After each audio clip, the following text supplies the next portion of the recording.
And we are live. We certainly are. Whoop-de-doo. Anyway, yeah. So it's Friday night. We're live. Let's see who we got in the chat here. We got Todd 3. We got Sue Fisher. We got Atlantis. We've got Queenslander. What's up, guys? Another beautiful Friday night to start a podcast. See how much trouble we can get in tonight. Huge shout out to Combat Arms Sports. Let me show this picture. Billy Ortega's hooked us up with some numbers for our tables, 1 through 6, since we're hoping to have 6 tables at Winter Blast. But yeah, you can get these from the Combat Arms Sports website. Go check them out. I mean, really, you could hang them from any table, not just a Combat Arms Sports table. But yeah, if you're looking for professional-looking table numbers, these are the ones, guys. Pretty cool. What else do we got here? Our custom 98 medals came in. Boom. Those look pretty cool. Our belts are in. Our FTG Supermatch trophies are done and ready. We're in good shape. We're in good shape, guys. Anyway. But yeah, they do make amazing tables. So Combat Arms Sports, very sturdy, very rugged tables. They also make custom tops. So if you wanted to get like your team name or your promotion name or a sponsor's name on them, they will custom make tops for you and send them out. And they're interchangeable. So, if you're using your table during practice, you can put the old one on. And then for tournaments, you throw the new one on.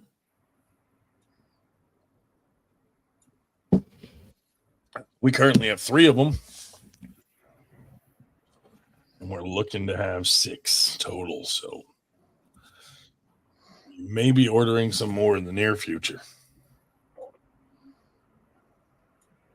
Other than that, Dave, what do you got going on? Any tournaments coming up? Oh, yeah. Well, I'll tell you what, of course, nothing this weekend in the area, although a lot of the folks from this area are out in Montana. Yeah. City Slickers versus the Country Folk or whatever. We've been seeing Steve Fernandez's stuff, coming in there with their trip by way of Seattle to Great Falls, wherever they are at the moment. So that's basically pretty much it for this week. In fact, I have an open Saturday, so I'm going to go up to the Outlaws practice for the first time in over a year, about 4 hours. I don't get up to them that often. And then this next week, I will be out in East Liverpool, actually Lisbon, Ohio, which is fairly close to East Liverpool. For the East Ohio's upcoming, they have their Arnold qualifiers next week. If you go looking for it, you'll find it on Facebook as listed as Kiwanis Fundraiser 3. And so that's next week. I'm going to be going to that because, as a lot of my fans know, I was going to go somewhere a bit farther south, but that kind of really went south, as the expression has it. So I'm not going there. And so that's next week, the 2nd. Todd 3 said, I know what's not coming up for David. Yeah, that's right. Well, that's exactly what I'm referencing there, Todd. And then the week after that, hey, I'm helping run brackets on the 2nd. On the 9th, of course, we have, our event, which I'll be helping run brackets at that one that you just referenced. Also that weekend, and we didn't plan it this way, but there's only so many weekends in a year. That's also the week of the Virginia Armwrestling League has another one of their events, and theirs is also as well as Ohio, is an Arnold qualifier. Ours is not. We already had ours. And so that's the 9th. And then the 16th, I'll be up in New York State for Steve Fernandez's, what are they calling this one? Test Your Frame in Fishkill, which is around Poughkeepsie. You notice a trend here. 3 weeks in a row, and I'm not pulling at any of them. Of course, I'm much better at running brackets than I am pulling. Of course, I can't get much worse than I am in pulling. But so I have that on the 16th. And then the 23rd, there's nothing that weekend in the area that I know of, although on the 27th, which is the Wednesday, the night before Thanksgiving, the folks are having a super match and King of the Table. Are you being arrested? What's going on there? Yeah, super match King of the Table out in Farmingdale, Long Island. Carolyn? So, so that's 23rd. And that pretty much finishes up with November. Texas State, November 16th, Arnold's qualifier in Lubbock, Texas. Okay, that's correct. Texas Armwrestling League. So make sure. Yeah, it's a little bit farther than I usually cover, but absolutely, that is their Arnold qualifier in Lubbock. If people submit their dates to us, we will read them off. Mm-hmm. So if you're out there anywhere, just send us your dates and we'll read them off on the podcast.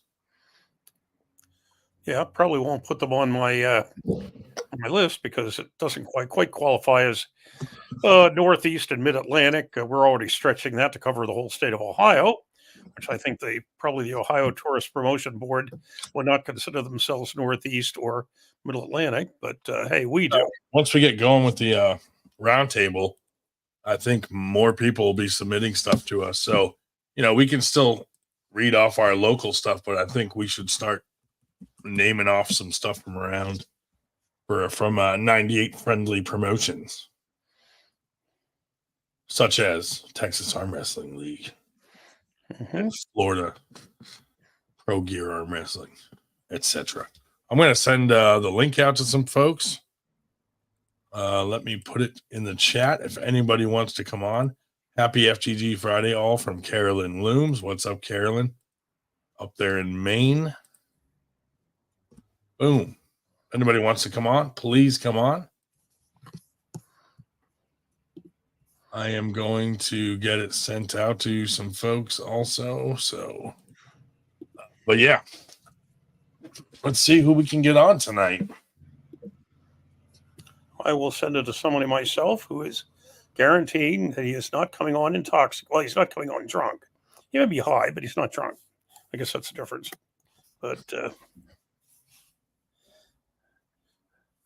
But anyway, well, we'll see. Guerrero in the house, who has a super match with Ray Romanowski on the 9th. It'll be interesting to watch. Todd Threet says the kids are still up. When they go to sleep, he'll come on. Great to hear. Let me go on YouTube and pin it to the top of the chat, so I don't have to keep posting it. Pin message. There we go. There's that. Anyway, I'm looking forward to November 9th, man. Hopefully a bunch of people will come, hang out. Place has good food, good drinks. Awesome venue, too. Very fun. It's where we had our last one.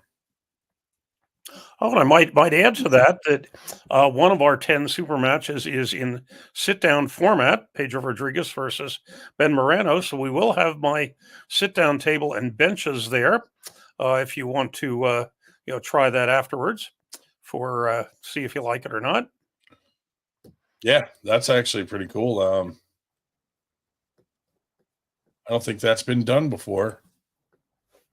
Not that I recall. Regular super matches and a mixed in one. Yeah, we will have 10 super matches, about half right, half left, one sit down. Yeah. And later on, if we want, we could talk about some of those, or if some of the participants show up here, we can ask them what they think. Yeah. Just sending out the thing. Sorry for being quiet for a moment. Broken Goblet, Domestic Disturbance. That place is pretty cool, man. I like that venue. Yeah, I've Carolyn, I've promised Yakimovich that I will come to Nova Scotia this summer or sometime when he has something up there. So as it happens, you're about halfway there. So I think my direct route has to go right through Holton, Maine. So I may just be stopping by and saying hello. In fact, we're going to be fairly close to you in December. Well, relatively speaking, we're going to be we're going to be close to Maine, not really all that close to Holton, but the Granite Arms Christmas party is the 14th of December in Manchester, New Hampshire. I will be there. Very possibly Ryan will be there, and various other people from this part of the countryside. I always take something Pennsylvania Dutchy that they can't get the foods up there, and so we'll be there at that. 10 tables, and even there, you normally could say 10 tables, no waiting, but I'll tell you, there's so many people at that event that sometimes there's 10 tables you are waiting to get on one of them. But it is a fun event all around. Yeah. I look forward to it. I have not been to one, so let me see. Depending on how many people I'm taking to that, I might throw my benches in the back seat. Of course, my table will be there, but my benches don't fold up, so I really need part of the back seat to put the sit-down benches. And so long as I'm not taking more than 3 people. He says Winter Blast. Looking forward. Yes, I am very much looking forward to Winter Blast. Winter Blast is going to be on March 22nd, the 21st, Friday night. Arm Gods is doing all their high-end matches that night, leading right into Winter Blast the next morning. So that's going to be cool. It is at the Valley Forge Casino Resort, which is a really badass casino. Cool things around there too, like one of the biggest malls in America is right around the corner, real close by. It's right in the middle of Valley Forge Park, which is beautiful. If you want to see a whole shitload of deer at night, that's the place to go. And the casino was set up so that we did get a question before that a lot of times casinos have a minimum age limit, but the way it is set up, you can get in there. We will be able to have the kids and the juniors under age 21 pulling. Yeah, they won't be able to wander through the slots, but they will be able to be in the part of the casino that we are using. Yeah. Well, there's an entrance almost directly into our area. So right. Yeah, that's the same thing we had to do with the IFA Nationals. Were in Joliet. They couldn't have juniors, but then they moved it the next year, which last year to Dayton, where they had a separate same outfit, Hollywood Casino, but they had an outside entrance in Dayton, so we could have juniors there. And we're going to be back there again this coming April. Yeah, should be cool. Any lady super matches? We are not doing any super matches this year. It's all Arm Gods, so it's all up to Arm Gods. If anyone does want a match, they would be the ones to reach out to for Friday night because they might do some preliminary matches.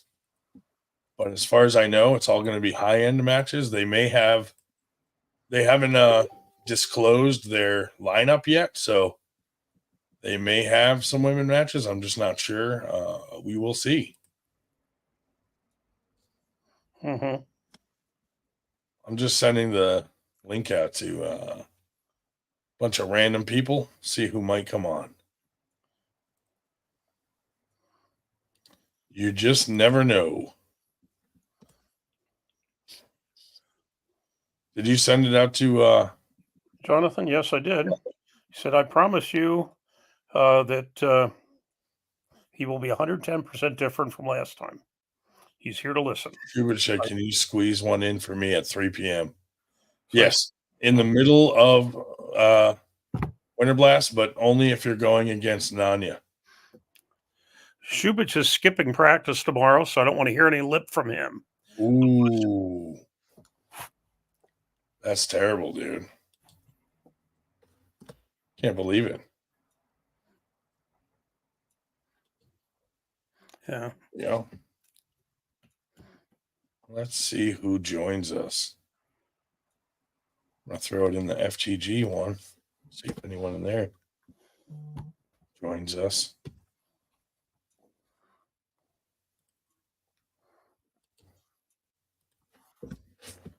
See if we get any random pop-ons. Yeah, well, the enemy line people, I see you put it there. They are actually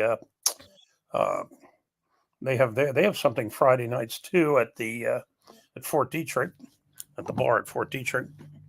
So they probably are pulling right now. Send it to a few more people. Oh, Shubich thinks we're gonna have a problem. Problem with what? Oh, better watch your mouth, old man. Shubich is threatening me.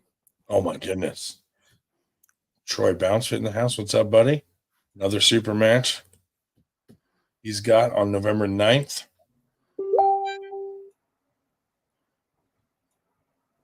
In fact, is he not the other one with Ray? Or is my memory slipping? No, I think you're right. Sorry. I'm just sending out the cover me for a minute, Dave. I'm sending out the link to a bunch of people. Yeah, you want me to talk about the matches? Yeah. Yeah, super matches. I'll at least I'll tell people what they are, and then what we can do is people want to discuss one specifically, we can talk about one. But let's see, what do we have here? Yeah, we've already mentioned the two with Ray Romanowski, which is right arm with Ivan Marrero, and Ray Romanowski is, see, where are we there? Yes, is left arm in the strap with Troy. And let's see, who else do we have? We mentioned Pedro and Ben sitting down. Tim Lewis is two, one right, one left. Right arm with is with Adam Sakali, and left arm is with Michael Hawks. And so those, Marcus Freeman with Jimmy Fuller III. That is right arm. Pauline Jr., Garrett Glishaw, right arm. Sean Kuster, David Nigabadze, right arm. Kevin Malcolm and the aforementioned Jonathan McUrchin, who may be joining us, left arm. John Brownell and Ed DeCruz, left arm. And Lucky in the house. What's up? Those are Hey. How y'all doing? Good. How are you? Good. What do you got going on, Lucky? Sorry?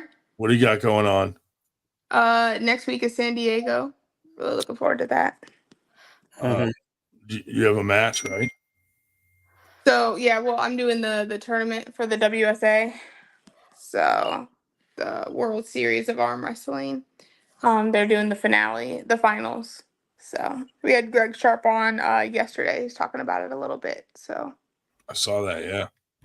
It's gonna be a good day. Looking like there's only gonna be one women's class, so open weight. So What is the hardest weight class? That's hard to say at Winter Blast, because at Winter Blast, they're all very large classes. Smaller tournaments?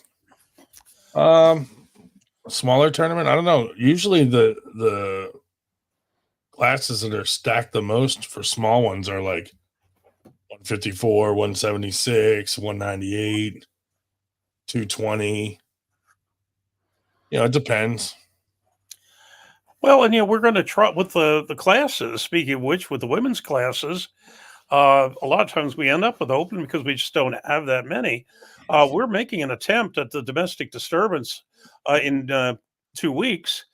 It's set up that if people would show up, we actually have 4 women's classes on the flyer: 135, 154, 176, and 177 plus. But we can be hopeful, but I just don't know that we'll actually be able to do that. But That's how we roll for the ladies. Now, if you guys would just show up. I'm telling you, though, I feel like certain promoters, by only doing 2 weight classes, ruined it for the women that are lighter are not coming out to tournaments because they don't want to have to pull someone that's 160 or 200 pounds or something. Because I've seen a lot of weight classes where it's just like 160 and under and 160 and above, and that's it. for the ladies. Right. So, that limits some of the women that are like, oh man, I'm gonna have to pull someone a lot heavier than me. Yeah. So we try to do more weight classes just to be user friendly, but it's hit or miss because I think the ladies aren't used to that yet. So it's going to take some time for people to realize that we're bringing back extra weight classes. Yeah, yours was the very first one that I saw that was like a really good way of breaking up like the lighter weights and the even the heavier side, right, going all the way up to 176 and then 176 plus. Winter Blast was the first time I'd seen that, and I was like, oh dang, okay, Ryan. We're trying, man, and throw out to Sue Fisher because she's the one who supports the ladies the most and always looking out for all the weight classes. So shout out to Sue Fisher. Yes, huge shout out. She's one of my heroesses in the sport. I am. Yeah, me too. I want to be just like her. You should be like her when you grow up. I know. He's not planning on growing up though. No. Never. But how was your 21st birthday, Ryan? Awesome, dude. Nice. Why, hello, Ben. How you guys doing? Hi, Ben. Just getting going. What's up, man? Oh, nothing. Got this new hat, man. I like it. I got it off Amazon for like $18. What does it say on it? A little arm wrestling hat. Oh yeah, dude, that's cool. Yeah, that shit's fire. You got like the little stitch in there, like you've been cutting shit. Can never have enough arm wrestling gear. Man, it's addictive, man. I love it. How you guys doing tonight, though? What's going on? Good, man. We're just talking about what everyone's got going on as far as tournaments, or what do you got coming up? So I got AWU, and We'll never say that on this podcast again. No, I'm kidding. Totally kidding. No, but I got I got AWU in Houston next week. This is my first time ever going. It's pretty actually crazy. I don't really know anything about this, but all I know is the chat is insane. Besides that, though, they got the one in Pennsylvania. I think it's Winter Blast. Yeah. Yeah, I'm looking forward to that. Definitely. You're coming to Winter Blast? Nice. Yeah. Yeah, that's y'all hosting it, huh? Yeah. Yeah, I thought so. And I'm trying to make it because I got a newborn. And by then he'll be about 6 months old. So I think I'll take me. I think me and Cole. You know Cole Raybon. Yep. Yeah, me, Cole Raybon, and then I think Tillman Dufresne is going to try to make it with us also. Nice. And we're all going to try to go up there because I seen last I heard y'all have like a lot of people that attend. Yeah. Like top notch. The largest tournament in the U.S. so far. Yeah, I'm looking forward to it, man. I'm excited. I'm hoping I can make it out, and I'm hoping and plane tickets go down. Well, dude, we'll make classes. We'll make a class for 6-month-old babies. That'd be crazy. Just a smaller table. Yeah, I know, right? You could put them in those little bassinet things where they're like laying and bouncing, and then just make them hold hands and whichever side the hand ends up on. Yeah, my baby's strong, dude. It's weird. This dude's lifting his head up at only 36 days old right now. Damn. Yeah, dude. He got my genes. Excited to live. Excited to live. He's like, I'm out. Yeah, man. But yeah, I seen y'all on here, and I was like, man, let me come on here and bullshit with everybody. Hell yeah, dude. Oh, nice. Man. But yeah, that'll be cool if you guys can make it up, man. The more, the merrier.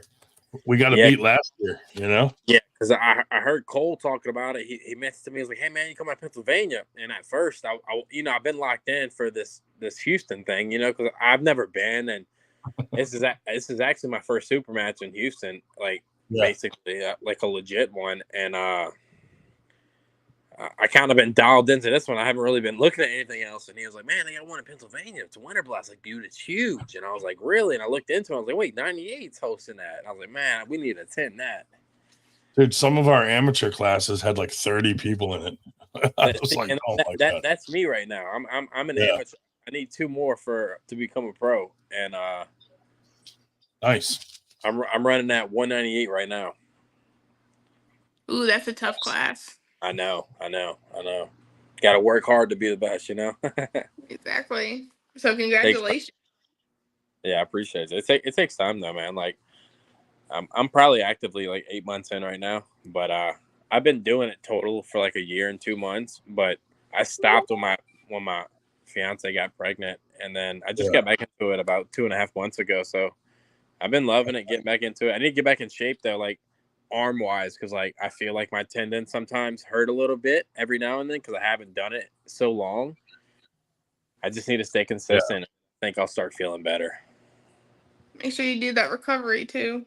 Yeah, actually, I just took off for like 26 days, but I feel like that hurt me like more than anything. Like I went pull last night, dude. I felt horrible. Oh no, I mean like blood flow and stuff like that. Like don't just rest, but like make sure you're doing like stretches and blood flow and Yeah, ice and heat therapy, stuff like that. yeah. So I did last night. Actually, that's funny you said that. I did last night. I did ice on my arm with BioFreeze, and then I put a heating pad around my arm after. Nice. Did it help? Yeah, it actually helped. I'm actually going to do that again tonight. I'm going to do that for 9 days until Houston, just to kind of recover. I just want to feel like I'm prepared, you know, because sometimes I feel like, man, am I healed enough? Am I not healed enough? Did I work too hard? How long do I have? You know, I'm trying to find that balance, I guess you could say. Right.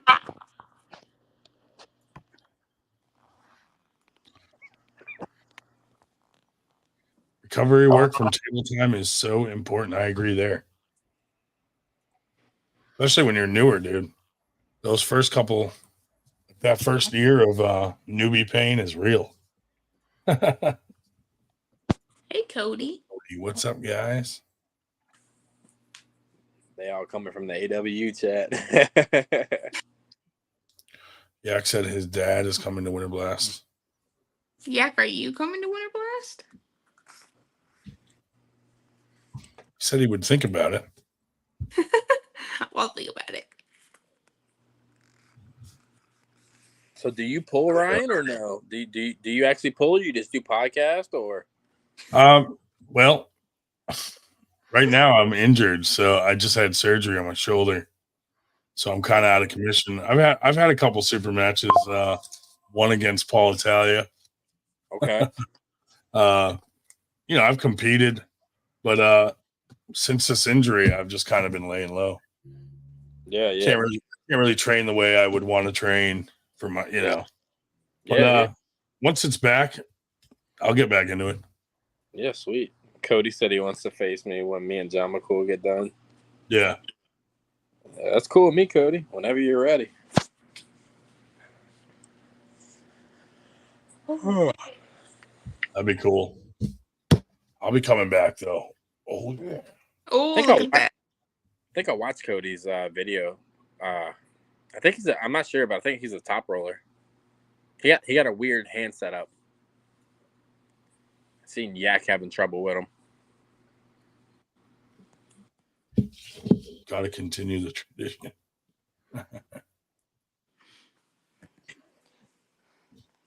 So are they gonna have to go in and fix anything, Ryan, or are you just like doing PT or? Yeah, I probably need another surgery. I'm sorry. So, yeah, they got to do another MRI to make sure, but yeah, pretty sure I need a second surgery. I heard you talking about maybe needing another one on a show I saw you on, but I wasn't sure. Kind of annoying because they were supposed to fix everything in the first surgery, right? And while he was in there, he decided not to fix this certain thing, and now it's a problem. And I'm like, fuck. So this surgery is free, right? Yeah, I got hurt at work. Oh, nice. It's not from arm wrestling, so it's covered. Yeah. Gotcha. Well, not nice that you're injured, but you know what I mean. Ooh, another Ben. Ben's back. There's two Bens. Yeah, no, sorry. I had to take a phone call. I didn't realize. We get a midget card girl that thrust around with an Uno card to signify the rounds. I think that's half in his native tongue because I don't know what he's trying to say there. No, he's saying for the midget arm wrestling y'all were talking about last time. We could have a midget card person like between rounds, like saying like, oh, 154 is up with like a card walking across the stage. That seems like something that would be more appropriate at AWU, to be honest. Right. I was gonna say it's kind of demoralizing. Winter Blast is tough because there's so many people there, and if when Nanya was acting a fool, you could see the crowd like wanted to fucking murder him. You know what I mean? Because they were like, dude, you're slowing down this fucking tournament. There's a lot of people here. Stop fucking around. Hey, so people in the chat were going crazy on the Facebook Live. I was like, calm down, guys. It's okay. Like, Ryan's got this under control. When the fire alarm went off, nobody even moved. Just kept arm wrestling. No one gave a fuck. They're like, I don't care. We'll die. But what was so funny is like, because Sarah was talking about it on Monday. I think it was that she was on the show, Sunday or Monday. And she was like, I ran downstairs and literally everybody's just chilling in the same spot. And I was like, why did I run? I was like, did you guys know that Yak actually arm wrestles and is not just a troll? I didn't even know that. I knew that. I thought he was just a troll. No, yeah, he definitely arm wrestles. He's actually pretty good. He's really good on his stuff. I wouldn't say he's really good. Who cares?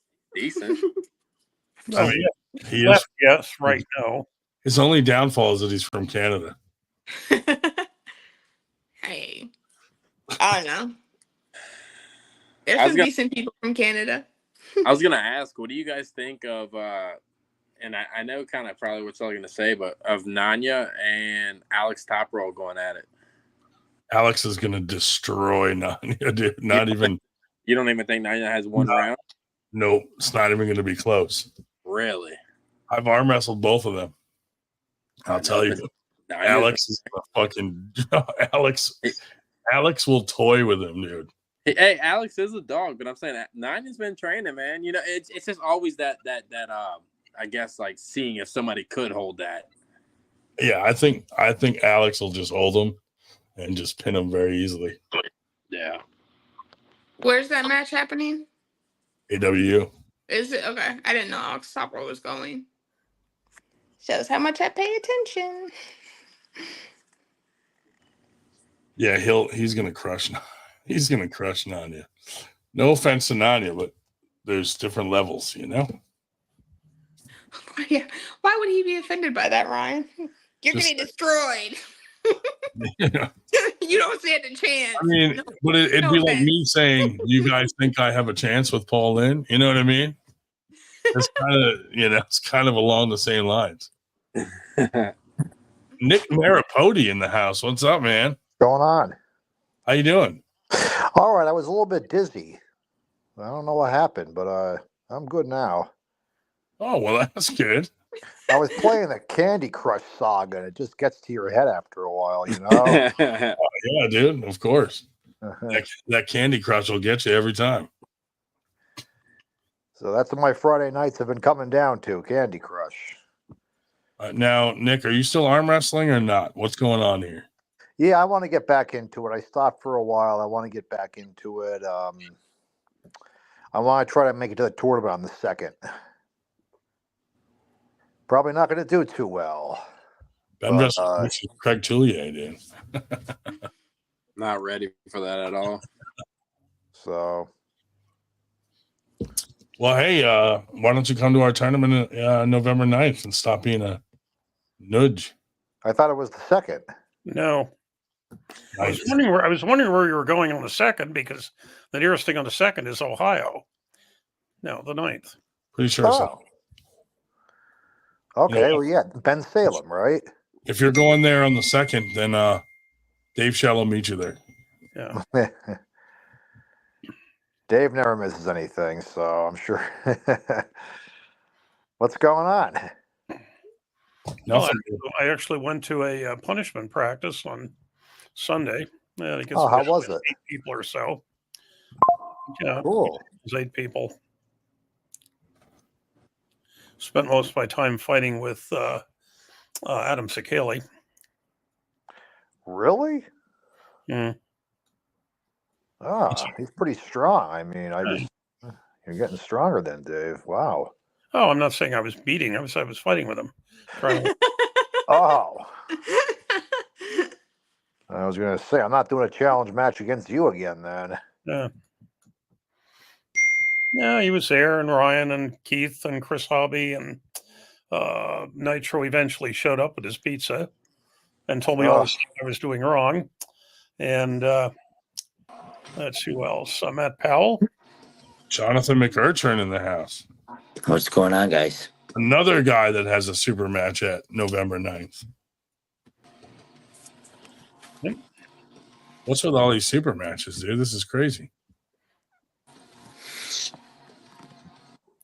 Yeah, and I'll tell you, I'm proud to announce that the Team Predator is basically the central spot in the Northeast because all 9 of the 10 super matches either have somebody from Predator or somebody who has practiced with Predator. Cody wants to know, Predators. can someone tell me what FTG means? Swear I've waited to see someone say it. Fuck that guy. Fuck that guy. So in the beginning, when we first started the podcast, whenever somebody left the podcast, we all in unison would religiously say, fuck that guy. But we didn't, it wasn't to be nasty. It was just like, fuck that guy for leaving, you know? Yeah, like the first guy to fall asleep at the party, you know? Yeah. Yeah, I remember that. Falls asleep, you draw on his face. You know? Joe. Dude, if it was the first one to fall asleep on the podcast, dude, you guys would be drawing dicks on my face every Friday.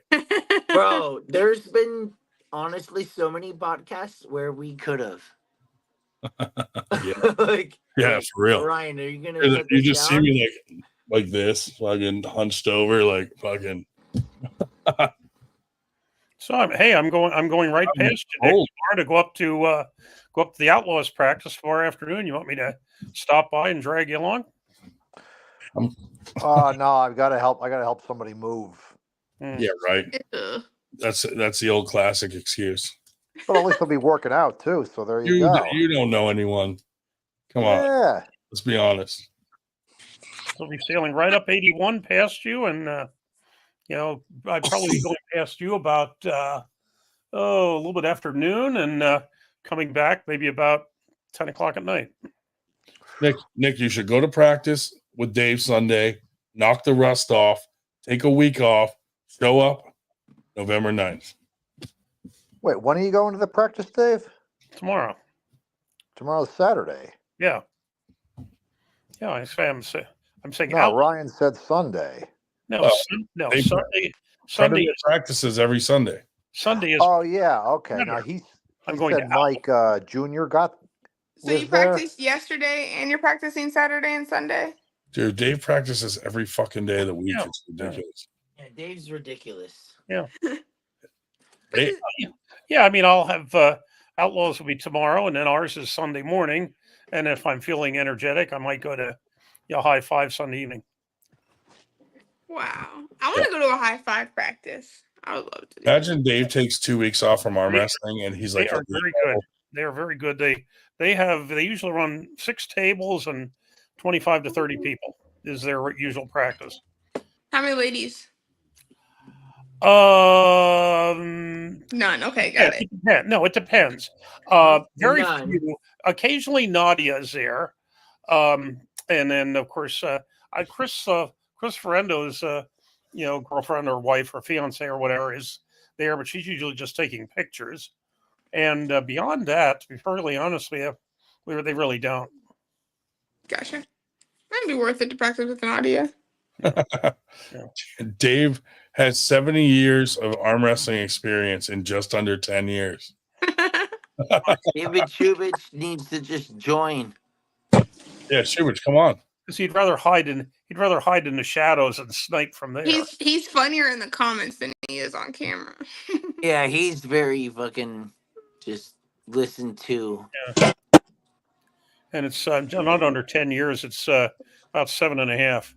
with time off for bad behavior when I broke my arm. Bad behavior. Yep. I'm from the South. Thank you, Cody. Although people from the South say I'm not from the South, but I say I'm from the South.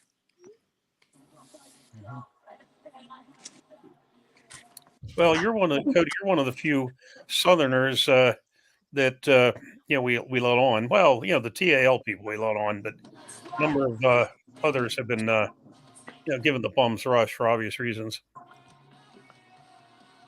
But you can join us anytime. Cody was Cody was the perfect host when I came through Mississippi. Rounded up a couple people for a practice because I was coming through town.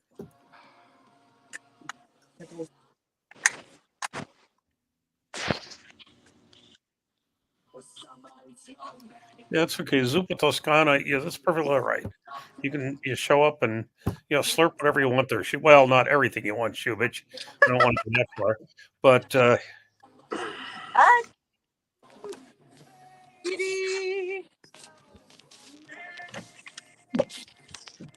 Our medals came in for well, they will be in, but the guy sent me the picture for November 9th. These are the medals. Oh, nice. And Valid.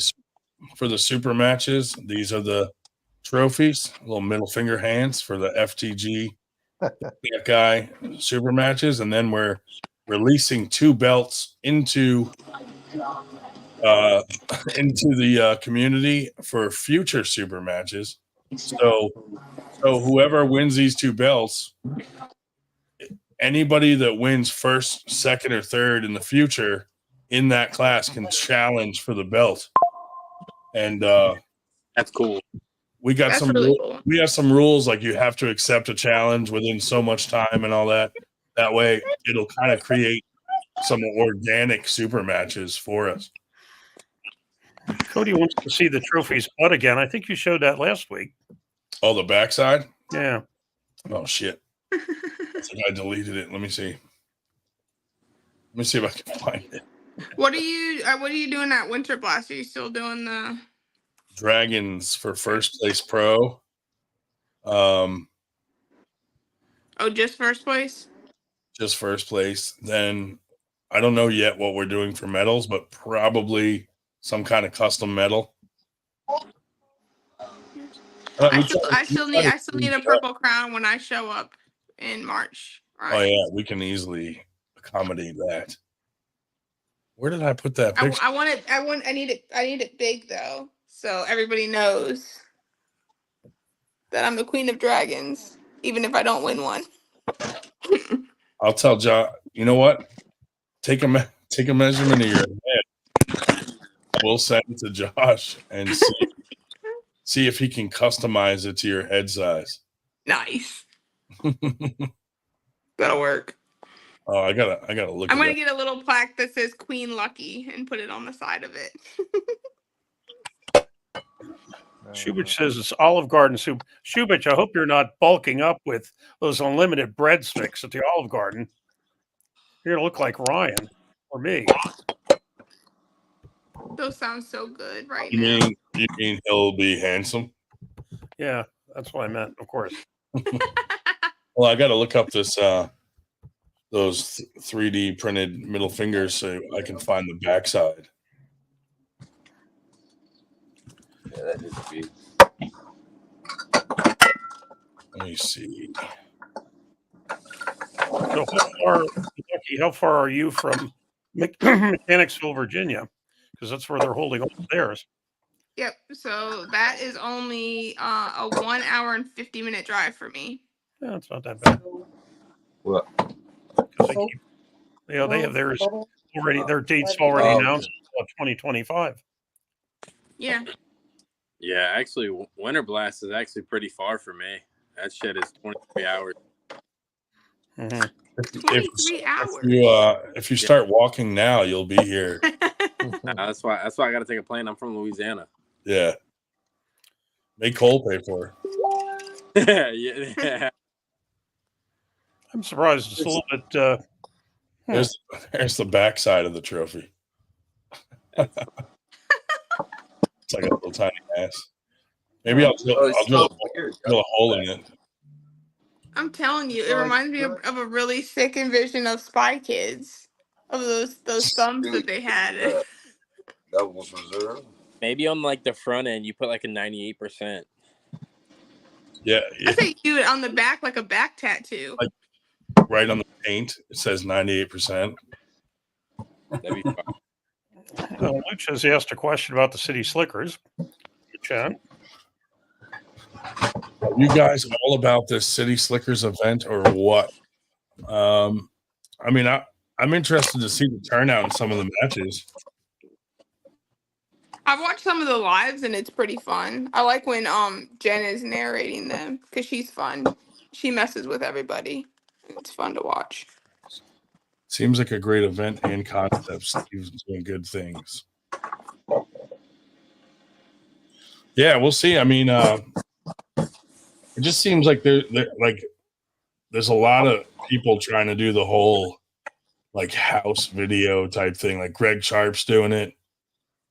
So I don't know. And then, way back in the day, it was already done. It didn't really catch. So I'm hoping maybe now is a different time and things will catch maybe. But the problem is this is like non-arm wrestlers. It's different than UFC. Like when they did the UFC house stuff, UFC has so many fans that love it and knew all the guys that are in the houses and shit and got to know them. Arm wrestling, no one gives a shit who any of us are that doesn't arm wrestle. You know what I mean? Like we're not at that point yet. So to do like a whole thing like that, I don't know how it's going to be taken by we don't have a whole most fans of arm wrestling are us, the fucking arm wrestlers. You know what I mean? Like I got plenty of fans. But we're the ones like getting the pay-per-views. There's not a whole lot of non-arm wrestlers that are buying pay-per-views. Well, when they had the tournament, I think it was 2017, the WAL one at Buffalo Wild Wings up here. There was a lot of people at that one, non-arm wrestlers. You got to get in the right spot. Yeah. I wonder how much it would cost to rent out the convention center in our Mohegan Sun. I don't know. Ryan, Cole just texted me and said he can't even comment in the chat. He can't comment in the chat? He said something's going on with it. He said he thinks you guys have him. He just commented now. There he just did. Oh, it's letting him now. He said, "Okay, cool." Okay. Oh, weird. I'm hopping off, so I gotta go take care of my baby. I'll get to you guys all later. right, buddy. Yeah, we'll be here probably all night, like usual. All right, let me go clean up the playroom before these people come home, and then when I get home, I'll hop back on. What have I lost? My legs are bigger than ever. Like, Yeah. What are you talking about? Would Jonathan leave? Yeah. Yeah, Jonathan said that he sent me a text saying the baby woke up, so he had to go be paternal. What are you talking about? Gotcha. But I said, well, we'll be here for hours if you want to come back. Lucky, do you have anybody on your radar like for a super match? For a super match? Oh Lord, I don't know. I feel like I did a whole Look at bunch your of text messages. huh? Just telling Shell to look at his text messages. No, you're good. Yeah. Not so much for me, honestly. We have the round robin coming up, so I'll get to pull with 11 other girls there, so that'll be fun. Yeah. But I'm not. Yeah, I like tournaments better, personally. Yeah. So, if somebody challenged me to a super match, I wouldn't say no. It would just depend on like when it was too. So. Right.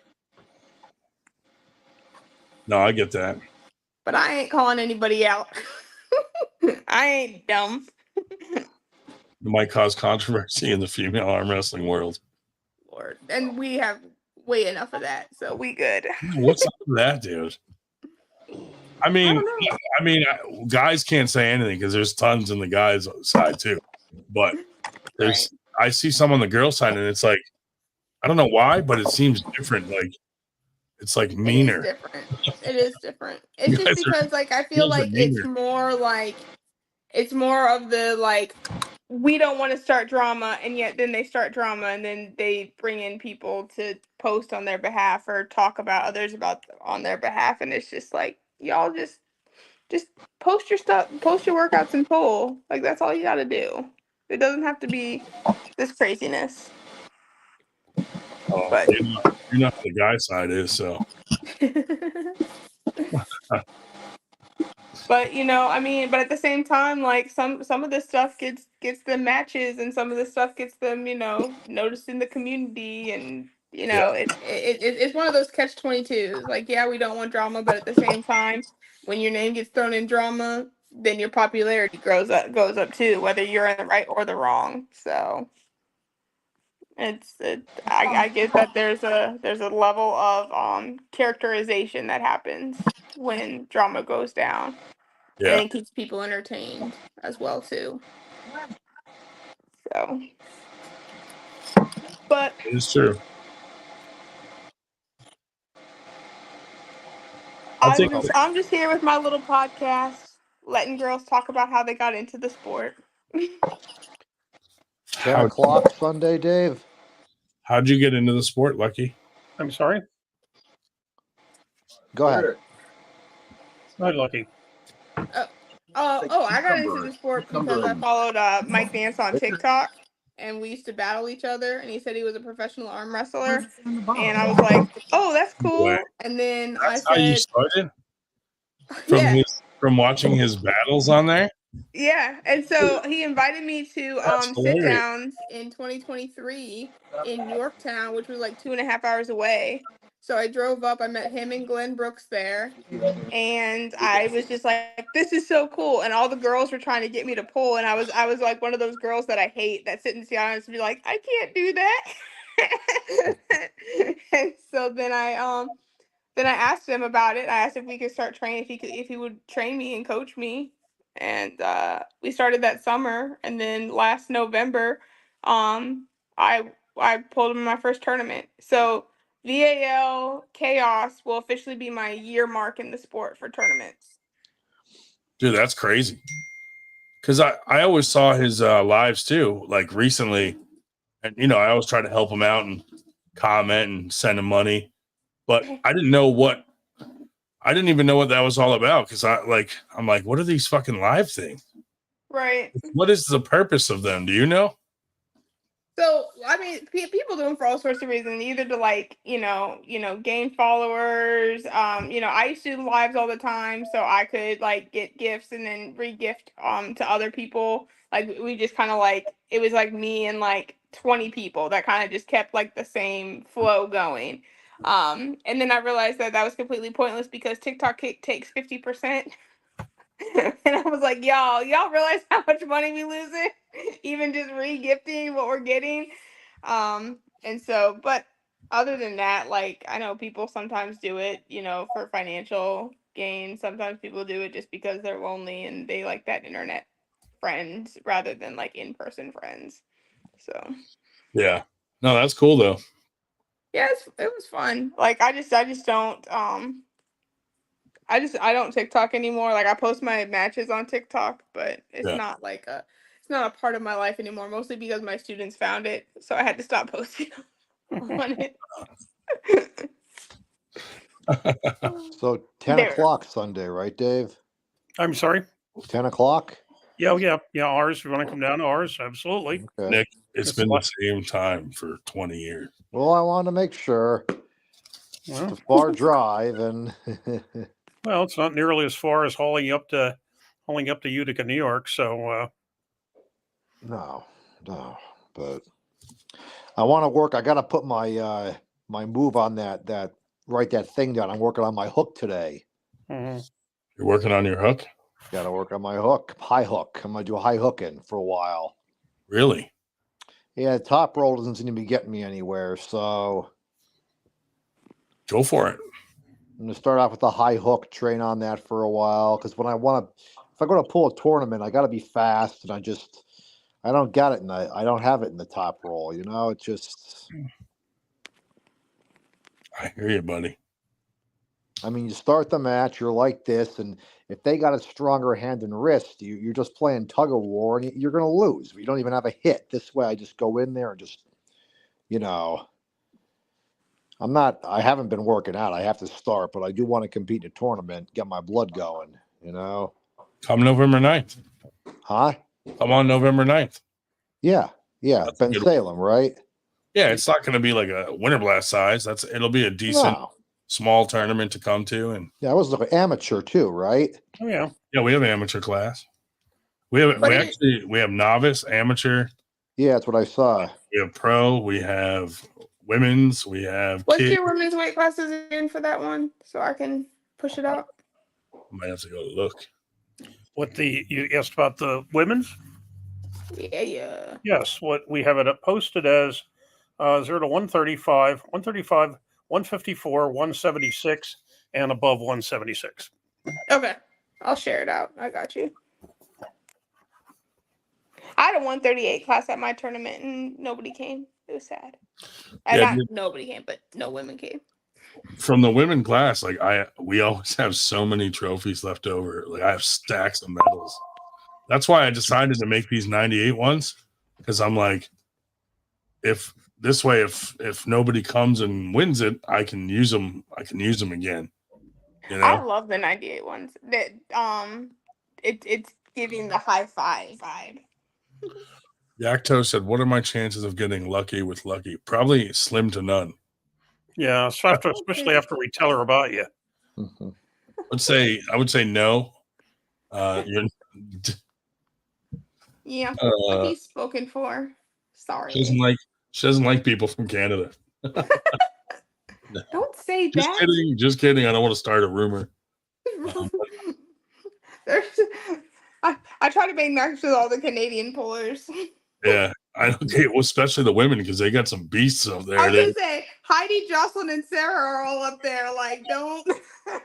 What's up, Jimmy? Jimmy, come on and say hi if you're bored. Well, I'm gonna take off. I should see you guys on Sunday. If not, the tournament on the 9th. Okay. If not, I'll come up and drag you out of your house and drag you to a practice. Yeah, they're pretty heavy. All right, take care. Okay, see you in a bit. Okay, who wants a bet that he won't? Well, yeah, I was just gonna say, should we make bets on whether he goes to practice or not? That's mean. It's true though. I have 20 on no. Yeah, it's true though. Like he's not gonna show up. Bobby said, "We're not so bad." Captain said, "Bless you, Footface." One time,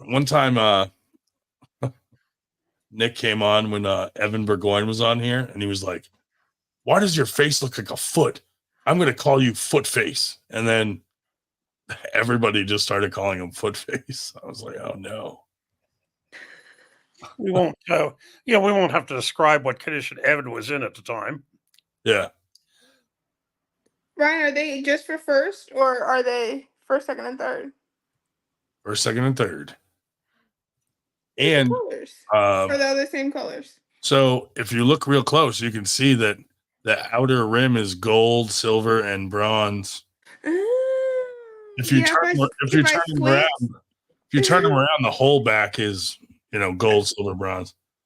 That's cool. So I can just have it I can just hold it up like this and just tell everybody I got first place, even if I got third. You can see when it's hard to tell from there, but when you get them up close, even around the word arm wrestling, it shows whether it's gold, silver. Or... Nice. I think having the 98 on the straps too is a nice touch. Yeah. Definitely. Pretty cool. We found a new guy to try out for trophy, so should be cool. If everybody likes them, we'll stick with this guy for making other ones, Yeah, you're good, buddy. I'm not challenging you. Ryan, did you see my pulling in the overalls up at New Jersey when Yeah, I took yeah, when I coached that guy? nice. I was so proud of myself. Like I was just like, oh, I just gotta hold it. I just gotta hold it. Yeah, no, that was good. Dude, So I the, never underestimate women, man. Like some guys go in there and let the girls like get a hit on them, and then they're stuck, and they're like, "Oh fuck, I fucked up." Yeah, Yeah. No, I'd much rather a guy just flash pin me rather than. I mean, if they want me to get the hit and then I beat them, cool. But yeah, dude. Like I would not want to pull Nadia in a super match. Nope. Oh yeah, that's right. She's doing knuckles up. Yeah, I wish they'd hurry up and announce that fourth match already. dude, she's so strong, Nadia. Ridiculous. I But she wasn't sure says, how she was gonna do against Danielle at knuckles up. yeah. 2, 3 at knuckles Honestly, up 3. I thought Danielle was going to be too strong, and I completely underestimated Nadia's strength because since then I've pulled Nadia, and I was like, whoa, Yeah, she's no joke, dude. I've never gotten to pull her yet, but I Yeah, would love to. before that I had only pulled Danielle, but I was like, oh, dude, Danielle's strong. Like she'll probably be too strong, but I was wrong. Nadia's strong and had just more technique and experience. Yeah. Now, Danielle looked good by the time she had gotten like used to it. Like that Yeah, third match almost went in her favor. yeah. Like I was really hoping that she would, come back that third one. It was so close, and I was like, "Oh, you almost had it, baby. You almost had it." Texas Hi, Armwrestling. Billy. Billy Ortegas now. So while he's there, let me post this. Billy was nice enough to hook us up and make these numbers for the tables so that we can hang them from our tables. So we have numbers for Winter Blast. Nice. Pretty cool. So if you're looking for some, they are selling them on their website. Ryan, my lucky number is 3. Just FYI. So. So you want if to be on table 3 every time? so if women can pull table 3, that'd be awesome. You're gonna have to let Corey Miller know. Okay, I'll tell him. What's up, guys? What's up, Hi, man? Cody. Bye, Cody. Oh, and he left. Well, yeah, that'll be pretty cool. And I mean, I think it'll look professional having those on the tables. I like too how they attach. Like it's just 2 straps that go over the bar. So like if someone puts their foot up on the leg and hits it, it's not going to ruin anything because they're just hanging there. Right. So it's going to look pretty legit and nice. Oh, definitely. And they're cheap too, like not expensive on the website. So you guys go check them out because I would assume you can attach it to pretty much any table. You can get creative with it, put Velcro, or these go around the bar and you can get them up in there and snap them. Right. But I would imagine any table you could Velcro them to it or tape it or. Yeah, they have those Velcro strips, or I always use those Velcro dots in my classroom. They are a lifesaver. Yeah, my wife has a shitload of those. Sue Fisher. Some of the or you could even probably get those magnets for some tables because they have the metal on the bottom, so you could use magnets. That'd be cool too. Sue said they look great. Sue, you should come on here once in a while and say hello instead of always just being in your pajamas at home, ignoring the podcast. Shameless plug. Sue should definitely read her message request from Lucky and come on the Lucky Ones podcast. She will. I told her you got to go on. She's like, will you come on with me? And I'm like, no, you're a big girl. You should go on by yourself. I promise we'll be nice, Sue. I even send my guests the questions in advance, and that way they can totally have like, I don't want to talk about that, or hey, can we talk about this? I am shy. Whatever. Dude, what if I wear a wig and come on as another female? We've had guys on before, Ryan. You can totally come on the show. I've What if, never like, said that you have you couldn't be had- on the show. But have you had a guy on dressed like a woman?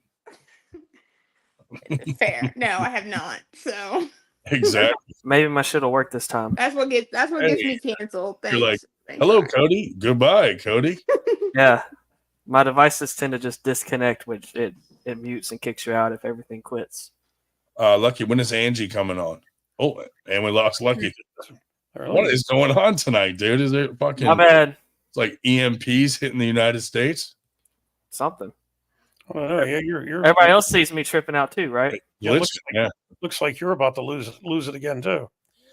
What do you got on Nanya's Wi-Fi? Nah, just a shitty camera. When is Angie coming on? Man, we're down to 2. Yeah.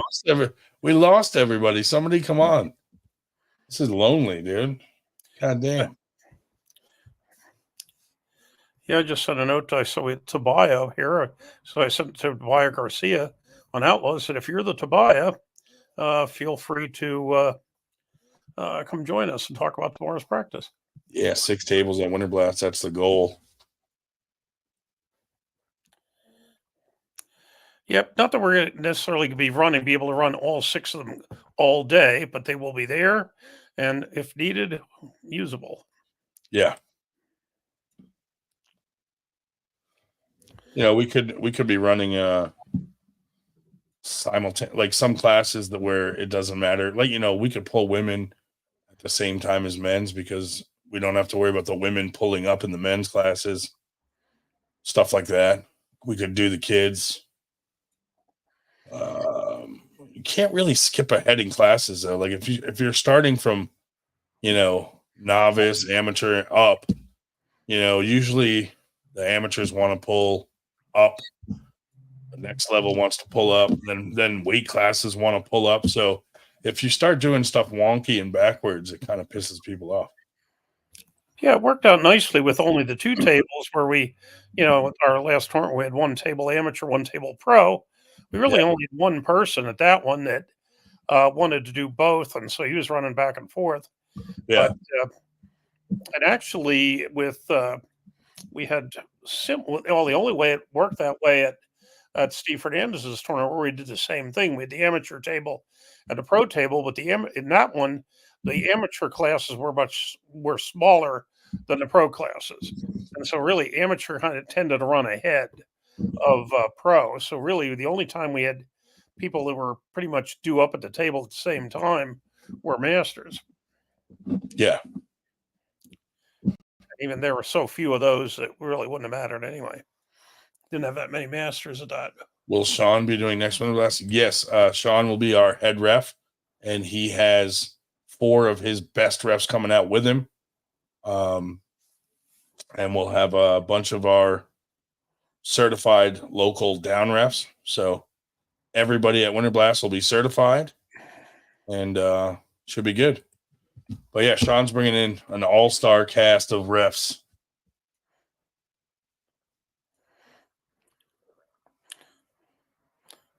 Yep, absolutely. Yeah, he does. He does make it a lot faster for sure. He don't play around, man. And Cole's just in the chat. They must be needing to flip a lot of pancakes tonight. So he's not on otherwise.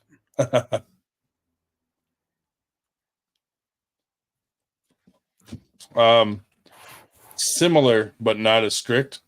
We kind of modify them for Winter Blast so that it's not as super strict as, you know. But yeah. Yeah, and the one thing that he does that we do not is he starts his tournaments that he runs and controls are all pro first, period. Yeah, we don't do pro first because we're 98. Yep. So we don't cater. We don't cater to the pros. We just do everything in order, you know. Mm-hmm.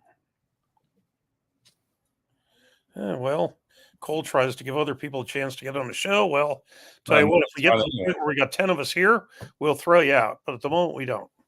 Yeah. But yeah. You know, and then we got Corey Miller doing brackets.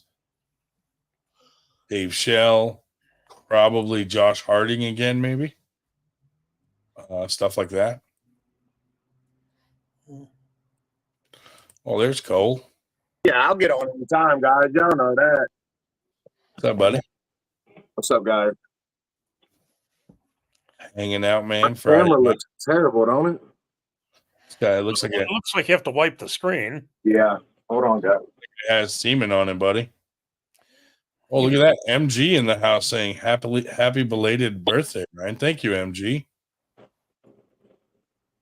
MG, I got to say, has good taste in music.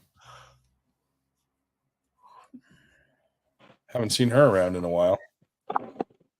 Fully clothed.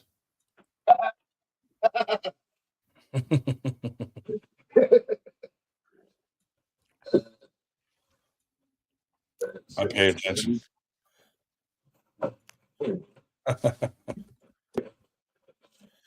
Mm-hmm. Captain Obvious says salute to MG. Cole, what is that? Semen on there? Maybe so. There's no telling. It's all right. I got some generic glass cleaner to get it off, though. Let's see if it works. Right? I want to see. I'm like interested to see if this actually. Yeah. Already better, bro. Already. Better. Oh, I yeah. didn't even wipe it. Didn't even wipe it yet. It's just clear as hell. Right. Oh shit! Fucking knocked himself off the internet. What is everybody losing internet tonight for, dude? What's going on? I don't know. Man, it's only 9:43. Feel like we have a long ways to go, Dave. Yeah, I don't know. I mean, I said I don't have to be up since I'm not going to Syracuse tomorrow, just Outlaws. I don't have to be up at the crack of dawn, but Everyone's losing connection, dude. This is crazy. I had to go with the theme of the show, you know, Ryan. I 5 people have lost connection tonight, dude. I didn't lose because I hit a button, but you know, follow the theme. Yeah. I didn't lose connection either. My webcam's just a piece of shit. Look like you're in the Matrix. Yeah, I've thrown it a few times. It's been in my way. I never use it. I haven't used it. I bought it because I was in college during COVID. That's the only reason I own a webcam. Nice. And so in a browser, there's something broken in the cable somewhere along the way. And so when it does that, it freaks the browser out and it disconnects like all devices. Just some IT shit. oh, the wonders of modern electronics. Any chance you could hack Engen and get us his Facebook password? You just have to send him an email or a Facebook message that says, "Is this you?" and a link to a login page. Yeah, and he clicks it and boom. Yeah. Problem solved. It's probably just my eyebrows are the biggest. That's his password. Do people still fall for that? Absolutely. I remember back when I was a super troll, someone tried to do that to me. So I was like, I got this. I jumped in my car and drove over to a public library and hooked up to their Wi-Fi and then clicked it. And then they were like, "Oh, Ryan's not the troll." They totally got the wrong. Like it showed like some New York IP, nothing near me at all. Yeah, like, sucker. But if you're really gonna troll, dude, you're doing it on a VPN if you don't want to get caught anyway. You know? Yeah. I mean, most people fall for it because they'll hit that link, and then it looks like a Facebook login page. Yeah. Unless you look at the URL and it says some random string of characters, and you just willy-nilly type your shit in. Yeah. All it does is just sends it to them. It's, "Oh, thanks, appreciate it." It just takes the credentials and then it just sends you to Facebook where you thought you were going. Do you have one I can borrow? No, I don't. I don't participate in malicious coding. There's password crackers still that attempt to like crack passwords. Sure, it's a lot harder now than it was back in the day, but yeah, there's more requirements, you know. I remember AOL, you could boot people out of off the internet with like punters and different fucking programs. It was fucking badass back then. Yeah, I got a request to click on this and then get out of it and click on something else because supposedly I had a package. They couldn't clear customs because it was had the wrong zip code on it, but it was sent to me allegedly by the United States Postal Service. But unfortunately, it sent it to me by text, and I looked up the phone number. Well, just not the number itself, but the area code was Alberta. So I thought, well, I don't think the U.S. Postal Service is sending me texts from an Alberta number. So threw that one out. I'd think they'd be more clever than that. I mean, hey, send it from Montana number or something. Alberta, on the wrong side of the border. That would be so funny, dude, if Engen clicked on something like that. Like A real enemy of the sport. Yeah. Like, hey, is this picture you? And he clicks it. Shit, Shubich is back. Oh, no. Trying to make funny jokes and failing miserably. Mm-hmm.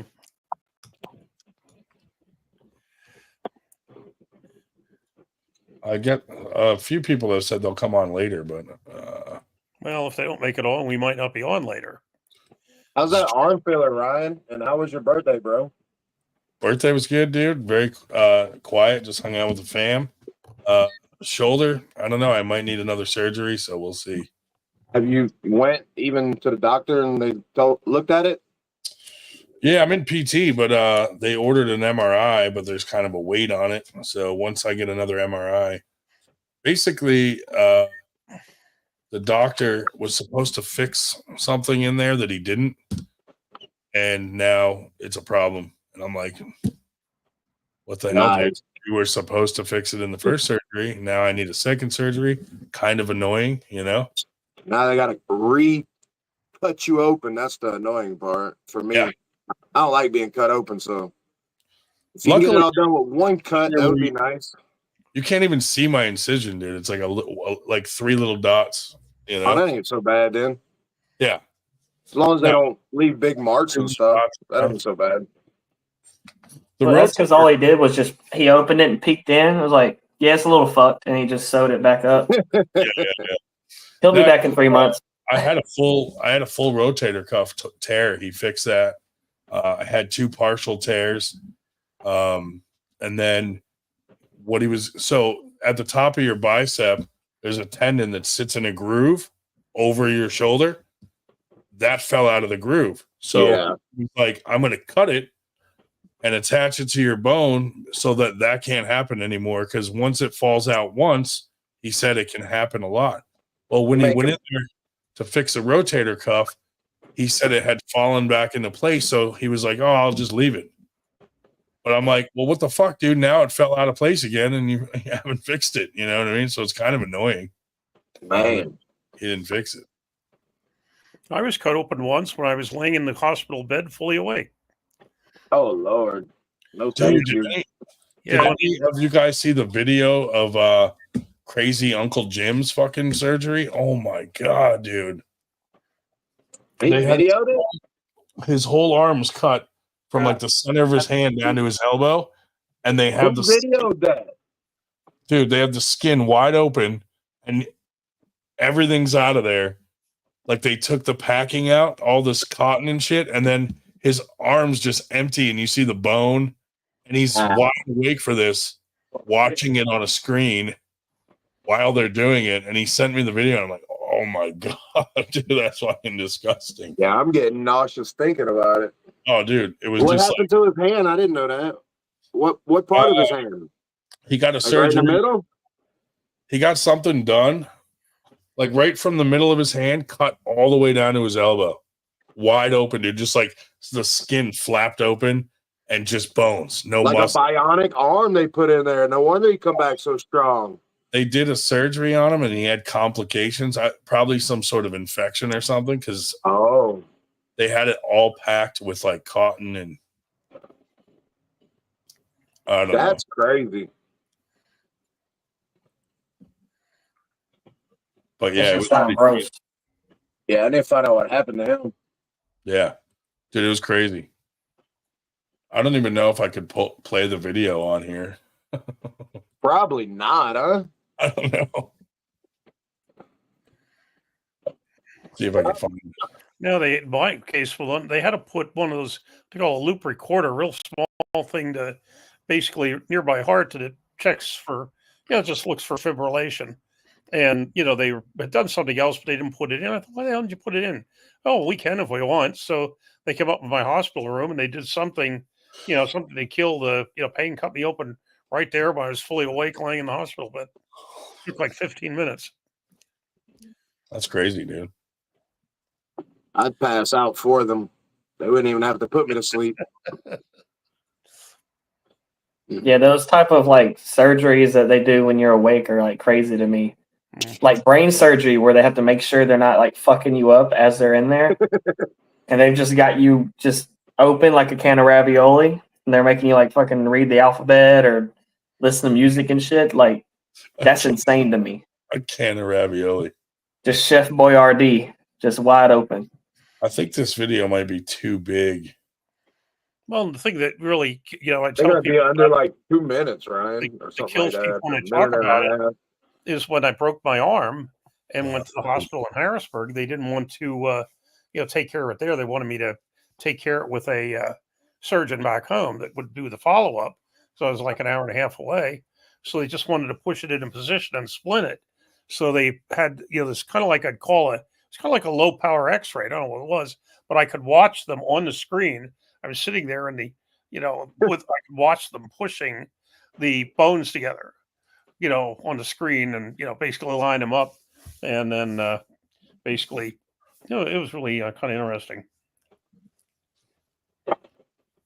Dude, when I had my shoulder done and I got out of surgery, it was like a bunch of nurses and the doctor, and he comes in and he's like, "How do you feel?" And I was like, "I don't know." I said, "But none of you better have peeked at my penis while I was out." He just started laughing. He's like, "We don't do that." I'm like, "Yeah, right. Come on."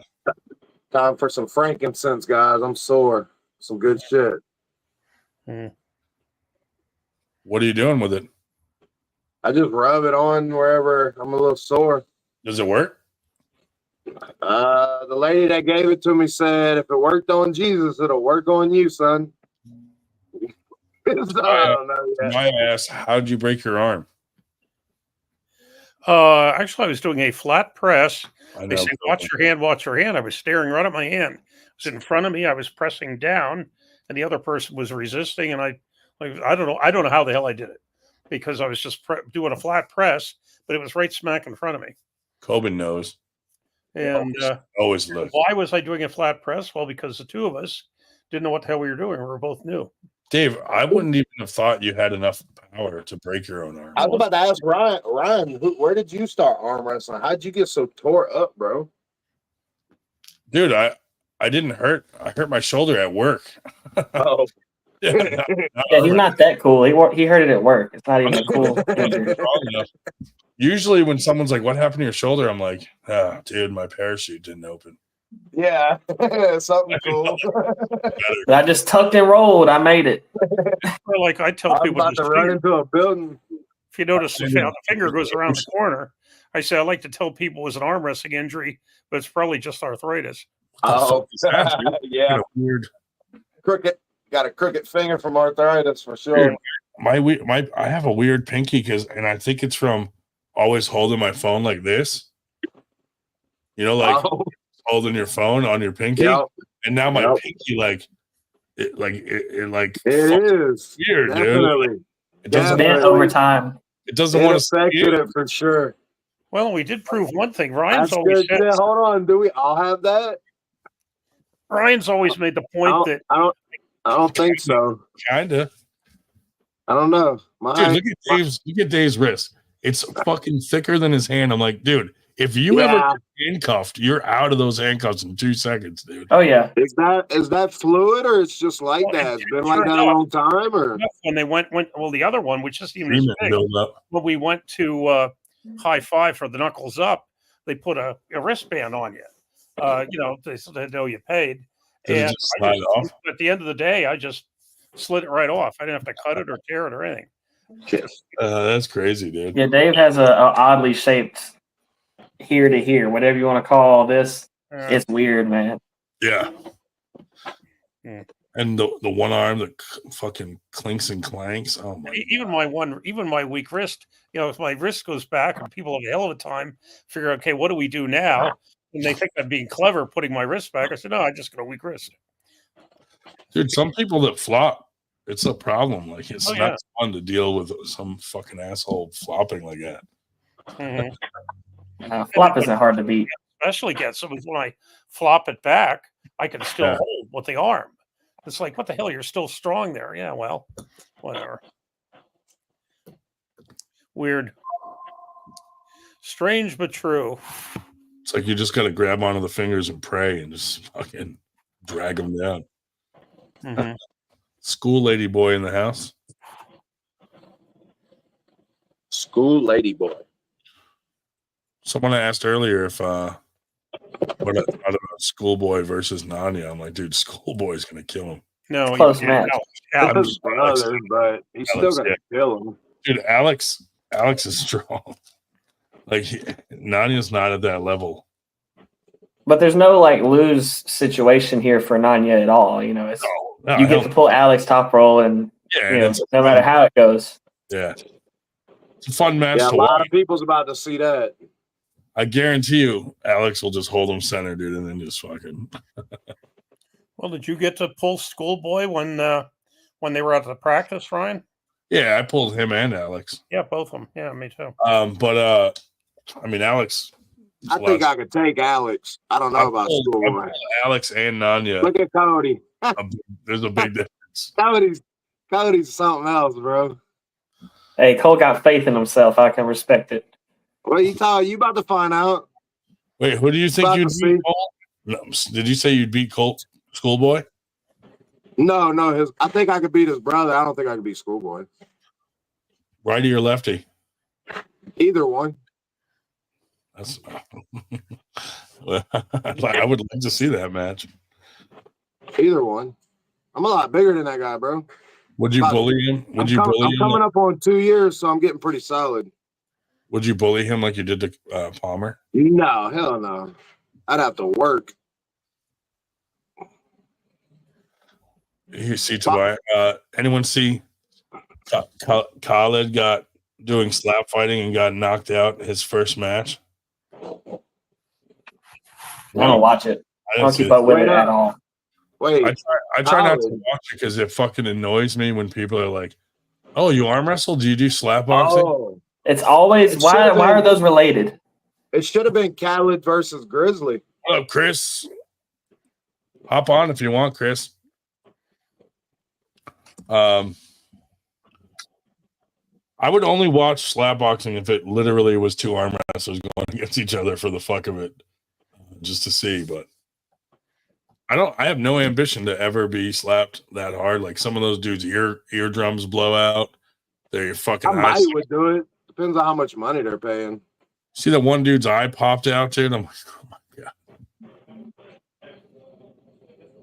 Yeah, standing there just to like intentionally let yourself get hit as hard as possible with an open palm. Yeah. I don't care what's attached to the end of the arm. I don't want it impacting my head. Dude, and a lot of them fuck up and end up hitting with the down. Yeah, here. Like the heel. Yeah, and I'm like, oh god. Every time almost. The dude gets knocked down. They're like, that didn't count. Like, what about the poor guy that got knocked out? Yeah, he already got knocked out, man. When he comes to, they're like, don't worry, that one was disqualified. You get to go it's again. Crazy. You get to take another hit. It's really not that fun to watch. I watched it a couple times. Was like, oh, that's crazy. Watched it a few. I know it's not good. They should do it where you slap the other guy on the inner thigh until someone gives up. Like, or ass cheek. You know, like see who can go, how long you go getting slapped on the ass cheek. Right. I think I saw girls doing that where it was. Yeah, I think they got a girls one like that. I'm pretty sure I saw that. Fucking ass cheeks are all purple and shit by the time they're done. Why don't they do what we did in school and see who could last the longest punching each other in the? That'd be cool, I think. And the arm. They did bloody arm knuckles punch with or that when I something. was in school. Yeah, we did that too with the quarters. Oh, knuckles, like bloody knuckles with the quarters. Yeah, with the quarters, slide them across. That Bam. was fun, dude. Yeah, I used to slide some people up, bro. Run your middle finger and spin it around this way and fucking wham. No, I'd take both my fingers like this and do a diamond and push it through. Boom. Do that on table. Boom. Put some fucking. I put some gashes in some people's knuckles like that. Someone would always bleed. Always. I bled every time, but it didn't bother me. They used to get mad about that at school. Like if they saw you do it, that shit down. Like, you guys got AIDS all over the fucking lunchroom table. How old you just turned, Ryan? 45. Damn, you look much younger. Like everybody's saying. Don't I tell thought me. you was my age or like I thought you was about to be 40, like 38, 39, 40, somewhere around there. What helps is if you act 12 and very immature. It does. It does. It helps. Yeah. Like I figured Dave was like maybe 32. Yeah. Oh, dude. He definitely looks 32. Cody, you act like you're 58. Really? Yeah. It's the opposite. Cody acts like he's an elderly man. He does, bro. And he's in the comments anytime somebody arm wrestling over there. He is like a backseat driver. He's a good over the internet ref. Yeah. I just like to point out people's fuck ups. That's all. Headbutting everything. Oh, Russian League is next. Is the future. Oh. You know, when people ask me how old I am, I usually make them guess first, and they usually guess a bit low, which is, but, hey, since I lose all the time, I need something else to give me an ego boost. And they think, oh, I never didn't think you were over about 62. Yeah, bit low. I don't know how old you are. I'll guess 72. You're a little bit. You're close. 73. Yeah, you're close. Close, but no cigar. I know a lot about you though, so that helped my guess. We had rocks battles. Did you just throw rocks at somebody that has shingles? We had rocks for shingle battles.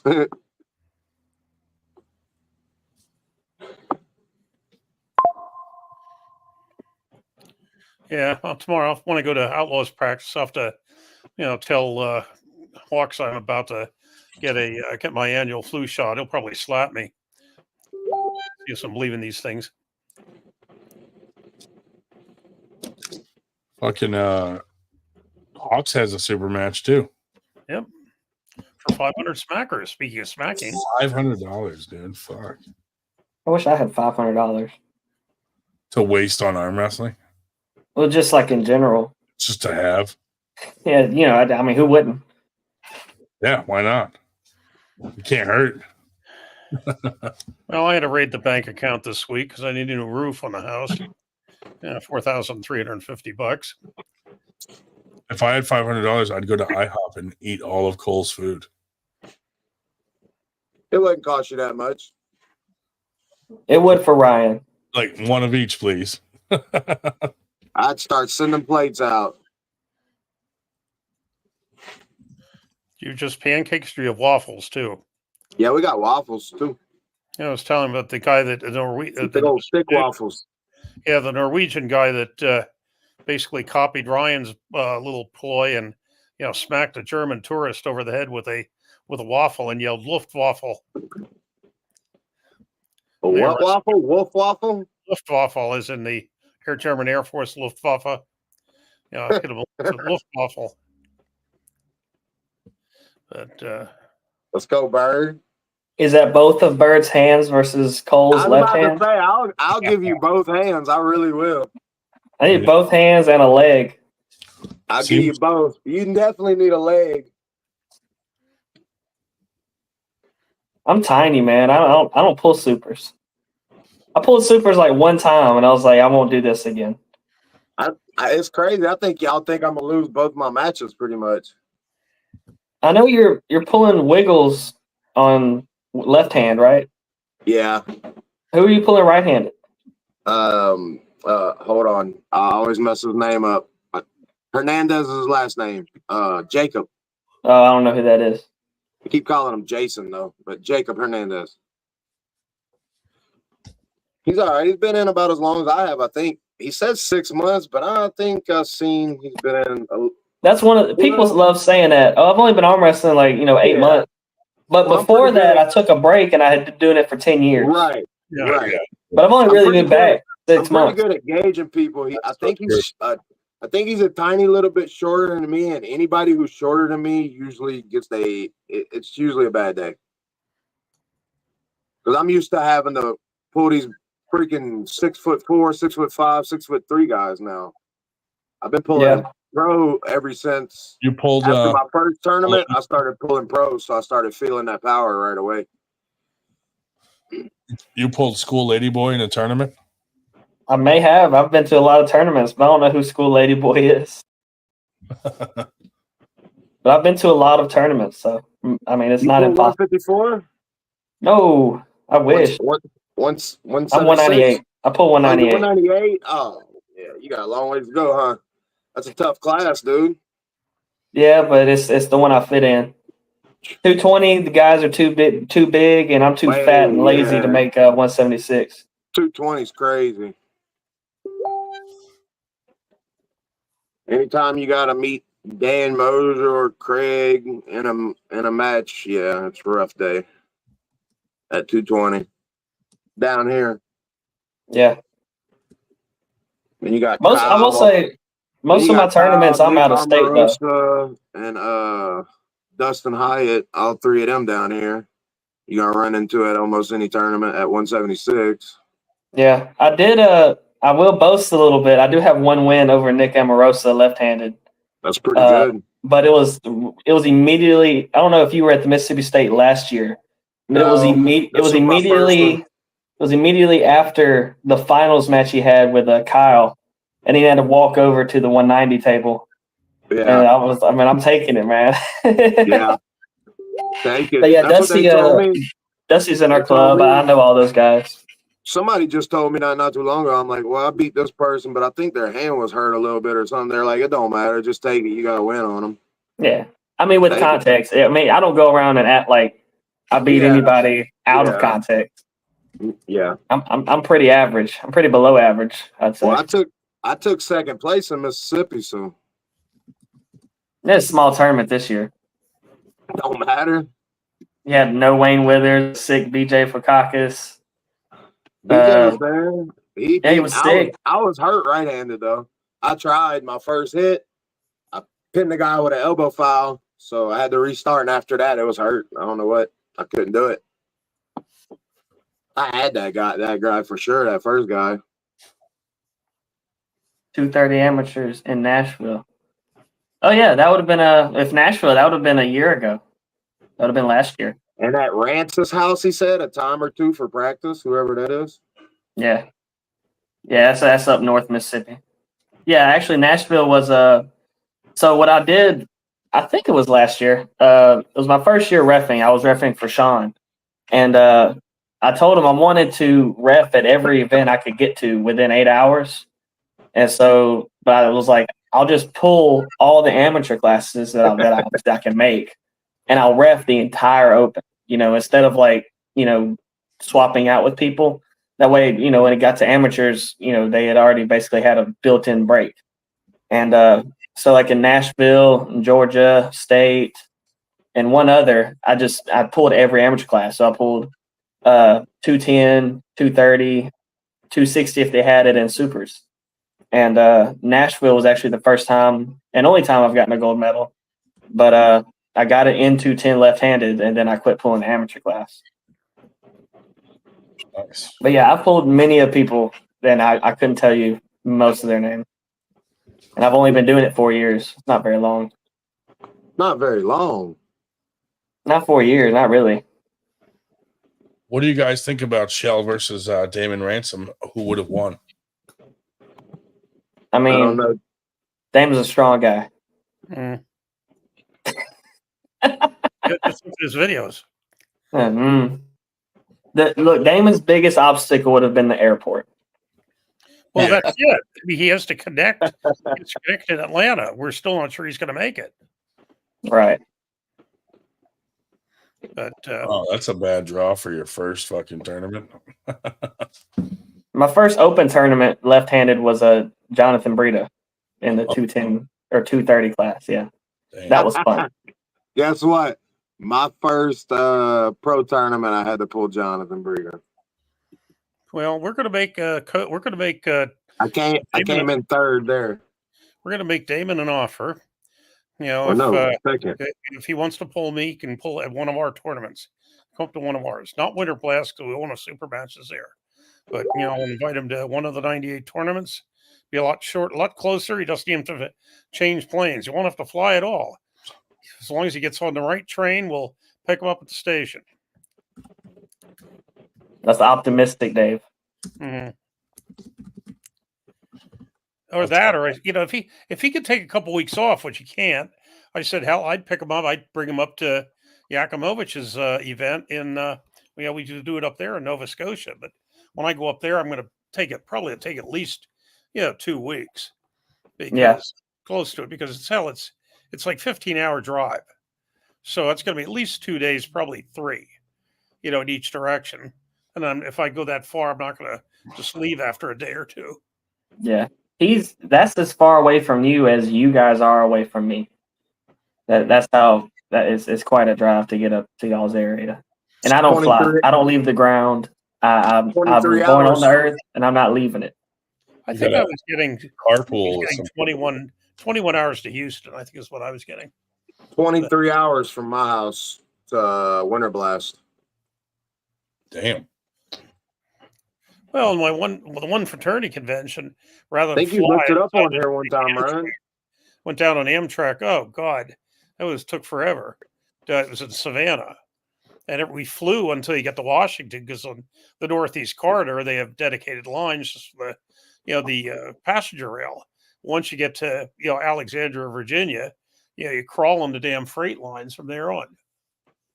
Then we sat in Alexandria for about 3 hours because some idiot had thrown himself in front of a train somewhere in Virginia. When it ended, also they were cleaning up the tracks. Do you guys agree with this statement? Do you agree with this statement? No, because I'm still in the chat. Well, factually, he dogs me. That's a known fact. I guarantee he don't dog me.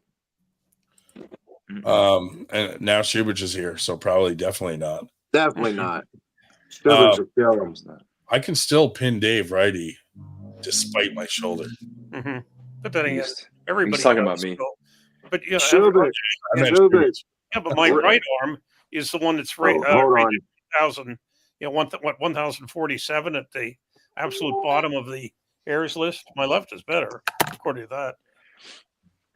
Eric don't want a super match with me. You want one? Yeah, let's do it. Nah, I wouldn't want it just because of the weight difference. I got you. How much you weigh? 225. Walk around. Oh yeah, I'm never gonna get that small. Probably. It's all right. I get out to 242 one day. Weight. Huh? I'll put on a weight vest and we'll be the same weight. Maybe in about a year and a half. I like that timeline. Cole, because I'll probably be around 265, something like that, in a year and a half, probably. Yeah. I don't know. I'm holding pretty good right now, though, at 315. Nice. Yeah. What you say, Ryan? 2026. Let's make it happen. Would you do a super match with Shubich? Soon? I'd do it if anybody wanted to see it. Yeah.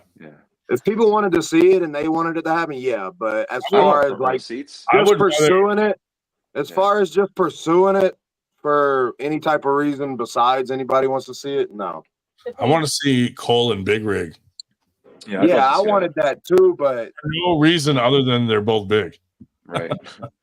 I'd like to see that. Not sure if he's ready quite yet. I don't know. Yeah. I mean, he might be more not gonna handle it. Who knows? That went so sideways. Shubich manhandled. Because he had like a really good perception, or people had a really good perception of him. And I don't think people should have a bad perception of him just because of the way I beat him. I That's just don't. because I don't know. I'm so much more experienced, and he's a force to be reckoned with in the semi-pro class. He's proved that time and again, in this region. He's good. And it's just that he met me on a day or in a time in my preparation where I'm very good right now. Like Well, look, today, we started at exactly the same month in the same year, so that's just that's wild. what made it interesting for me. Yeah, And even if, let's just say he lost to me, it just shows him where we are, where everybody's at. That's all it Yeah. is. And a loss ain't Right. a loss in arm wrestling. It's just learning. So if he beats me, I'll know where I'm at. You know what I mean? And I'll know for sure. what I got to do to get there. And I I'm think sorry, in retrospect, that was the best thing that could have happened to him because it's only going to prepare him better for his match Yep. coming up. Yep. Because he knows exactly where. And he's still young as wants at. fuck, dude. What's he, 20, Yeah. 21? Yeah, he's Exactly. so young. Yeah. Fucker. Dude, imagine being 20, 21 with a 4 or 5 bench, and like anytime he picks up anything, a new discipline, he excels in it. Give him a month to get used to it. And Yep. Yak asked, where's the Shubich versus Big Rig match? he He could down, didn't he? he can ask Eric if he wants to send it to him. I'm not gonna just out of respect because he was saying Yeah. Yeah. that his opponent for his match was like viewing his stories, just to gather information, which is And not like a just to weird put thing it to do. on It's like, just to put it See on that- record, David, I did not show anybody that. 2 minutes after Appreciate the ya. match. Yeah. I mean, I told Cole that I would I'm send it to him or something or other like that. Hey, you're gonna see it. If Yak wants to see it, I'm okay with sending it to him. Just I'd rather Eric give him the whole go ahead or give me the go ahead to share the match. But yeah, yeah, for me it Menace- was just a Saturday. I mean, Shubich, you did you go through him pretty impressively, Thank you, sir. considering the weight difference. Yeah. Eve Shell, have you ever attempted to arm wrestle after taking a Viagra? no, Would you try it? Just oh as- no, I because would. That's gonna increase your cardiovascular for sure. yeah, I pulled on Cialis. might take blood out of your arm, put it in the peen area. That's good though. In between matches, as long as you can get hard in between matches, it'll get the blood out. getting a Get call all from the blood out. not Eric. Can you imagine, Another Eric. like Dave Shell gets known as the elderly male arm wrestler that's always erect when he's pulling? Might not Yeah. look very good. I think he should test it out to see if there's a difference. Or Cole, let him give you a pill and you try it.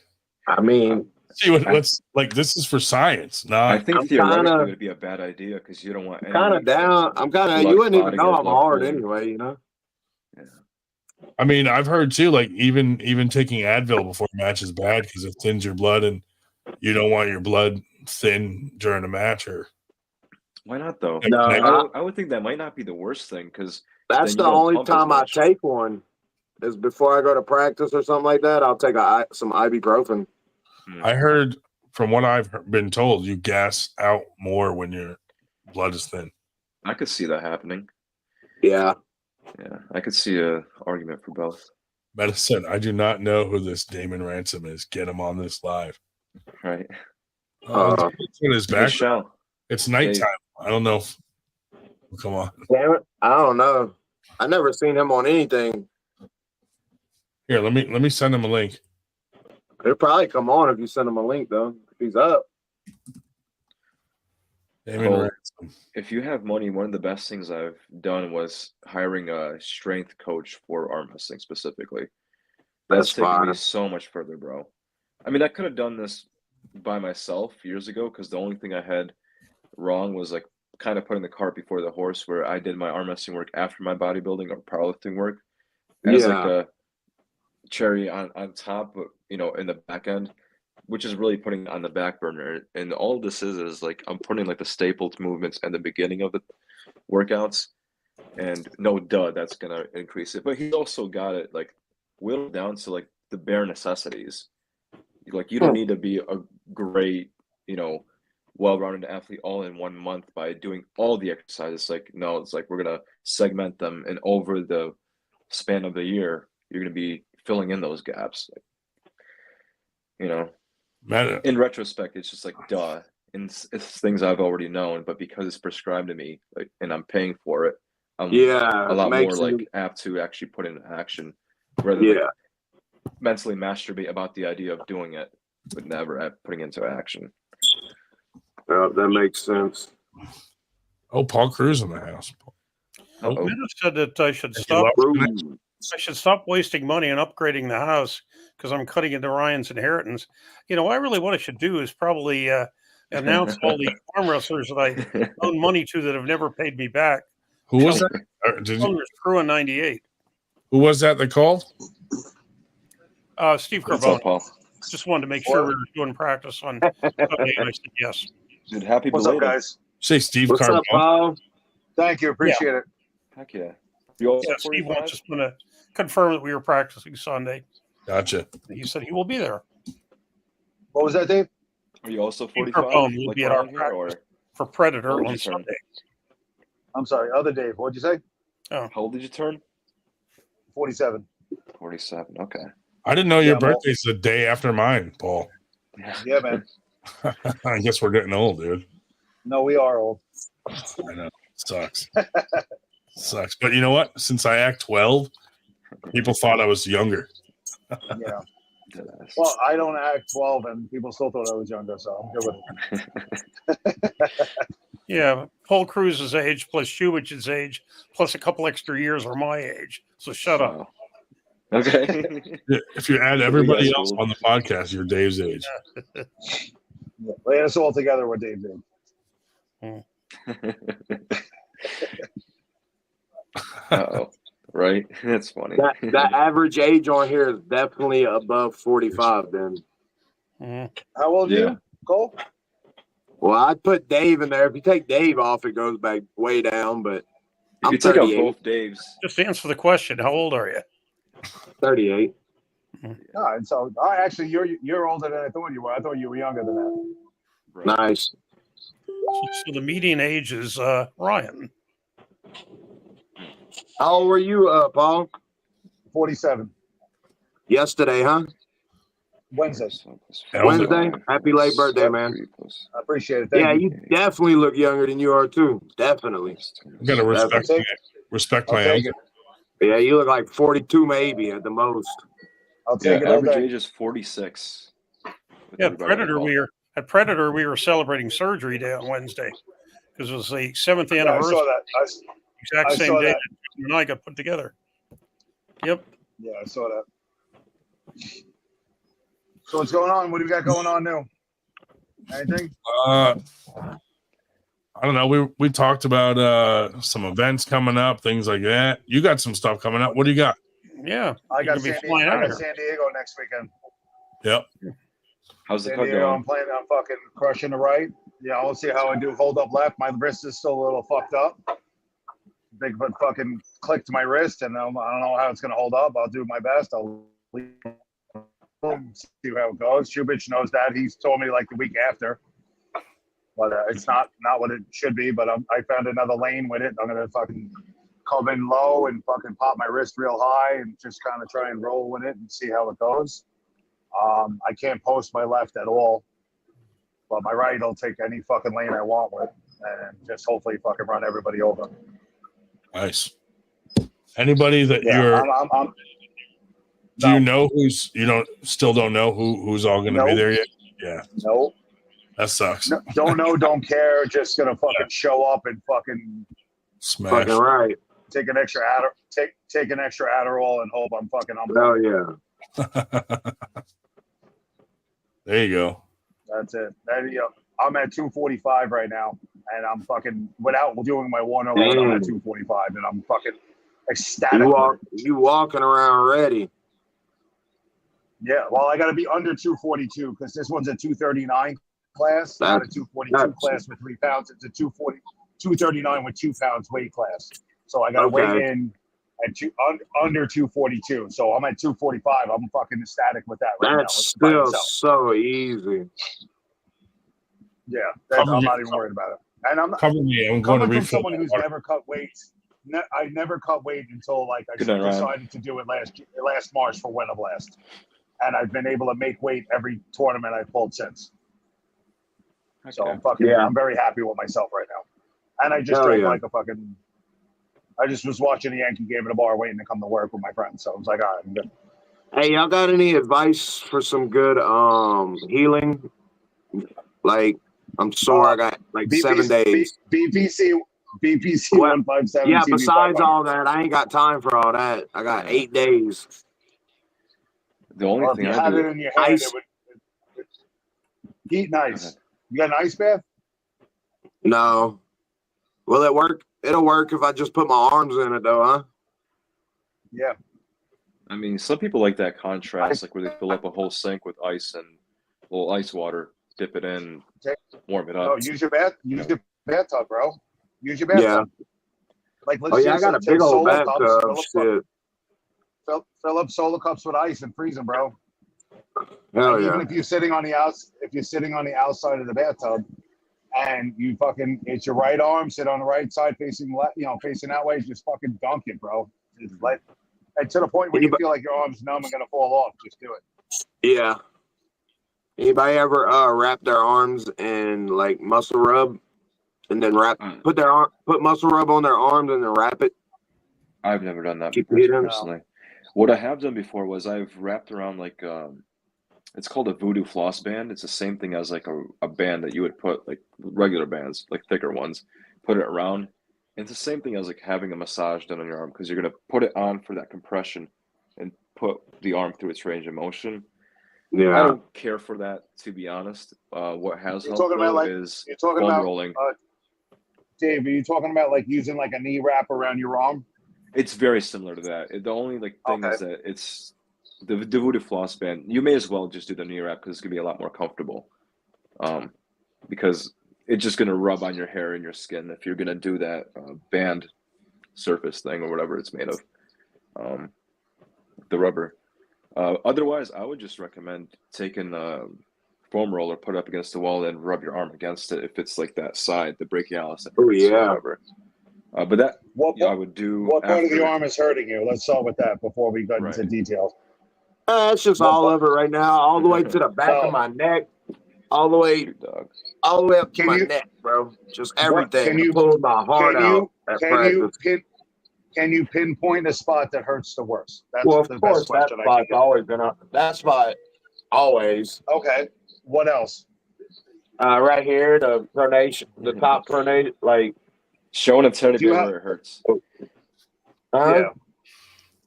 All right. So what you could do right now, if you're not doing anything, something is better than nothing. You know, anything worth doing is worth doing poorly. So just put like a localized pressure on exactly where that muscle would insert. Right. Yeah. Now all you got to do now is just flex your wrist, unflex, flex, Yeah. unflex.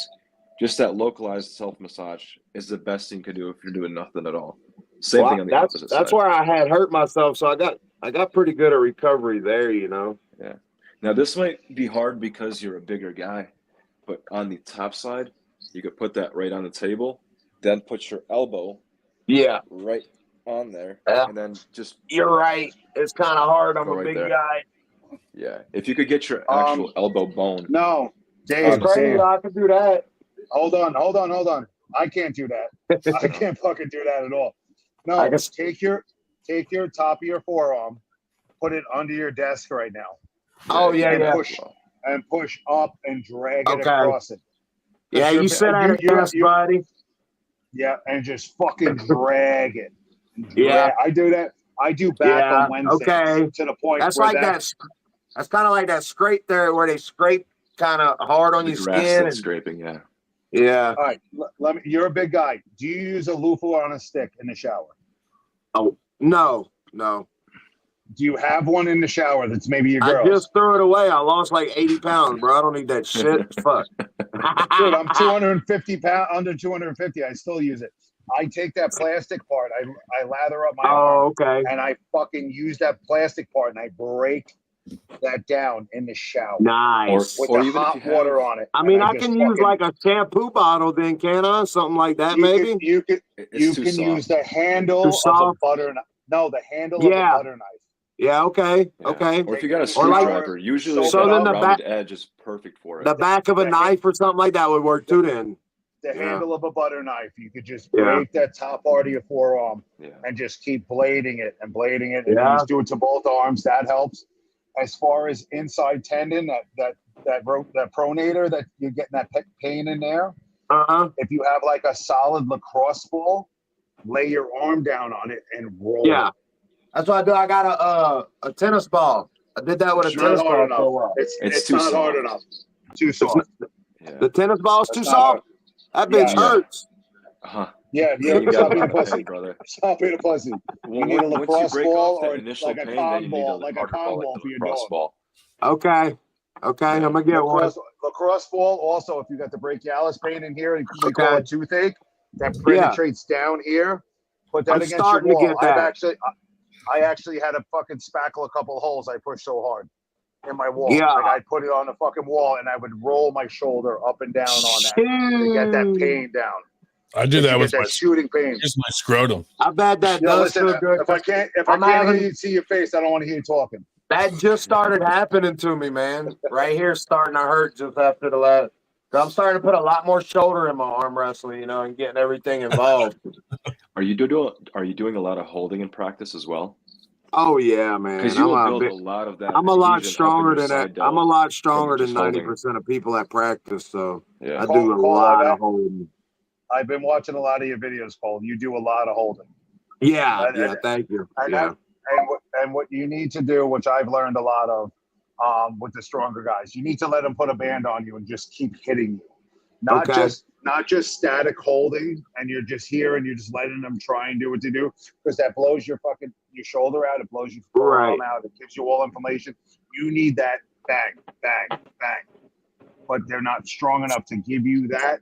You need Yeah. to, what they do, their competing shoulder, they need to wrap the band around and put it around their lat, so the shoulder's here. So when they drag their lat back, they're using their hand, their arm, and their lat.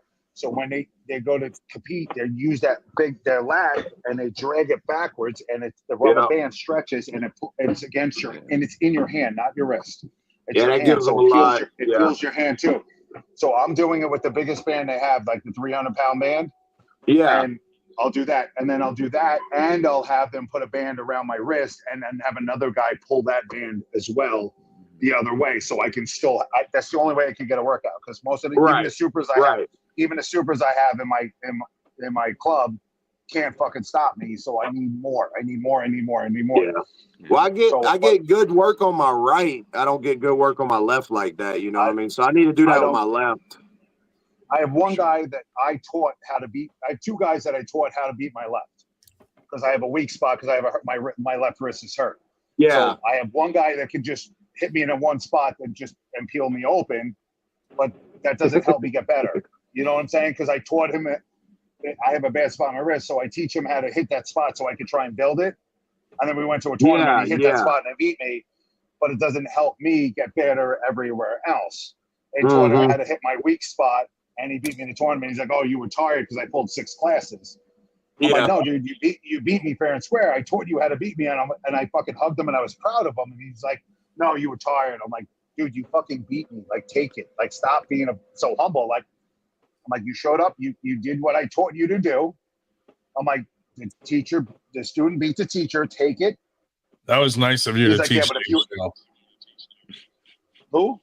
Dave Shell. That was nice of you to teach him your weakness. Yeah, no. That would bump him up like 300 points. Yo, we were on here last week. Was it last week or the week before or whatever? And someone looked up my air scores, and I was like, "Oh no, you ranked 18." I'm like, "How did I lose a point? I didn't do anything. I was ranked 19th in North America."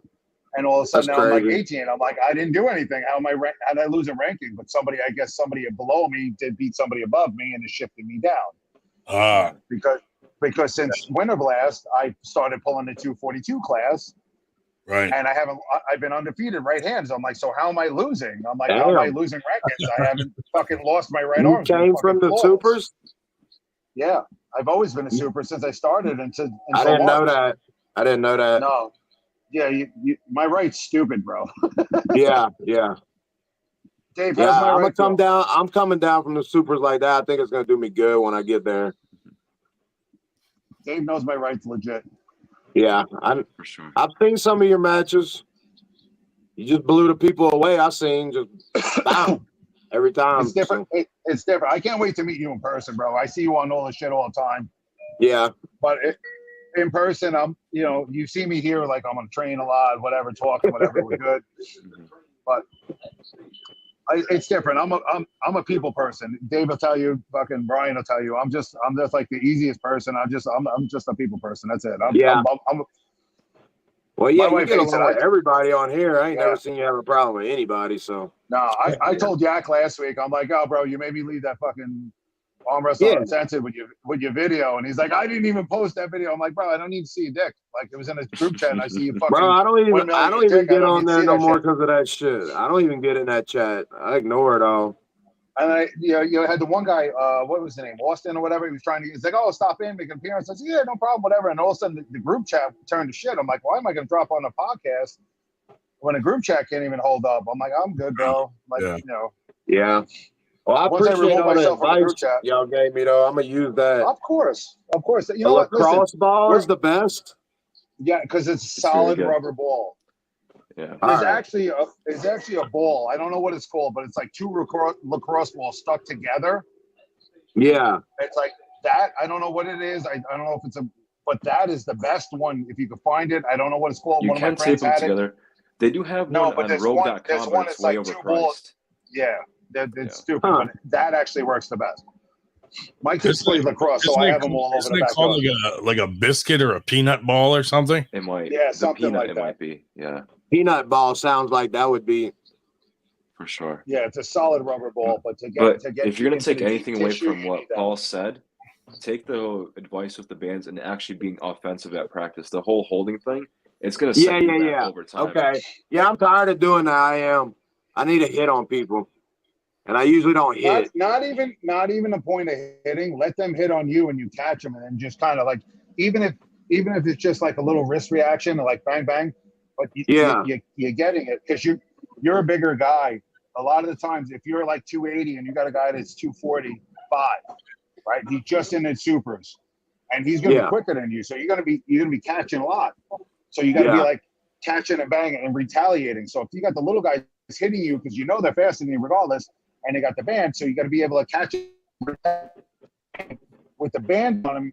You're not going to break the lighter guy retaliating on him with the band at all. So I got so that's the whole thing. Not even that. Gonna keep a lot more pressure. Running, yeah, with that band running through the palm of your hand, depending on how you grab it, because you could choke on it. You can pull it up towards the top of your hand, so it pulls you more this way or more this top way. roll, trying to attack the fingers, and if you want to dip into a hook, you can make it so you can dive in, make it harder to dive in with them, or harder to top roll, whichever way you want to go. You adjust that strap in your hand, so when they hit you, you catch them, but it makes it harder to figure out which way you want to go with them. Yeah, that's gonna help you fucking leaps and bounds. Nice, thank you. Nice. Yeah. Definitely gonna start doing that every time I get on there with the smaller guys. But that band is fucking crucial. But as far as for me, my strength is a different level. I don't know where you're at. I'm if you learn when you pull people, there's tiers for everybody. I learned that differently. I kind of see it like, okay, I'm pretty much where somebody that weighs 198 cannot beat me. I don't think there's nobody 198 that could beat me. You know what I mean? Maybe I'm sure there's somebody, especially a speedy little bastard. But I'm talking about like on average, I'm pretty much surpassed the 198 people. You know what I mean? And what's your weight right now? 315. Okay. And I don't know. How long you pulling? 2 years. 1 month. Not January. The end of January will be 2 years. So yeah, that's good. That's year good. And 10 months. That's good progress. You know, that's how I'm seeing it. Because because at first, the professional 176 in my club, he's like he's a top dog, you know, and he Who was is hard. Kyle Abear.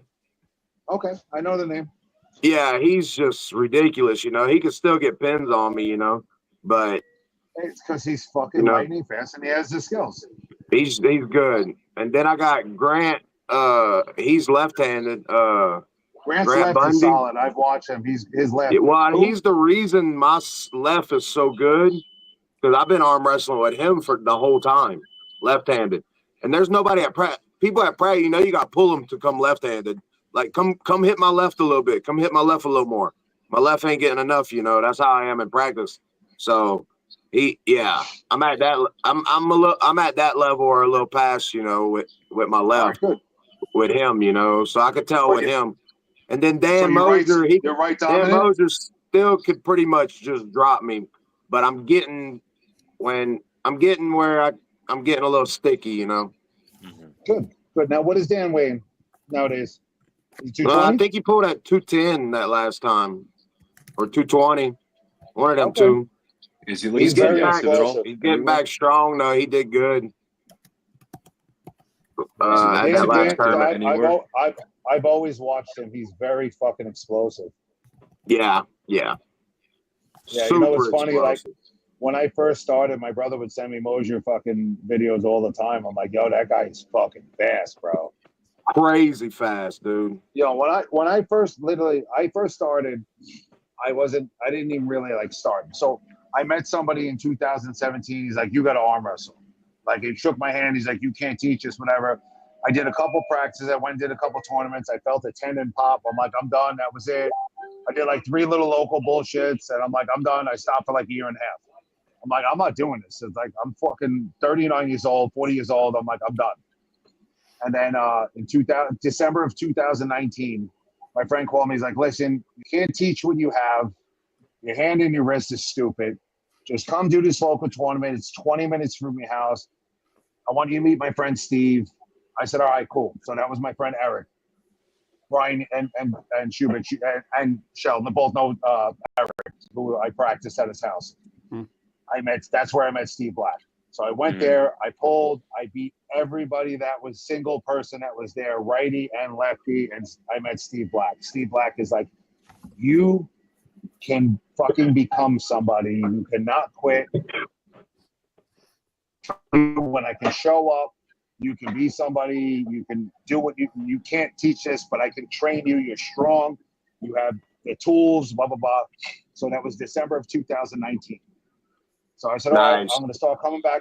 I'm going to start coming back to practice. So if you look at my shirts that I wrote, Cruise Control Arm Wrestling established 2019. That was December 2019. That was the tournament that decided to be like, you know what? I'm in. Right. And then from that day on, Steve Black is one of my best friends. And his wife and his son has the same birthday as me as well. We just went to Fright Fest. We just went to Fright Fest last weekend. I bet you arm wrestle better than him, but I bet he sings better than you. Oh, no, I sing pretty good. Do you? Now, how good of friends are you with Steve Schwartz? I mean, when the volume's really loud on the song, when the actual singer's singing, I'm pretty fucking good. I'm his biggest fan always. Was that December thing? Was that December thing the one where the preliminaries were during the day at the hotel, and then the finals were over at some other? That was a urban arm wrestling thing. That was the first thing I ever did for Jaren. And that was where I met Linda Lynn and Jaren. That was the first thing I ever did for them. And Linda Lynn wanted to do an interview. I'm like, I don't know what the fuck you're talking about. I'm not doing an interview. It's just like, I'm not even a pro. Like, just the first thing I ever did. She's like, you just beat everybody. You're not a pro. Like, no, I'm not. I don't know what you're talking about. I'm like, no, I just showed up and they told me to come here, and you literally live 20 minutes down the road. I'm like, I'm not doing an interview. My wife's like, who is this girl? Like, whatever. Now, Linda's a sweetheart. She showed up. She brought roca pollo to my house for my barbecue. You know, like, it's like she brought rice and beans and fucking roca pollo. Like, it was great. But, you know, a few years later, everything changes. You know, you become friends with people and make families and friends and you know. I was told Chris Myers is supposed to be at the practice tomorrow at Outlaws. Yeah. What practice tomorrow? Outlaws in Grimaldi's house near Utica. Yeah. Hey, Yeah, I mean, Paul. he was Paul, supposed when- to come a few times, so I wouldn't hold your breath, but hopefully he comes around this time. Yeah. Mhm. Go ahead, Cole. Paul, when was that, Cole? everything felt like you started coming together with your elbow and everything, I feel like I'm like right on that edge where everything's about to just get real good, man. It's feeling good. Give it 6 months. About 6 more, you think? I was 6 thinking months. that 3-year mark because I seen Hunter Knobs about 3 years. He started busting loose. Listen, his days still to this day. I'll pull. I feel fucking nothing. And then I do Nice. stupid shit. I do stupid shit in the gym, and I'm like, next day, I'm like, what the fuck? I'm like, because I'll add no weight, like I'll add something stupid, and I'll just change my angle a lot because I don't press a lot. So I started pressing it, and I'm like, it was 150 pounds on a fucking press, and I'm like, that was like nothing to me. But meanwhile, I'll take 100 pounds and I'll do a single on fucking tricep presses like no big deal. It's like, when if I turn and I do it this way, it's like all of a sudden next day I'm like, what the fuck is wrong with my arm? Like, it's some days it just hits, but I literally have been training my arms for the past 3 weeks just now. Now tomorrow, I'm gonna work out. I get off at 8 o'clock in the morning. I'm home. I'm back. I'll be back in the gym by 10 o'clock in the morning. Tomorrow is my last day of hitting upper body until San Diego. Yeah. I am going to obliterate my fucking arms tomorrow. Yeah. I literally, in my gym, they have where you can take like, the How many days out where is that? 6. 6, and you're gonna obliterate. Yeah, so I gotta compete. I obliterated myself yesterday at practice, like just. So I'm competing tore in San myself Diego. apart. I'm competing Saturday in San Diego, so Sunday, so it's 6 days out. So in my gym, they have the cable machine where you could take the jump. It's like a platform. It's like a jump box platform. So you can adjust the heights on it, and it like locks in. So I'll lock that in, and I'll put a fucking yoga mat on top of it. I'll grab the one cable to the right of it. I'll put a yoga mat on top of it. I'll put the whole rack on it. I'll put like 150 pounds on top of the 95-pound rack, and I'll just fucking bury the shit out of my arm. I'll do like 250 pounds, fucking drag pull, righty, lefty, boom, boom, and fucking just bury the shit out of my arm. I'll lighten it up, and I'll just fucking lean back on my arm. I'll lean back on my arm till I can't do nothing. I'll literally obliterate my arms. Yeah. And then I'll go sit in a sauna with a sweatsuit and a fucking hoodie on and sweatpants over the sweatsuit for like an hour. And I'll drop like 6 pounds. Hey, Paul, can you take a video of that? What, tomorrow? Do y'all, like when y'all, cool. Like, he wants a video of you in the sauna. no sweat. That'd be a fire video, though. Yes, definitely post that somewhere so we can see it. But not the sauna part. I try not posting videos when I'm doing a lot of weight like that. Yeah, because it's ugly. I know. I normally do like the 95-pound rack with like 45 or 90, like 245s on it. I normally don't try putting more than that on and posting because people are like, "What the fuck?" Yeah, I usually do it if I feel good and it looks good. Yeah. I have posted pictures of it before, like with the whole rack and then like a 45 or 245s hanging, but I never did it with the 3 because I kind of don't want people knowing how much weight I move. Gotcha. Yeah. But yeah, I'll do that. I'll do that for you tomorrow. I'll actually send you separately, Dave. All right, thank you. I'll send to like Messenger. I like what Todd Hutchins said a little. Hey, do y'all concentrate on like cardio during y'all's? Hold on. I'm sorry. Hold on 1 second. What were you saying, Dave? I like what Todd Hutchins said about the J press before when he was demonstrating it. How he would do 3 different bar grip like positions because he was alluding something to the fact of like when we arm wrestle, we go through like different ranges of motion, and you want to be strong in all of those. So you don't get knocked off center and then, you lost your angle. Now you can't pull and you lay it down. Kind of like you were saying with the tricep extension stuff.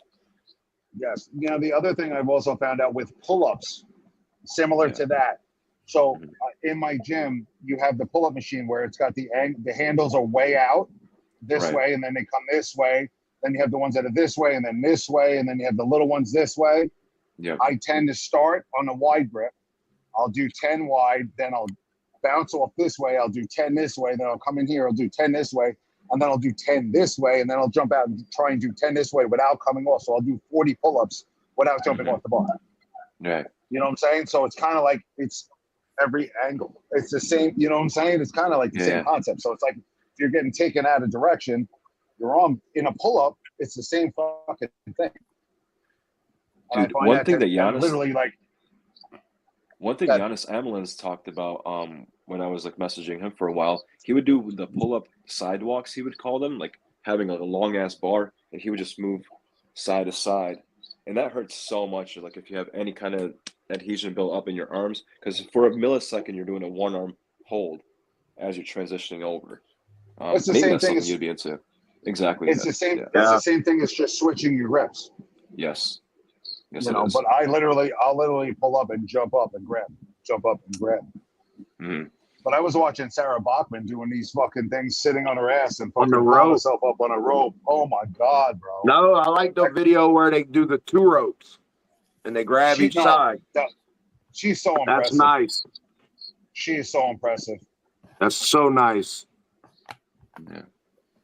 They climb the ropes. Climb the ropes. I'd like to see her do that.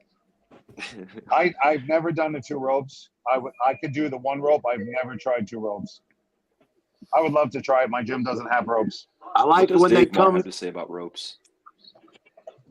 I've tried it. Like I have ropes in my backyard. I used to do the battle ropes, and I used to fucking pull a tire with them. You know what I'm saying? I like how they come. I like how they come down. How they just they let go for a second and then grab it, and they catch it in that arm wrestling position, bro. Every time, bam.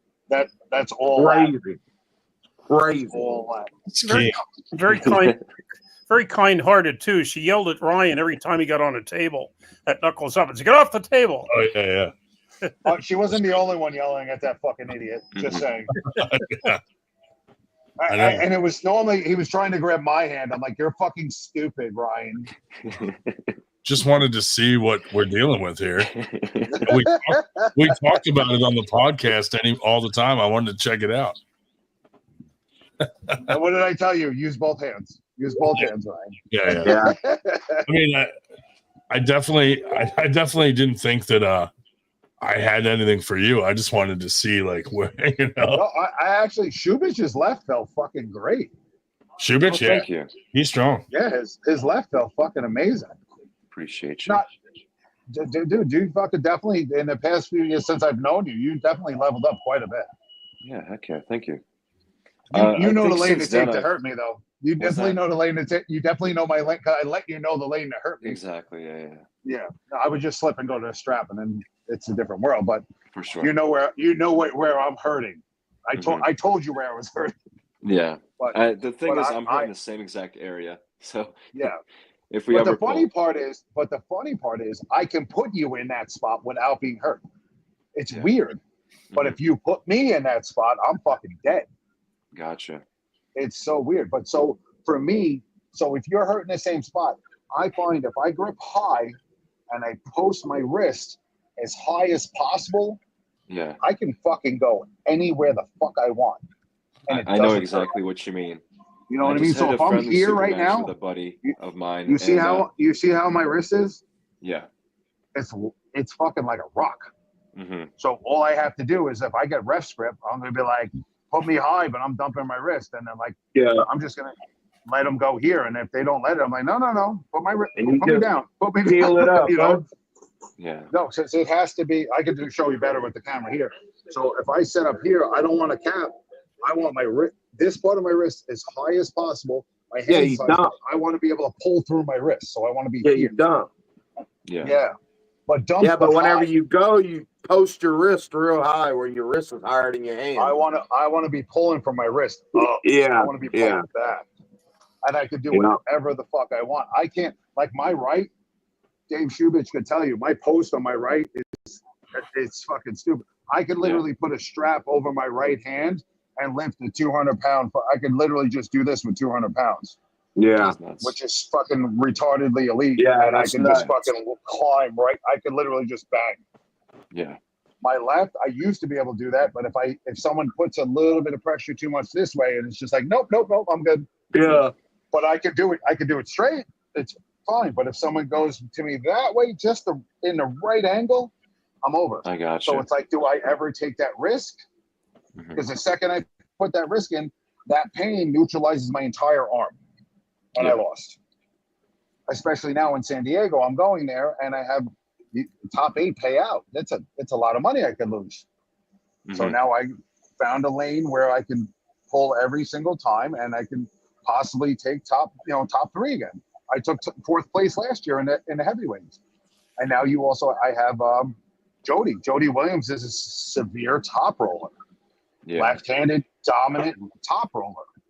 I can't stop his top roller unless I get him in the strap.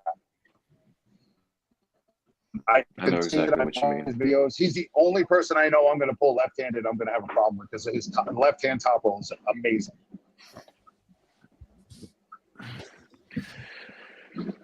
That's why I was so wanting to see him pull Mike. Yeah.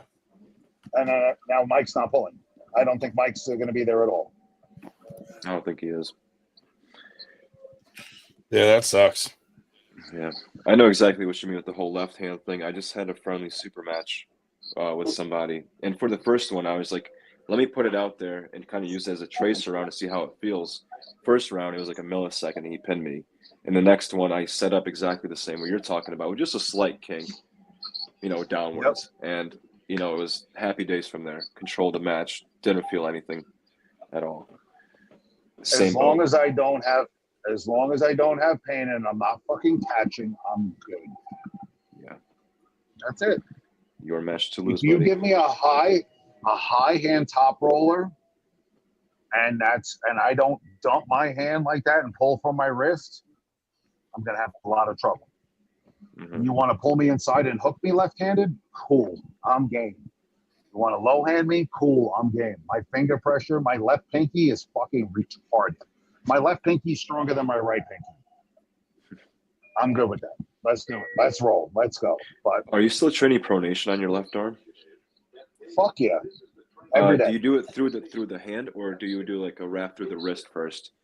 I go over my thumb and I put it right over the wrist, right over my wrist bone. Okay. All right. Cool. So you're keeping it healthy. Crank. Yeah, I just crank. Like on my right hand, I'll do it through my hand. I'll do it anyway on my right. I'll go my right. I can go any angle, and I also go over the wrist here, and I go both ways with it. So I go this way, and then I go this way. Yeah, with my left, I have to baby it a little bit, go through the wrist rather than through the hand. No, either way, it's fine as long as it's not over this knuckle right here. Gotcha. That's it. That is like there's like there's like a window right here, and it's like as soon as I find it myself, it's over. Who's UJ versus Paul L. Uncle John. Uncle John will never fucking pull me lefty. He'll get destroyed. Uncle John felt my left and he laughed. He's like, yeah, no, I'm glad I never pulled you. Uncle John felt my left after Knuckles up, and he's like, I'm glad I never got that match. Just saying. Weren't you there for that, Ryan? Yeah. I sure was. Because when fucking Munoz fucking backed out from the right hand match, he's like, I'll pull Paul Cruz, not knowing who I was. Yeah.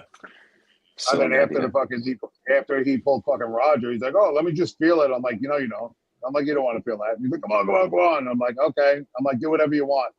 He's like, what? I'm like, do whatever you want. And he wants to do whatever you want. My arm stayed in the center of the table. He's like, what the fuck? That was that outside the Chinese restaurant? Yes, sir. Korean, the steakhouse. Yep. Yeah. Cast iron pot. How the hell did I end up pulling you at that underground thing at Steve Hale's place? That must have been Masters. That was when I first started. That was fucking 5 years ago. That was Masters. Yes. Was it Masters, or you were still playing amateur? That was Masters. That was when I pulled fucking Perez. That was that's my profile picture. Yeah, we were hiding from the snitches who turned us in for violating COVID. That was when I pulled Frank Hurst. That was a great match with me and him. That was when I first learned how cheating starts. starts. Match of the day, buddy. Match of the day. Yeah, man. How how that, like, I'm going to go ready and go this way and then this way. I'm like, what the fuck just happened? And I just fucking held on. I'm like, okay, I'm here. And he just realized he couldn't fucking pin me. And I just fucking. Yeah. That was definitely. That was Hawk's first tournament ever, and he was. Yes, it was. Hadn't figured out what he was doing yet. So in the not after pull, but we were working with him afterwards. I was actually able to hold him then. You didn't know what the hell he was doing. It's so cute, like handling a new guy, because we had a few guys that were like there for the first time, and just like they don't know where to go. They're just like little kids. That was one of my running first across the tournaments. stage. I mean, he did That fairly. was one of my first tournaments. Well. Yeah. He did Hawks did fairly well. That was one where what's the name? Steve the Goofball showed up. The heavy set with black ice. Who's Steve the Goofball? Steve, what was? Yeah. Rosendeers? Who's that? No, what's his name? Steve. What was the heavy set dude that was that you trolled his mom the one time? Weirdo Steven, yeah. Weird Steven, I don't know him. Who are we talking about? This dude used to come on the podcast. His name was Steve, and he was kind of a weirdo. Like he would message people and be like, "Hey, you look strong. I bet I can guess your waist size." Like weird shit, That's your waist size? Yeah. And so we caught on to him quick, dude. So he lived at his mom's house. So somehow I got his mom's phone. My name's not Steve. And I called his mom and I was like, "Mom, it's me, Steve. Bring me down some meatloaf from the basement." And dude, he got so mad and he came on the podcast and he was like, "Don't ever call my mom again." It was it was a dickhead move, but yeah, I think he retired after he tried to pull me in the after pull and I beat him. he was kind of bitter. He was real strange though, like all those guys in New York, he was on, like he would go to some of their practices and all of a sudden he's messaging them like, "Hey, what's your waist size?" And it's fucking weird, dude. Why do you need to know an arm wrestler's waist size, Oh, God. Yeah, that was his weird. spank bank? Yeah, exactly. Mm-hmm. No, that's funny. That was like one of my first like tournaments when I came back. When I said in 2019, that was like the beginning of 2020. That tournament. Yes, it was. Yeah. It was 20 because it was supposed. I think to that was that. I think that was after that tournament. When I said, "All right, I'm in. I'm going to do it." That I think was my next tournament. Yeah, because it was supposed to be what happened? somewhere else. He didn't do that this year. Like that. That's like one of my favorite tournaments in Utica.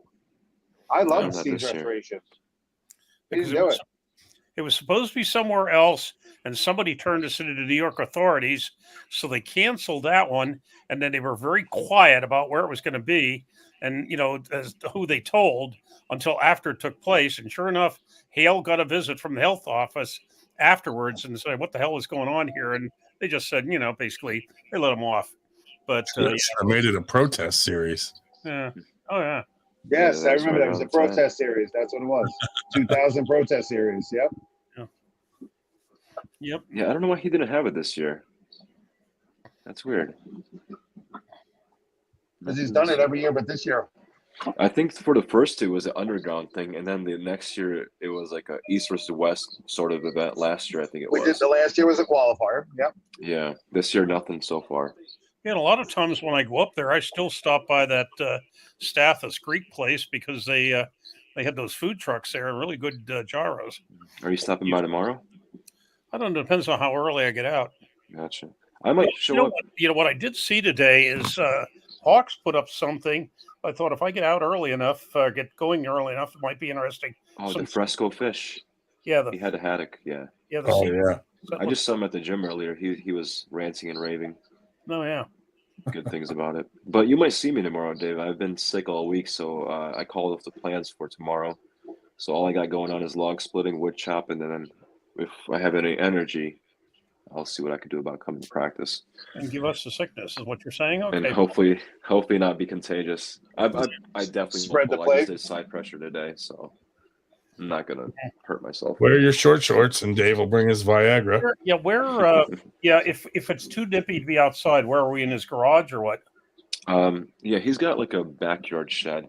so we'll be all right. And he's got heaters, like space heaters that he could put up. We'll be all right. We probably won't be out in the driveway with the temperature. No, because he's got a new house. I don't know if you've been to the old location, but you'll just be parked outside the house. It's just an easy walk downhill. So you might, I don't know if you want to bring a cane or something. Yeah. Other than that, he's got like a fence with like carabiners on it, but you know, you get some help. Yeah, no, the guys that are nice. Yeah, no, if it's irregular ground, I'll take it with me just to be sure. Yeah. You know, it's funny. I just went to my friend did like a happy hour thing, and we watched the Yankee game before I got on the train. And I was at this new bar by the train station, and I was talking to the guy. He's like, "You look really familiar to me." I was like, "Oh, did you work at the other brewery over in Bayshore?" It was one of the ones we held the World Series arm wrestling tournaments at, and the Jason Bale tournament at.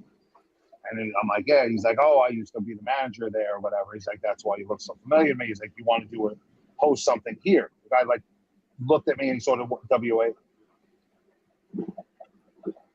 And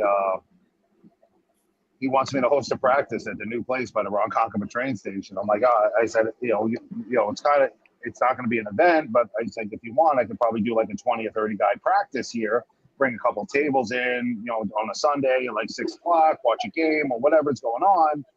If you hook us up with like appetizers, maybe some drink specials, something like that, I'll have the guys bring the tables in. We could do a practice over by the dartboard area or something like this, if that's okay, whatever. He's like, yeah, we could do that. He gave me his card. So the guy's opening up this brewery spot for us now to try and get some, he's like, yeah, we can do some video, stuff like that. I'm like, yeah, I could totally do it on my YouTube page, my Facebook, my Instagram, whatever, stuff like that. It was just me hanging out, and the guy saw a WAL shirt on me and just started talking to me. I'm like, all right, cool. So it's like, that's great. It was awesome. Yeah, it's pretty cool. I'm going to put you guys, I got to answer a text message. So I'll be here, but I'm not here. So hold on.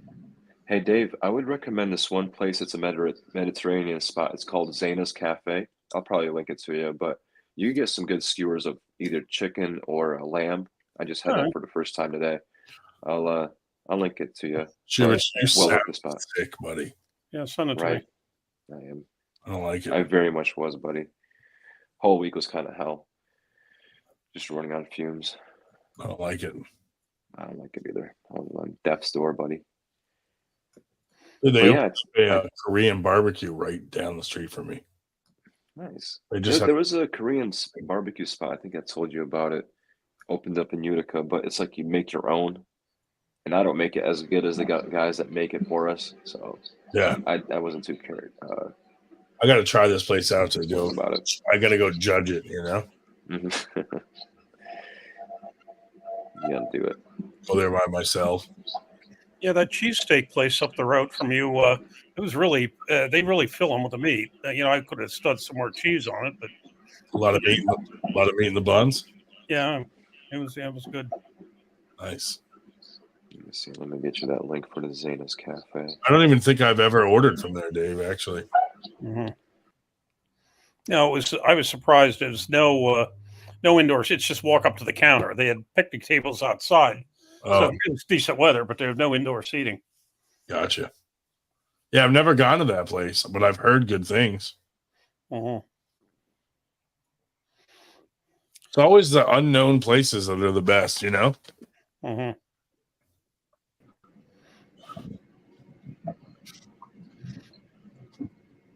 Yeah, I took a look at the seafood place, and they close at 7, so I would have had to go earlier, not on the way out of town. Yeah. I never get seafood from a place that doesn't have a fucking coast. Mm. That's smart.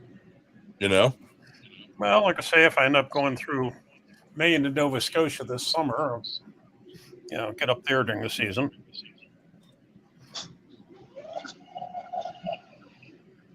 Schubert, when's the last time we got crusted? When's the last time? Knuckles Up 4? Yeah, altogether. It was Knuckles Up 3, I want to say. 3, yeah. Yeah. Yeah, Knuckles Up 3, that's what I meant.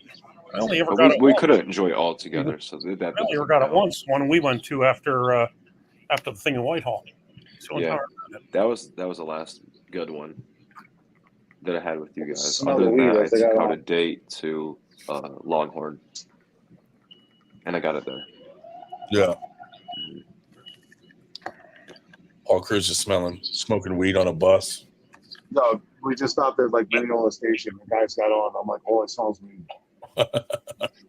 Nice. I don't know what it is, but for some reason, just my left only on. It's not dead, but I got to keep putting it back in my case. My left earbud keeps just cutting out. I put it back in the case, put it back on. It's fine. I'm like, only on Friday nights. Let's see. Paul, you ever see that one arm wrestling lift standards sheet that came out like a couple months ago, or was it a year ago? MG, welcome. I think you'd find these pretty interesting. I'm gonna send it to you in your Facebook. All right, appreciate MG, it. when are you gonna arm wrestle? Me? Yeah. Meredith? Yeah. You mean, yeah, fuck. Never. I'm too fucking old. Come on. Oh, God, here we go. I'm not that old. Dave Shell here. I Jeez. am that old. You're younger I'm than even me. older than Stop it. Ryan. Happy birthday again. How do you So know? am I. You're younger How old are than me. you? Ryan, you're 45. I'm 40. No, you turned 46. I'm 45. Yeah. Yeah, okay. Okay. Bruce 45. turned 47. I am turning 47. Oh, Well, you're only the third 47. oldest so person on this Paul chat. is slightly older. I'm older. Yeah. You're older than me? Yeah. Fuck you. Yeah. I'm just kidding. Well, then maybe I could do it. No, just kidding. I'm a wimp. Oh, I was going to put on my white wig because no one got to see my Halloween costume. Damn it. That's okay. I've seen plenty I like to see. I think I'm not everybody has. I'm not arguing. I'm very lighthearted, and I can take it. I can take it. Look how polite she is. May I join? May I join? Duh. Meta wrote, so polite, MG. May I enter? What? How would you say it? I would just join. Yeah, may I enter you? What's up? What up, big man? What's up, Eric? Hey, we were talking about your loss to Shubich, and we played the video live. No, I'm kidding. That'd be nuts. You said that he like slides in a chair. Shubich is deceiving, isn't he? He is, yeah. He's deceitful. Yeah. Hey, Eric, thanks so much for that water bottle. I appreciate you taking out the lemon too. Yeah, I watched it for you a little bit. That's a big man right there. I left my water bottle at the gym. He cleaned it out for me. I don't know what else he did to it, but he cleaned it out. Took out the lemon in it. There's the whole gang at Montana's Rib and Chop House. Can you bring it up closer, Dave? You know, the City Slickers just went out to Montana's Rib and Chop House. Yeah, we could see it all. City Slickers? Yeah. Dude, half of them aren't even from the city. That kind of upset me a little. They're not really city slickers. Well, it's tri-state. That's what they're doing. Yeah. Tri-state. You understand? Yeah. Yeah, but dude, they got one from New Hampshire, one from Maine. I'm like, that's not the city. Well, I It's see tri-state. It's a tri-state. Garrett's dad went with him too. Glenn's there. Oh, nice. Yeah. Ray Romanowski's there, reffing. Mm-hmm. And he's pulling. Yeah. He's pulling as well, I believe. I was supposed to go, but then I realized it was the weekend before fucking San Diego. I'm like, I can't do that. I don't risk it. Yeah, well, you know what?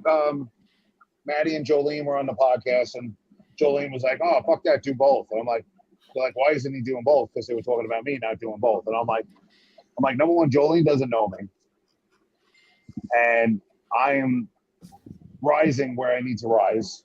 And for me, I know I can go there, and the guy they wanted me to pull, I would beat him both arms, 5 out of 5.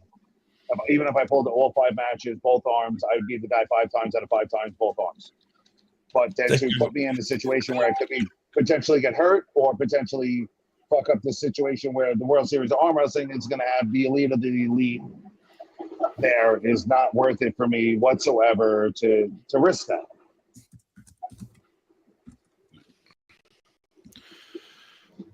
Okay, so tell me, I'm going to usurp the conversation for a moment. Uh-oh. What the fuck is up with you guys and that other group? And how the fuck did I get roped in to the weirdest fucking place in my Roped life? in. So some of Is those that the guys. arm wrestling uncensored? Yeah, Yes. What? Okay. What? First of all, I don't even know how I Run. fucking got here in the first place. I swear to God, it was your fault, Ryan. But I don't know how it was your fault. It's not my fault. Someone Ryan's sent fault. me a Because you link. were on. I think it was because you were on here with Yak. That was it. That's it. You were on here when No, Yak was on someone. here. That's all it was. Some of those guys came on here and said some racist things. We had to boot them, and now they're all butthurt about it. They're mad, so they hate us. Basically, Okay. that's Okay. So obviously we have one side of a story. We have another side of a story, and the truth somehow must be in the middle.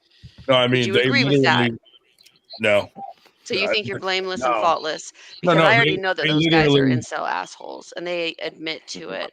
Because every time I try to leave, they add me back. they literally came on and said the N-word multiple times. And I know. I wish they wouldn't do that. Yeah. And I actually really like them. Actually, even though they're some of them are all right. borderline psycho. There's some of them that just don't see that line that you can't cross on a podcast. You know? Ah, I see what you're saying. Yeah. I mean, I had to delete a ton of episodes because of some of the stuff they like did. my episode, even though I still see myself everywhere, it's okay. Yeah. Just like it's okay. Again, I'm lighthearted. I see you. fucking your left breast is famous in the arm wrestling world. well, someday I'll get them all fixed and whatever. But Why would you fix what's good? no, they're good. In fact, I sent some guy a nude this morning. Some guy. Aren't you married? Doesn't matter. Yeah. Oh, geez. Oh, Nope. interesting. Only if it bothers him. That's right, Doug. Maybe So again, maybe bad. everything I say is a lie. How do you know I didn't send it to my husband? Well, I'd know because I got it. Oh, you guys will never. Yeah, keep on trying to find me. Well answered, Dave. Well answered. Yeah. Anyway, but I just don't understand why there's a rivalry at all. Like, can't everybody just be buddies and like? Okay, I agree that you shouldn't say the certain words that are said. That is true. But beyond that, I just don't understand. I'm confused. Well, may I? Yeah, Dave, I'll let Dave. Chill out. Yeah, I mean, quite frankly, Dave, we are too. We left you in are charge too. for 5 minutes, Dave, and you see what happens. No. To answer your question, we are as well. When they first started up, Kotlo talked to Ryan, and we were working with them, and we were trying to help him out. And Kotlo just likes controversy. Yep.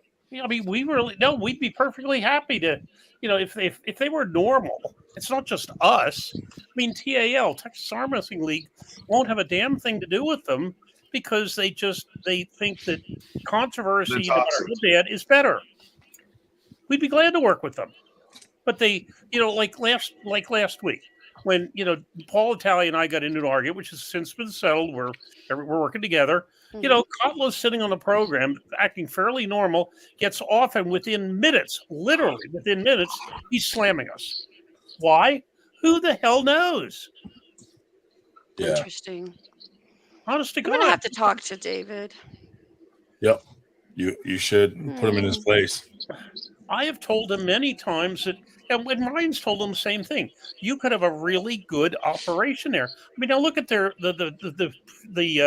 tournament they're putting on next week. They have some very good pullers there, but just because he won't rein in the jerks, and he doesn't want to rein in the jerks, he stirs them up. Okay, wait. What is his capacity then? Is he the owner? I don't understand. I don't know if the owner. leader? But he's the leader. I don't know if owner would be the correct word, but yeah, he's the chief organizer. Fall guy. Is David Kotlo. Yep. But he'll set up some matches, then he disappears for months, then he comes back, throws gasoline on it, gets everybody riled up, then he quits, then he comes back. So it's like I don't think he's that into arm wrestling. I think he's more into the drama of it and likes to see like dumpster fires, because it seems like everyone I've talked to says the same thing about him. Like he's like that in other aspects of his life too. So I'm thinking maybe he has a boring home life. So he stirs shit in the lives of others. You know? Have you ever had relations with him? Have I? Yeah. I don't know. You'd have to ask him. Well, that's a yes. I mean, we'll look at, like, for example, look at how, here we just You'd have to ex what David. he will do on the chat is he brings on these people from other groups that don't know what they're getting into just to be funny. Yeah. He drags those people in from the dad chats and Well, the other chats. What he did to MG. But it's funny. Yeah. It is funny. Yeah, you had no idea what was it, David? Yeah, I think so. Oh, yeah. Oh, absolutely. Pretty sure he sent you a link and you came on and you weren't sure what it was at first. This whole time I thought it was you.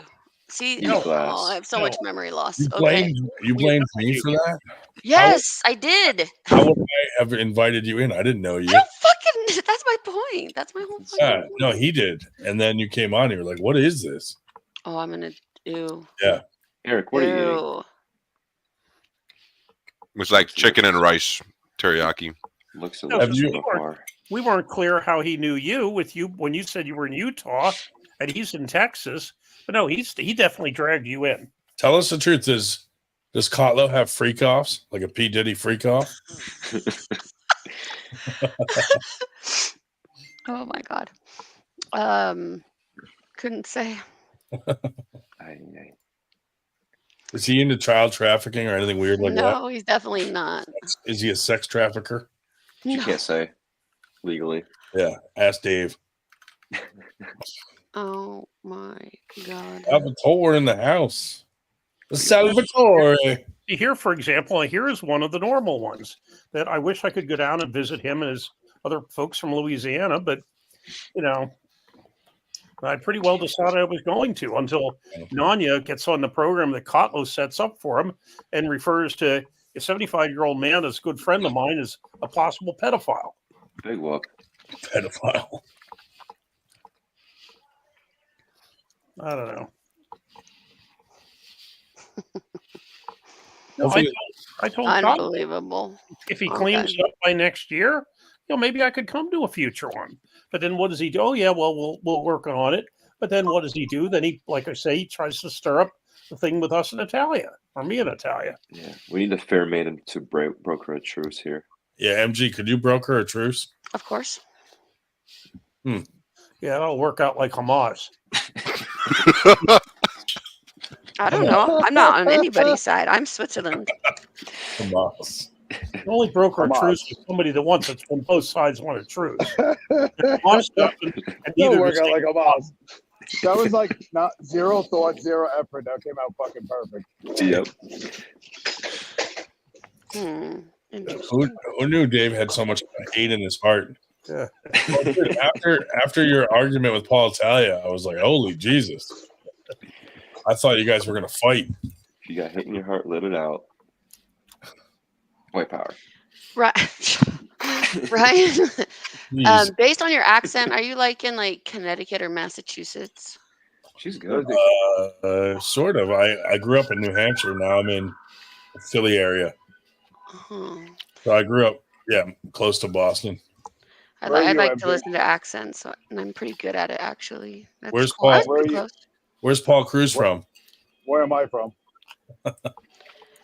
Well, right now, since I only heard a few, you'd have to say something longer. Yeah, say something long, Paul. Long? Something long? My penis. Yeah, no, my dick actually. But okay, because of how you say long, I can hear that sound.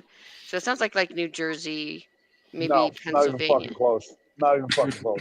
Okay, He's where? South Not even Africa, fucking close. stupid. Paul's one of those Jersey Shore guys. Yeah, no shit. I'm like the real fucking as legit as it could get fucking accents in the world. What's the So are you saying strongest I'm right or accent? that I'm wrong? You're so No, fucking wrong. What's the strongest accent there is? New York. Oh, okay, like Manhattan, New York. He's from Long Island. Oh, Long Island. I like Long I'm Island. like, Long I Island. thought she was gonna get it. I'm like, well, he said, say something. I said, well, Long. well, hold on. I'm at Jamaica Station right now. In Oh my fucking god, I Queens. fucking hate Jamaica. I'm in Jamaica, Got Queens lost right there now. last She year. hates Jamaicans. Busiest station. No, I don't hate Busiest station Jamaicans. in I the hate United Jamaica, States. New York. Jamaica Station, Queens right now. Yeah, Am I correct? Queens. Fuck Busiest that station in the noise. U.S. Yeah. What's MG? What's your accent? Perfect. You guys know where I'm from. We Yeah. don't have accents here. Salt No, Lake she's City. She's boobyful. Booby No, seriously, we don't really have accents. Paul's a big fan. Who wouldn't be? I'm joking. Every time I post that picture, Cole still looks like it's the first time he ever saw a boob. Yo, he went like Leave he me did the little alone. dance. He did On the my little phone. dance. He did the little dance. Cole did the dance. Oh, yeah. That was he did the little Dude, he looked like that was Cole his dance. first time seeing an areola. You guys are the worst. No, I'm lighthearted about it. I don't care. It's no big deal. I have to say, I don't think you made anyone happier than Cole. Yeah. I agree. Cool. I agree. Hey, I hope I did. I don't fucking know. No, it was definitely not a good look for me. That's for sure. I promise I'm much better looking in different places. I mean, Cole may beg to differ. Or not on the floor. It's all about lighting. It's all about the lighting. It's all about Yeah, perception. I agree. Ashley. I agree because I look all like about- trash right now because of the computer screen. I'm a liberal, Rios. Let's fight. Captain said you can hear your Mormon accent. My Mormon accent. I wish. There actually is a Utah accent out here that is very old. Like they'll say like warm. This guy's a hater, huh? New York is a bunch of liberals. You need to get out of that shithole. Right. I agree. Fuck I'm a yeah, I liberal. agree. New Vote York blue, City. taking over. City needs to fucking turn red. You get like 5 minutes out any city. Oh. They might as well. Paul, go set up a table in front of the ballot fucking place, and if they lose to you, they have to vote red. Nice. Yeah. Let's go. Maybe I should do that in Utica. Dude, let's do it everywhere. Not me, but Okay. No. You have to. Upstate New York, right? Yes. Yeah. Okay. I think I'm going to come out there. Nice. Pull up. Okay. If I Why don't do, you let's wait? all get together. MG, come to Winter Blast. I'm sorry? What's Winter Blast? It's our big. It's Hey, the MG, big come to an Outlaws practice. country. But I Appreciate can't do it. anything until I get my ankle monitor Well, off. it's in March. Yeah. No, I'll have it off. Yeah. There we go. If I show up, you guys won't even recognize me. Just show up only wearing. Show your areola. My aerial. 47. I train hard. It'll be like a 3D print scanner. God bless. No, a lot of people tell me it was like 97. Yeah, that's You it. guys are That's the it. worst. We're worse in person. Oh, and Captain Obvious, I'm pretty sure I know who you are in real life, but your picture, your photo, your avatar, whatever you call that, that's my birthday, February 2nd, Groundhog's Day. Oh, the groundhog's near me. Want to go catch them for you? Puxatawny. There's been lots of It's in, Puxatawny fills. Pennsylvania. Just had some rando walk up to me in the train station. I'm like, I just gotta say, looking at you, yeah, you motivate me. I'm like, Nice. what? He's like, I gotta get back in that gym. That's good. That's what's good. up. Just My God. walking Did you billboard. get him in the practice? And he's like, yeah, to be 30 again. I'm like, I'm 47. He's like, God bless you, brother. God bless you, brother. God damn. I was like, all right, man, be good. You find all sorts of interesting people on the platform over here. It's crazy. That's why I had to meet you guys. I don't know, you never know.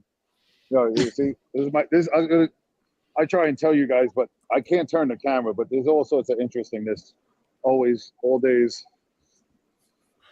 I don't do well in those. I don't do well in those areas. I get myself in trouble. I'd never get in trouble. I get stabbed. Nah, You're I'm fine. As long as you shut the fuck up, you'll be fine. Yeah, that's the problem. That's the Guys problem. like, guys like, how you doing? You're like, you fucking talking to me? No, you just said hello, man. Like, relax. Right, yeah. You're always on high alert for no reason. Most of the time, some people are just trying to be nice. Yeah. You're like, but I was in Queens. I didn't know. Why are you grilling me? Did you just step on my shoes? Did you crease my fucking shoe? How many supers show up to Winter Blast? Paul, you could probably answer that better. How many supers show up to Winter Blast? I think there was like 15 supers, probably about 15 heavies. Yeah. Last year. Yeah, I think it was about right. About 15, about 12 to 15 of each class I pulled. Dude, some of the fucking AM classes were like 30 deep. Listen, you want my opinion on how these tournaments need to start fucking running? No. And I it's too big. You can hear it anyway. You can hear it anyway. Yeah. I think the pros need to start going first, and these amateurs need to start watching the. I think the amateurs need to start watching the pros, so they need to start learning from them, because the pros are sitting there watching the amateurs or not paying attention for fucking hours and hours and hours, and then the amateurs are leaving when they really should be learning from the pros instead of just being done what they're doing, getting their little trophies and going home. Instead of, they should be able to learn. There we go. Here's my ride. It's a free seminar all in its own. That's a very good take. Yeah, I agree. Well, that works. Well, like Hancock does that. Pros first. Because But, I think that's a smart 98. idea. We're Especially, 98. Like, We don't give a Blast. shit about you pros. But look at Winter Blast. How many pros do we have compared to how many amateurs we have? It's very Amateur classes were just fucking massive. It's very uneven, yeah. So it is what it is. But You know what I we think might the amateurs could learn more by watching the pros pull first, and then going from there. If they actually watch. We might do a separate weigh-in later for pros so that they can come later and not have to sit there as long. I agree. We'll see. We're playing around with some ideas. Where is it at? What's going on over there, huh? Halloween. This is the train letting go up right now. Valley Forge Casino Resort. So look very scared of you right there. outside Philadelphia. Philadelphia. Yeah. Holy shit. You would fly into Philadelphia, PHL. If you were flying, yeah. But March. everybody will be there. Everybody.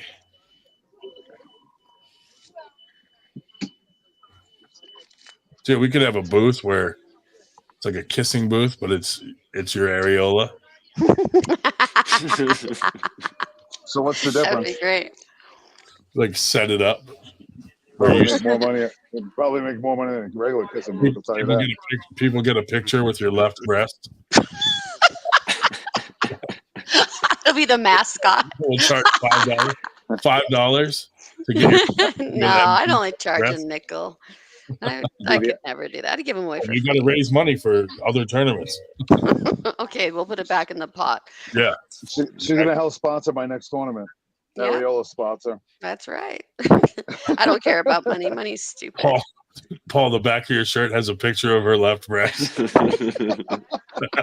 got a target on your back? Like, You should come up with a name for it then. Should I put it on the bullseye, like the center of the shirt?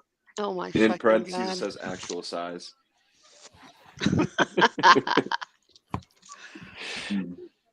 That's great. You guys should feel lucky that I'm so lighthearted. You know what? I actually give you credit, MG. Yeah, we for could being be a getting good- sued right No, for being a good sport. Yeah, Being no hard sued, feelings. being a good sport, she put it out. Dude, but she's a good sport about it. We've made That's what I'm grown giving her men credit. cry and leave, and you're taking it like a champ. So I'm fucking rad, guys. Come on. Rad. Now she I mean, just- now I am the she- coolest. now Whoever she- said that. Was that you, now- David? now- Yeah. Now she Thank just you, showed she's sweetheart. she said rad. She's definitely my age. Next, she's gonna say mint. No, I won't. But no, Mint is look. like a little older than me. I say mint. When you are you saying mint? MINT? Yes. Yeah. Yes. Like the English way of saying it. Yeah. Like this is a mint in the box. No, like this whatever is like fucking, that. No, like this is fucking mint.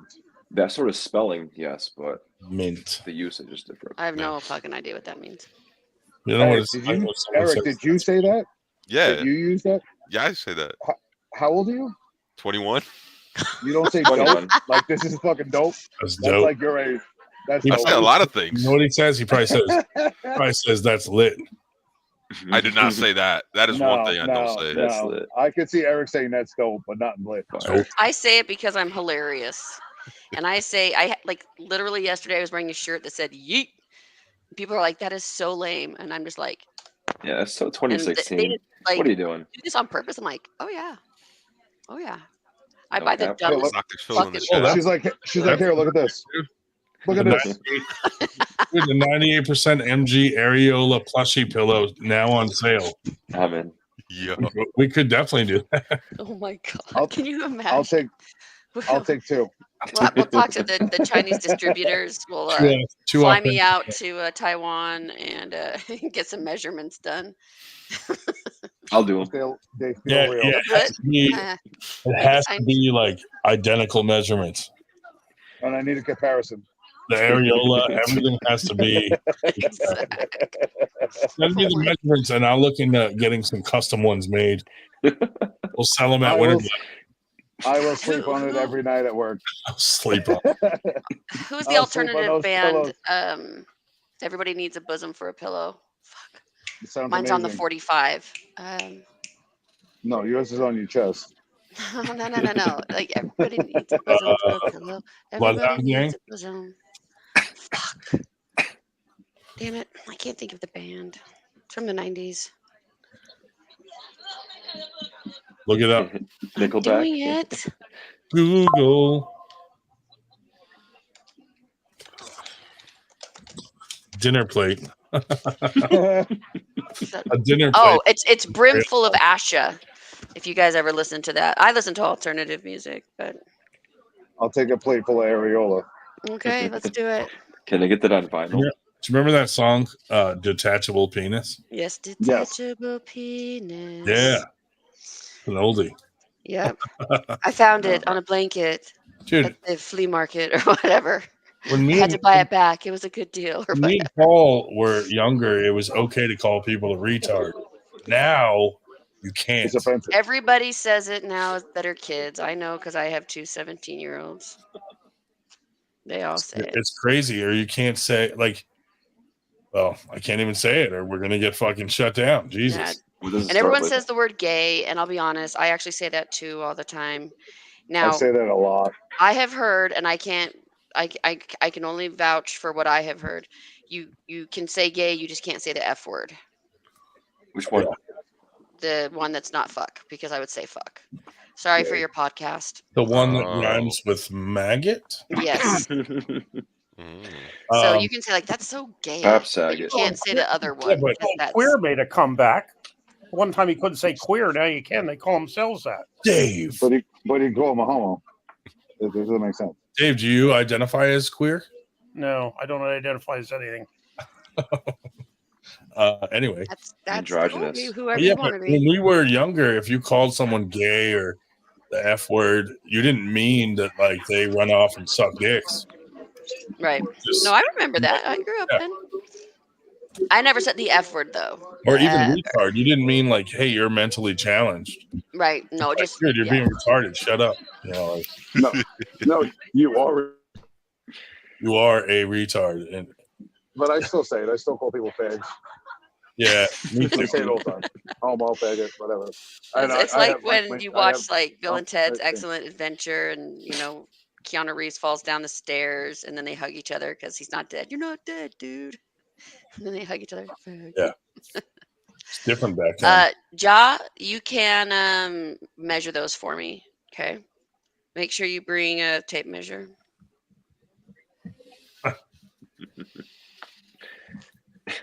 Did you ever measure the diameter of it? Should I? Yeah. Yeah, live. Because Dave I Shell, love it, Eric. Dave Shell is Yeah, Eric, can More you accurate measure when this your near calipers along. Eric's ready, Come on, dude. man. We need to get the calipers. Yeah. Need a micrometer. Well, can we do it and we can all guess? That would actually be a really okay. That could be part of your Whoever For a gets Mr. giveaway. Blast. closest Guess No, the I'm size, and then we have to do I'm- it, on stage right there, so everybody knows. I'm it's talking about right now. a fair. Paul, I'm talking whoever about like right now. whoever guesses the closest Overweight gets a him. free T-shirt. I mean, you already owe me a T-shirt. I'm not worried about it. Yeah. I think I have a number in my head. I think I'm pretty accurate. Dr. Phil, they're 7 pounds Crazy Uncle, 7 pounds each total. total. 3.5. Are they buoyant? Yes. If I went into a hot tub with you, like it's they like boys in or my girls? throat right here. Hey, Crazy Uncle Jim, can I play your arm video? No, MG. Do you ever use them as like a neck pillow? when you go 2.5 flying? inches. No, they're pretty solid. They're like they're hard. I should David show you Marr guys knows. my implants before. Those ones are awesome. I think I'm gonna go back to that size. So I have a question. Are we going to measure from the center out, or are we talking about the whole circumference? Well, diameter, yeah. So it'd be completely No, we want right straight across. We need to know the areola size. All right, so we're not going to go from the nipple across. We're going to go the whole. No, we don't want the radius. Oh, wait, We yeah. want the Yeah, whole that's the diameter. radius. the whole salami. Yep. And it is. It's, The whole dinner I plate. know. Jesus. I'm in. They I don't got look the that numbers. big if you can see everything, you guys. Show me again. I totally actually would, except I'm wearing like a grandma bra and oh my god, you fucking I hate you guys so bad. 4.75. I'll do it, but I'm not gonna do it in front of you guys. One sec. Paul saw it for 1 second. He guessed, and he's probably accurate. He probably is. She's gonna go measure and be like, "It's 4.75." Insane. She's going to say no. It's 4.5. Yeah. This is silly. It all depends. Does she flatten it when she measures it across, or does she go over the arch?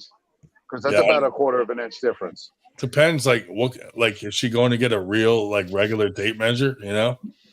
Like a Is she stiff. getting a hard tape measure, or is she getting like a soft tape measure? You need this.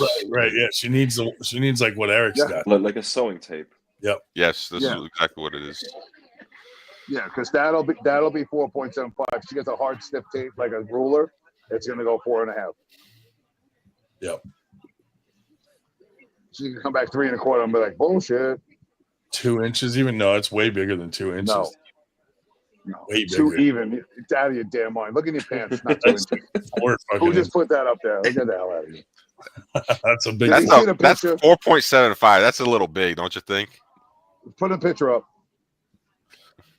Eric, hold that in your hand. Ryan, put the picture up. Hold on. Eric, put that over your own. Hold that in your hand. Put the picture up. Put the picture up. Put the picture up. Come on. Isn't this the stuff we're not supposed to be doing anymore? I don't know what you're talking about. Put it back up. This is the shit that makes it real. Right there. Hold it up. Yo, I'm pretty fucking accurate, bro. Yeah, that's Look, no. or something, dude. Easy. I think I'm pretty close, bro. That is pretty I don't know. close. But, all right. Put the picture up again. Put the picture up one more second. I just want to say one thing. No. Look at Cole's hands. That's all. Forget about the other picture. Look at Cole.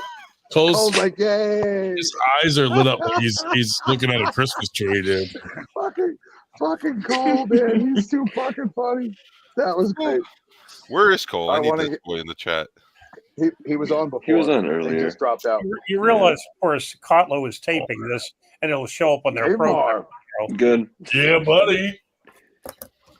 Oh, nice. Hey. That's 2. Yo, put him up. Yo, do me a favor. Flip fucking Mars picture upside down. Flip 86 up. Flip it. Make it say 86. Rotate, 86. Well, let me flip it in here. I Percent. gotta do it outside. So what's All the right, word? MG, how'd I do? That's MG, how'd I do? What are the guesses? I'm gonna do some centimeters. No. Wait, you're No, doing centimeters. centimeters? What do we live in? Fucking Canada? Freedom Right? units. No, we need inches. Sorry, I No, did it in all right, centimeters. All right. All right, Eric. Do Hold you on, I have, gotta Eric, convert do it. you have the Shoot, yeah, I conversion gotta on yours? convert now. 12. Yours is 12 12. centimeters. Yeah. No way, dude. We are only talking about areolas. Yeah. 12 centimeters. 4.75 is I would 12 go centimeters. 8.89 centimeters. Anybody else?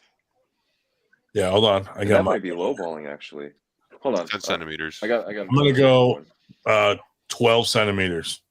That's what Paul is. Paul's 12. Look, I'll go. I'll go. again, 11, I am not embarrassed. That's who I am. 11.5. Okay. So, All right. Guess yeah. again. 8.89. Oh, dude. Oh my goodness. All right. Maybe So we're off. Maybe we're off. Okay. I'm gonna I'm say. sorry. It's no She just different made than me she wearing a just got- swimsuit. I'm gonna Hold say. on, let me- I'm gonna say let me go. 14. I'd still be centimeters. looking the same. 14. Okay. Ready? Anyone in the chat want to guess? Okay, 9.5. Well, let's check.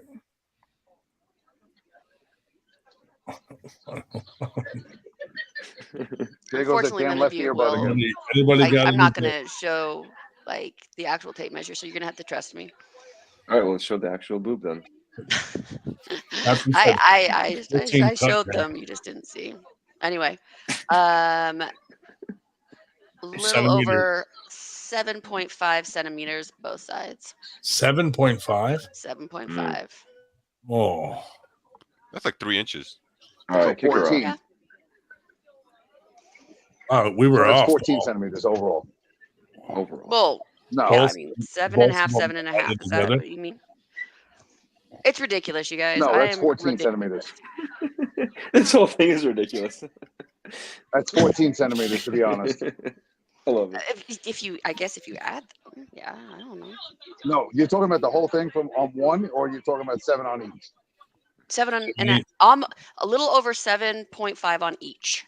7.5, 7.5. Centimeters. So what So is that in that's, inches? that's 3 inches. Yeah. 3 inches each. Wow. So if you draw like a So, circle, Paul, we were an inch off. All right, can I ask you a question? Now, do they change when you drink? What kind of, no, 2 no, point- no, no. What kind of tape? What kind of measurement tape did you use? Was it soft? like a woman's sewing tape measure. It's flexible, Oh, Like the one okay. Eric has right like there. a tape. Yeah, like an actual Like a- tape. Like What he uses for his penis. yeah, you know, like- So, Just that little so bit right it's there, the same that's measurement as Eric's Yeah, penis. I got it. Wrapped it around 6 times. Ouch. But yeah, now you guys know. So, They're ridiculous and basically- huge, but they're not probably what you think. So And you've lapped So- David Shell look good. twice over. so one areola is the size of one of fucking Hey, Cole. eyebrows. Oh, look at Cole come back with snacks for this. One of Engen's eyebrows is 3 inches. So Just one whisker. so now your areolas are one Engen eyebrow. He has no idea who Ingen even is. Yeah. There's a new unit of measurement. MT, do you know who Ingen is? or not? About 2.5 inches. I promise, like they're very, they're big, obviously, but they look very good, I guess, for being that big. I don't know. It's about a 3-inch eyebrow. Yeah. Easy. Oh, yeah. Oh yeah, go down on that, Cole. It's What the you got, distance. It's the distance between the center of Harlan's eyes. Well, is that a mug shot? Yeah, Yes. it's a mug shot. Why is Eric in a mug shot? He got I'd rather see that shot. Ooh, that boy's steaming. So Eric broke into a trailer to attack someone, and the lesbian that lived there shot him in the love handle, and he went to prison God, Eric, for you ding dong. home invasion. He brought a knife to a gunfight. Oh, Lost. guys, don't be breaking into people's houses. Yeah, it's weird. It was his I mean, ex's. also don't be Oh, dropping fuck. your chain out on the fucking website. Right? Yeah. I mean, don't say the N word on a fucking podcast. Somebody, Oh, forget that. He dropped his chain on a fucking Ryan, podcast. Yeah. somebody wants to talk to me. Oh, play the video of my arm. You guys got to see this. Hold on. Okay. Oh, Cole, you God. might not want to eat for this. Yeah, it's Cole. You're not gonna want to eat. Oh no, is someone gonna get hurt? No. If I never see this again, it'll be too soon. I said, if I never see this again, it will be too soon. Holy fuck, that's my bone. That's insane. That's my actual fucking bone in there. Holy fuck. Yeah, a little bit more. Excuse my language. You're good. Hey, Doc. How's it going? You want to see something cool? Good. No, you don't. Thanks. That's my This is the fucking vascular surgeon. bone. Hi, I work with Dr. Behrens. And That's Dr. Bella Bill. fucked. That is so fucking crazy. Yeah, come on in. Holy shit balls. Holy damn. Why am I looking at this? You could smuggle an entire key Coke in your arm. Whatever Cole has inside his burrito, you could put all of that. Isn't that inside his crazy, arm. dude? Whose arm is that? That's crazy Uncle Jim. What the hell was happening now? They were pulling so much fucking packing out. Dude, It was a I bad practice. You I think fucking right. gonna smuggle an entire key across the border in his arm. Don't knock you out. Look at Yo, Cole, Captain, if you were I'm- close, I'd eat that burrito for you. Don't worry, bro. I'm starving. I'm cutting weight right now. Dude, I'm that burrito, about to eat it. Give me just a second, but god Hey, damn. Cole, that burrito You kind of looks cannot.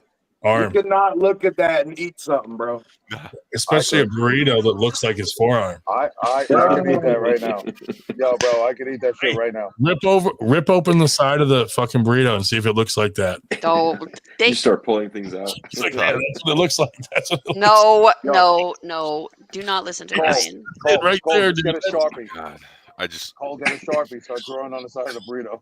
Well, that's exactly. Whoa, look, that's fucked up. My shit's fucked. Fuck. That's My my shit's fucked. Cole, that's my burrito right there. I got this though. I ain't gonna waste none of it.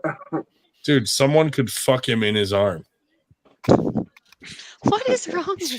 where did that Hey, come it's a Philly burrito too. It's my own mate. It's a what? Hey, Jesse Call it Claudio. a Philly burrito. Speaking of Got Philly up-and-coming- meat in it. With onions and bell peppers. dude, And how just some about lettuce. what about No Cole, salt, no pepper, no nothing. Cole versus Jesse Claudio? Who's that? Jesse Claudio, he's a local guy here, dude. He's a beast. Never heard of her. Jesse's good, dude. Good. You know Jesse Claudio, dude. Maybe you've by had maybe your by fucking face I role. do. I'm just being mean right now. Yeah. But maybe Yeah. by face I know. Dude, that looks so gross, dude. No, this Yeah, that was ridiculously Oh man, packed I right now. forgot about it for a second. Damn. Talk about a built-in fleshlight. Oh man. Dr. Phil would say that. Really using your right hand, huh? I don't know if those doctors were doing that right. You might want a second opinion on that. No, I think they just couldn't close it because of fear of infection. So they probably had to leave it kind of open, which is No. why they packed it. Yeah, they had to Yeah. drain. They had to drain it. Bro, that was Who's insane. There's no amazingly way that's smart? the arm he arm wrestles with still, right? Are our bodies that incredible? Yeah. Yes. Looked pretty empty in there. I Are agree. you fucking serious? He arm wrestles with that still? That's Uncle John? Crazy Yeah, Uncle Jim. Crazy Uncle Jim. Jim, Oh. it's not Uncle John's arm. Oh, fuck. That is nuts. No, it's somebody different. Wrong uncle. was that recent? God, Yo, I gotta Dude, say right now, the this other train's day, got yeah. 5 times the amount of people on it as it normally does. Why? I don't know. People Halloween. Halloween shit. Hold Yeah. it up high so we can see. I see. Yeah. no. Well, yeah. Some Say, can you all baddies. keep it down? I'm on a podcast. Yeah, you want me to tell you? I'm telling people we're Take on a that podcast. fucking and mask telling off. everybody around me. Put it on speaker real quick. Yeah, put it on speaker. I'll do the talking. Yeah, let me talk to him too. Take them fucking mask off, you liberals. Ooh, hey, Cole. Jesse said he would. There's only one client that got those. You know what I'm saying?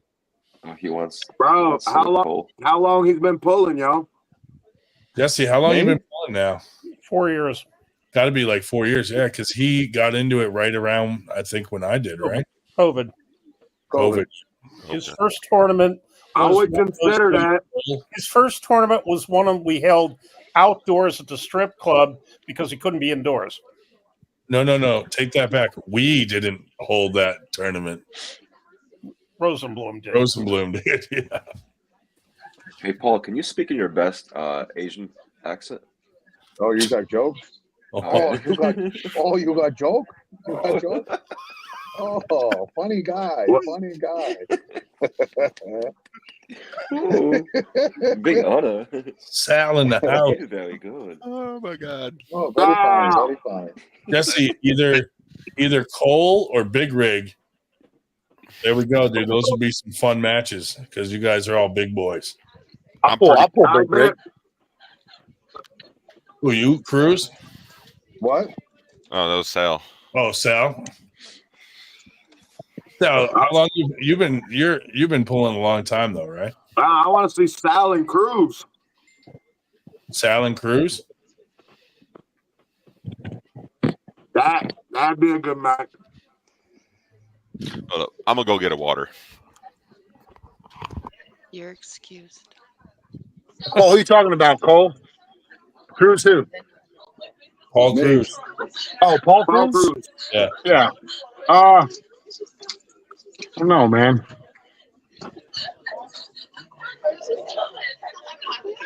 What do you weigh, Sal? Sal kind of big though. I don't care. I'll play. Jesus. Where you from, Sal? Oh, these pictures of his arm are fucking nasty. Bro, that's the worst thing I've ever seen in my life. And I've watched that movie, 1,000 Ways to Die and shit. In the corner. Bro, it looks like images from Gore Gallery back in the day. Whoa. Yeah, bro, they gotta add that. They need to add that into all that shit because that's one of the goriest things I've ever seen, bro. Jesse said It's he'll not pull. gory though. It's very like Jesse I said don't know, precise. he'll pull either It was bad, bro. Cole or Big Rig. Yo, Dave, I don't know what was going on in Chinatown, but that was pretty Hold fucking on. funny. I did that Jesse right will next pull to you. either one of us. He killed it, brother. Yeah, either you or Big right-handed. I mean, where's that guy live at? He's in the Philly area. He might be in New Jersey, I think. Okay, I have to go because somebody else wants to talk to me. You. I know. very Guess nice who it seeing you is? again. Ryan. Who is it, Nanya?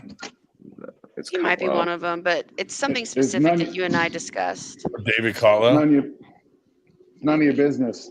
None of your business. Maybe I'll get you some. I don't know. Picture of the milkers. If you could get me a picture of Dave. Should I have them guess too? Would that be cool, guys? And I'll let you know. Yeah, that would be really funny. Oh, Chris Damiani from Florida. What's up, buddy? What's up, guys? How's South Florida right now? How's the weather? Oh, it's beautiful, man. It's beautiful. I was going for a run earlier. It was nice. Nice. I love Florida. Oh my god. I'm Who's sorry the you guys babe? had hurricanes. It's great this time of year, huh? That's MG. She has a 3-inch areola. Oh yeah. Yeah, I missed it. You were showing it to everybody a minute ago. I wasn't fucking showing it. I was taking advantage of. But yeah, That's I'm what they said. I'm That's what they lighthearted. said. I'm lighthearted. Well, I'm sure they're Lighthearted lovely. but heavy breasted. Like I said, 7 pounds. Wow. How's everybody doing tonight? Good, man.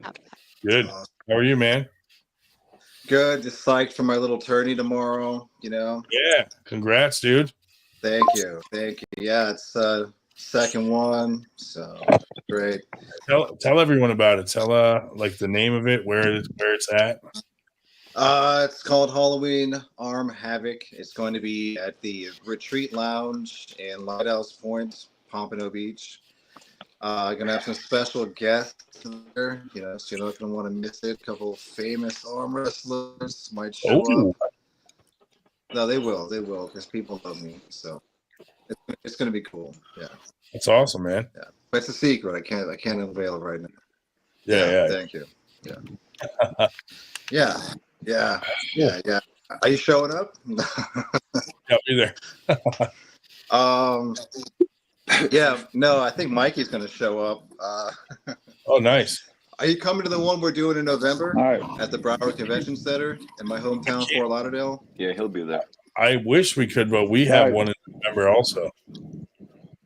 Guys, Maybe I gotta if- cut you out. I'm walking Oh, into God, I work. forgot. I'll see talk to you, you guys later, yo. Right. Dude, look at this. I'll see you guys later. Oh, man. Whoa. Yeah, that shit's gnarly, dude. Look at Ah, Wow. Oh my god, dude. ah. The fuck is that? That's awful. What is that?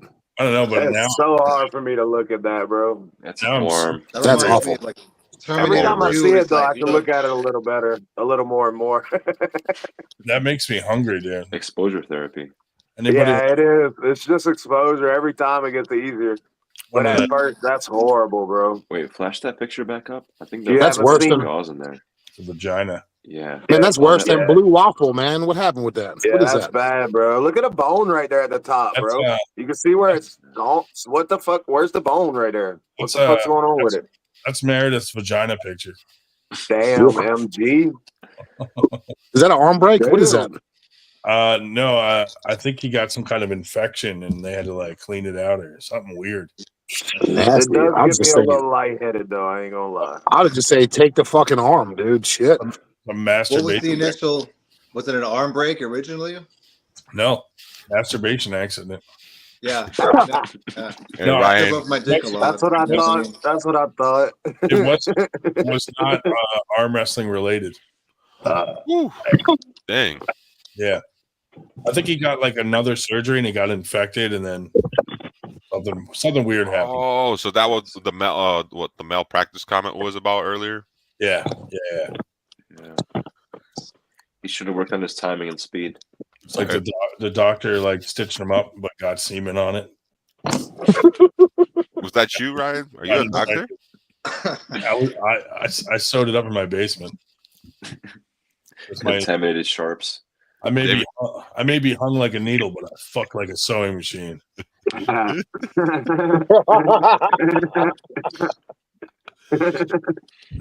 Anyway, David Mark said it would be better if it was parm crusted. That's Ryan. Oh, That's wow. Ryan. That's Ryan's side job. Like a raw steak, dude. He stitches up gang members that's been shot. They can't go to the hospital. I'm eating Parmesan right now. Nice. Hey Cole, why's your boy mad at me, man? Who's mad at you? Our training partner. I don't even know. I don't know. I don't talk to him. Come I don't on. talk to him every day. I don't talk Come to him on. every day. I haven't talked to him one time today.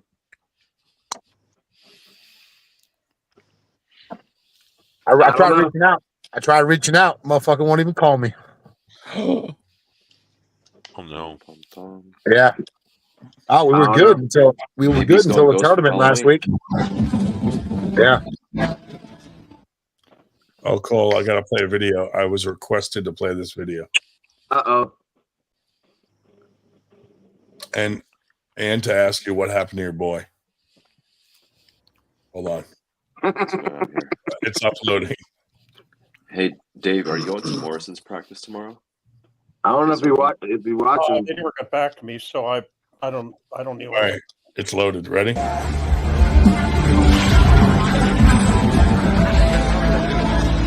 On deck for table one is going to be Dickie Lejeune.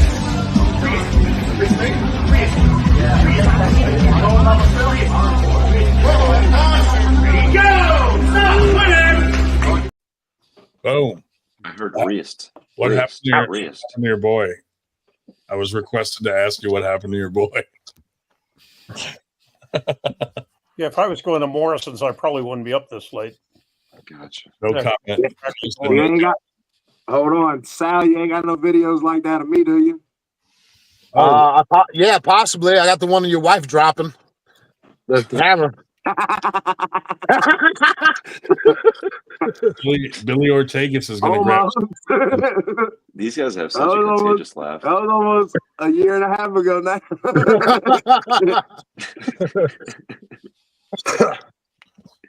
I already told you, Cole, I don't want none, man. Me neither. We should do it in Winter Blast, man, if we do it. Ooh, Winter Blast. They're not doing no super matches at Winter Blast. Arm Gods is. Tournaments, baby. Arm Gods. I got you. Before, maybe that's a tournament I want to go to. Like, that's a tournament right there. I'm going to get some pools right there. I'm going to beat them. I'm thinking about it. You know? Dude, definitely. Winter Blast is fun, dude. There's so many people there. I'm a get up in the rankings over there and semi-pro for sure. There's some Argentinians coming up and people from other countries and shit.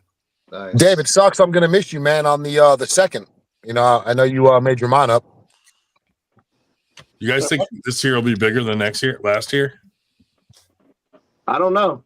It's hard to tell with tournaments, dude. I know. Because my first Louisiana State I went to was bigger than the second one I went to. Yeah. And I thought it was going to be bigger the second year because since I've been in here, I done seen so many people get into arm wrestling. So I don't know. Last year we had 585 entries. That's crazy. That's What nuts. What hotel is everybody staying at for Winter Blast? The cheapest one. Probably the one at the venue. Doing the venue. I always stay at the one at the venue. It's the Valley Forge Casino Resort. But we have a link that has a discount on the hotel rooms there. Eric, depending on who's Can coming, you send that out, Ryan? Have you already sent that out or what? Yeah, it's on the event page. On that, okay. All I've seen. Text me. Okay, I'll find it. I'm down a room, honestly. I'll send it to you. I'll send it to you guys anyway. But okay, if you could room with somebody, it's really convenient just to be on the spot the whole time. It's Mikey Oliva's coming up to it, so I know there are some people from Florida coming out. Hell yeah! Cole, you going with Sarah? Cole, you plan on going? I think Sarah's I got coming. it planned. I've been planning it for like 6-7 months. So I talked to my wife. I mean, it's already on our calendar. So nice. As far as I know, I'm going. Cool. So We're gonna wait a week out and cancel it. Yeah. Well, Ryan, and that then you're suck. dead. You can't show your face anywhere. It'd be my first time flying too, so I don't know. Can you have You know, our luck will probably go all that way, and then I pull you first. Yeah, for real. No, Corey's pretty good about trying to have teammates not line up with each other. Yeah, we hear that shit all the time. It never works out like that. I know. I know it's impossible sometimes. Yeah. Sometimes, but if you have a smaller tournament with a good bracketsman, like me, for example, Yeah, Dave does a pretty good job. But you know everybody. Most brackets guys don't know, especially at a big tournament like Winter Blast. I've always got a good pull my first person most of the time. Yeah, but I feel like every time we go somewhere, the especially when there's like 5 or 7 Louisiana guys going, the chips are always stacked up against us. And even if they, when I call them up to the table, as long as everybody hasn't gone through the first round, I can physically move them around right then. Yeah. We seem like I know when we went to Alabama this year, it seems like all the Louisiana guys pulled Louisiana guys, knocked each other out. It was rough. It's a tactic. That's a very interesting. Well, yeah, I pulled so the very first person up right-handed, I pulled the number 1 Louisiana guy at the time, Christian Moore. This was last year, Alabama State. And I wound up, I beat him. So I took number 1 Louisiana, and then thank God I won the tournament, but I'll tell you, it was rough, man. And it was a rough tournament because, like I said, we canceled each other out, all Louisiana guys. Yeah, that's yeah. Very convenient. How far away do you go to tournaments? Oh, me? I drive 22 hours. I went to Loveland, Colorado for that Super 64. Nice. That was about the furthest I traveled. I just wonder because, if some of the folks in like Tennessee or Alabama have said to me, "Hey, why don't you come down, sometime?" And Alabama for me is a damn sight closer, like Childersburg, Alabama, where they hold a damn sight closer than coming all the way to Houston. Well, I'm pretty flexible too. So, Dave, I'm in sales, so I'm a rep. I'm an agent, so I travel. I have Louisiana, Mississippi, Alabama, and Arkansas. So those are my four territories. So with my work, it gives me the opportunity to travel around. Like I'll go Arkansas for a week and a half. I train with Michael Todd, and I got the opportunity to meet up with Lars too. And I'll tell you, with an athlete, man, he's a amazing guy. Incredible. That's it. That's why I'm working on getting my CDL so that I can get the opportunity to travel like that. Yeah. I mean, it's fun. Luckily for me, we got some killers right here in my backyard. I mean, we got, Cole's relatively new, but man, we got some of the best guys in the country, 198, 220. You know, some of the supers are elite. And then, then right outside of Louisiana, if we want to go with some decent supers, you got like BJ Fakakis, all those guys in Mississippi we train with. So there's a lot of killers within, 3 to 5 hours of us. Yeah. You don't hear much about Chop Bertrand, but he pulls too every Sunday, right there in Evangeline. He's a killer still, from Game of Arms. He's a monster. Yeah, so I'm just taking a quick look here. Like, it's 22 hours drive from me to Houston, where it's only it's less than 12 to Nashville and about 13 to Childersburg, Alabama, which is a damn sight closer. I mean, still 12 hours. Yeah, I want to go to some of them tournaments in Nashville though. I want to kind of go up like towards Pennsylvania and check out some of the New York, but multiple reasons. I'm from there, so I moved out of New York. I would say 20 years ago. I'll at least go back. Yeah, come back, have some good pizza. Yeah, or no, fuck the pizza. I want a knish off a dirty water cart right on the fucking Bronx or Harlem. I want red onions on it and some mustard loaded down on a knish. That's what I want. I love the street food up there. Okay. So you were from the city when you say New York? No. So I used to work in the Lower East Side, Manhattan, 78th Street, Lower East Side, and then I lived Orange County. So I was 15 miles from West Point Military Base. Yeah, that's a nice hop from there. Yeah, we commute. My dad was set, man. He was a building engineer, and he took care of 3 city blocks on the 78th Street, Lower East Side, and elevator mechanic, facilities, all that stuff. To get in there, because the west, the east side of the Hudson, you have the commuter, the Metro North, where it would take us an hour and 20 minutes every day. Yeah. Yep. Yeah, west side of the river, you really don't. I mean, you have that Jersey Transit line over to Port Jervis, but it would depend. We didn't have GPS then, so I would take 17K, right? Yeah. But I knew my dad went that way, so I'll take 9W Garden State Parkway and fucking do 130 miles an hour and beat him to work every time. Yeah. Yeah, it's like they have really interesting supermounts from whatever thing out at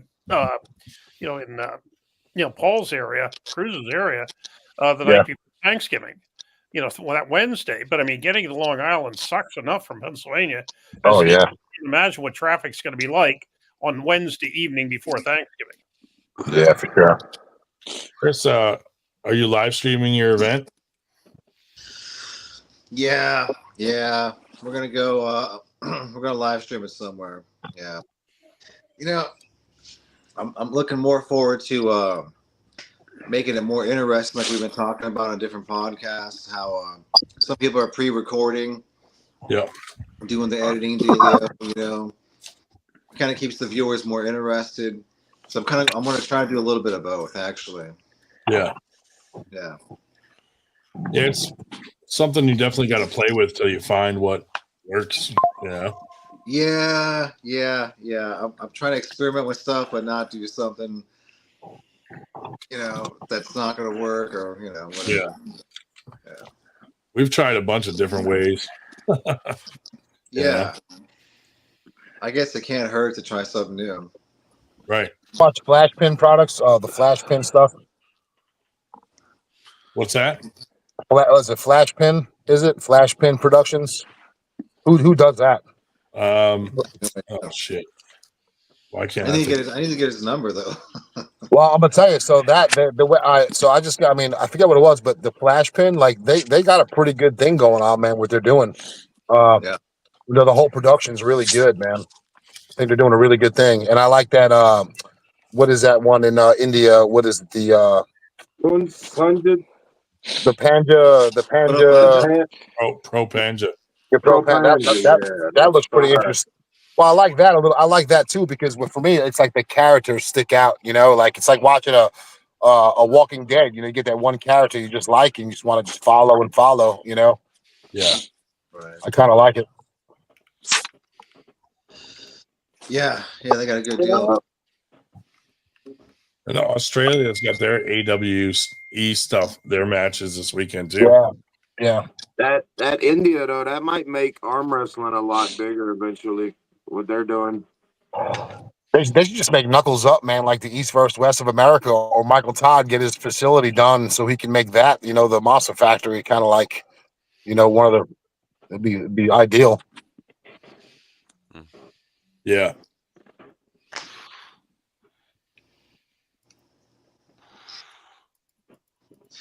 Yeah, actually, I like the way the Monster Factory was doing things. They had the commentary, whereas the camera was on them and the table.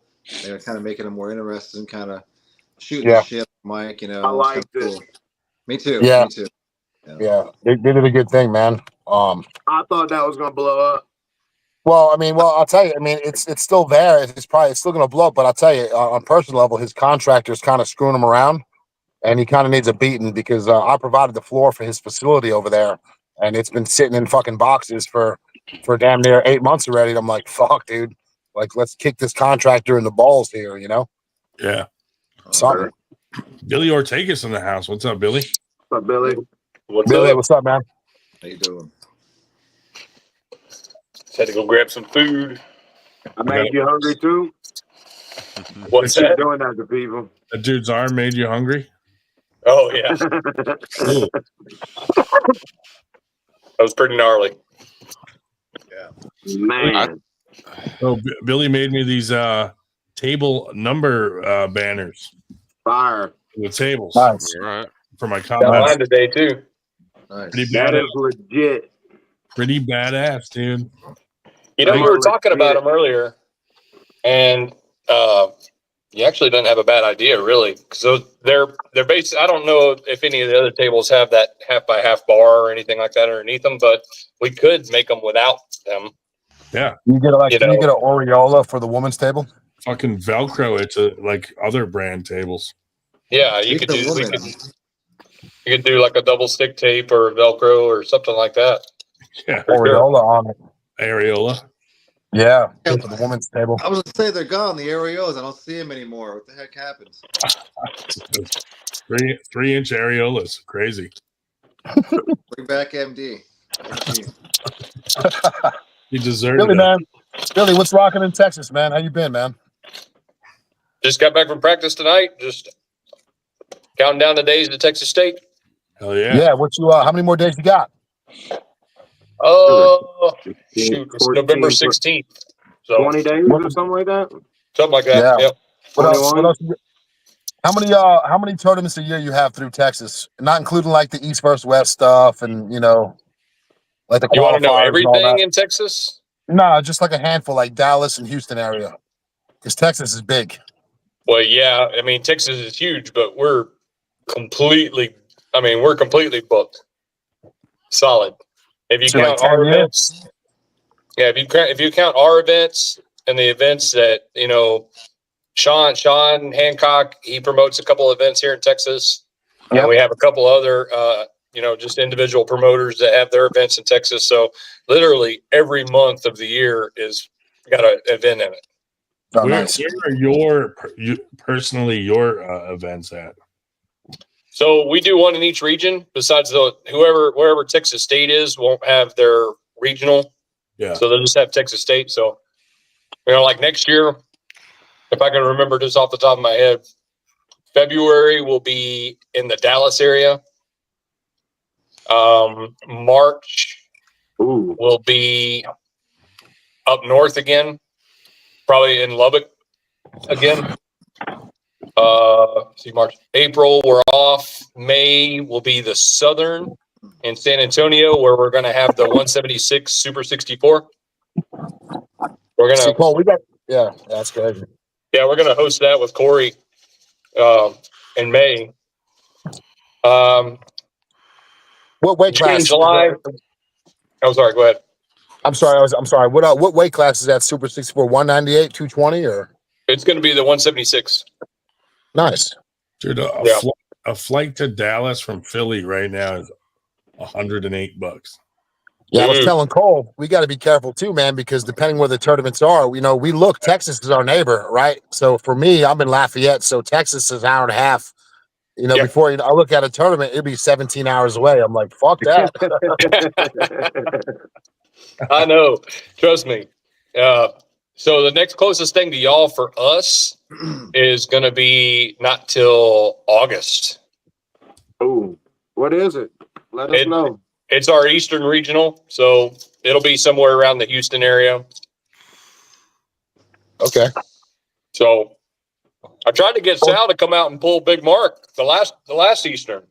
Yo, Mark's. I'll tell you, hey, Mark's. I'm right here saying a lot, man. He's scaring the fuck out of me. He's on a tear right now. I don't think I want that right now. That's a big boy. I'm telling you. And then I'm on the small scale super, right? Yeah, I'm 6'1", 6'2", 285, 290. But man, compared to some of these guys, I'm small. Yeah.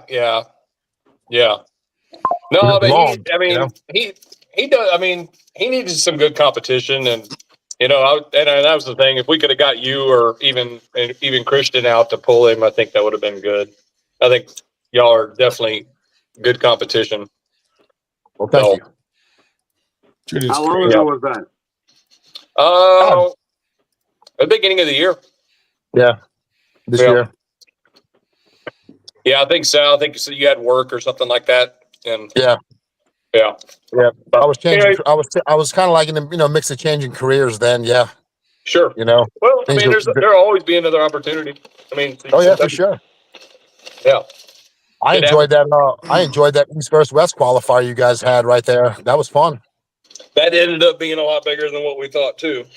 Yeah, that was fun. That was a good competition, man. I love the trophy. I love it. I love the plaque.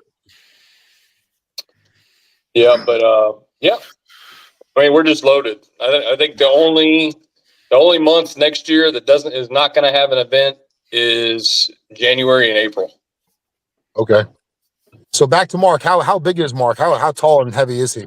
Oh shit. Mark is I'm 6'1". Mark is like 6'4", 6'5". Okay. And he's been slimming down, but I want to say he's probably somewhere around the 340 range. Oh, that's not okay. I thought he looked bigger than that. He looks He bigger may than be that. a little bit bigger than that, but I know he's been losing some weight. So I'd have to. So you think he's about Christian size? Maybe a couple inches taller than Christian? Yeah, I think. Well, Christian's not that tall, is he? No, he's about 6'2", 6'1", 6'2". Is he that tall? Dang, I can't remember. But yeah, if he is, then yeah, he's probably 4 inches taller than he is. Okay. Damn. Yep. That's a big boy.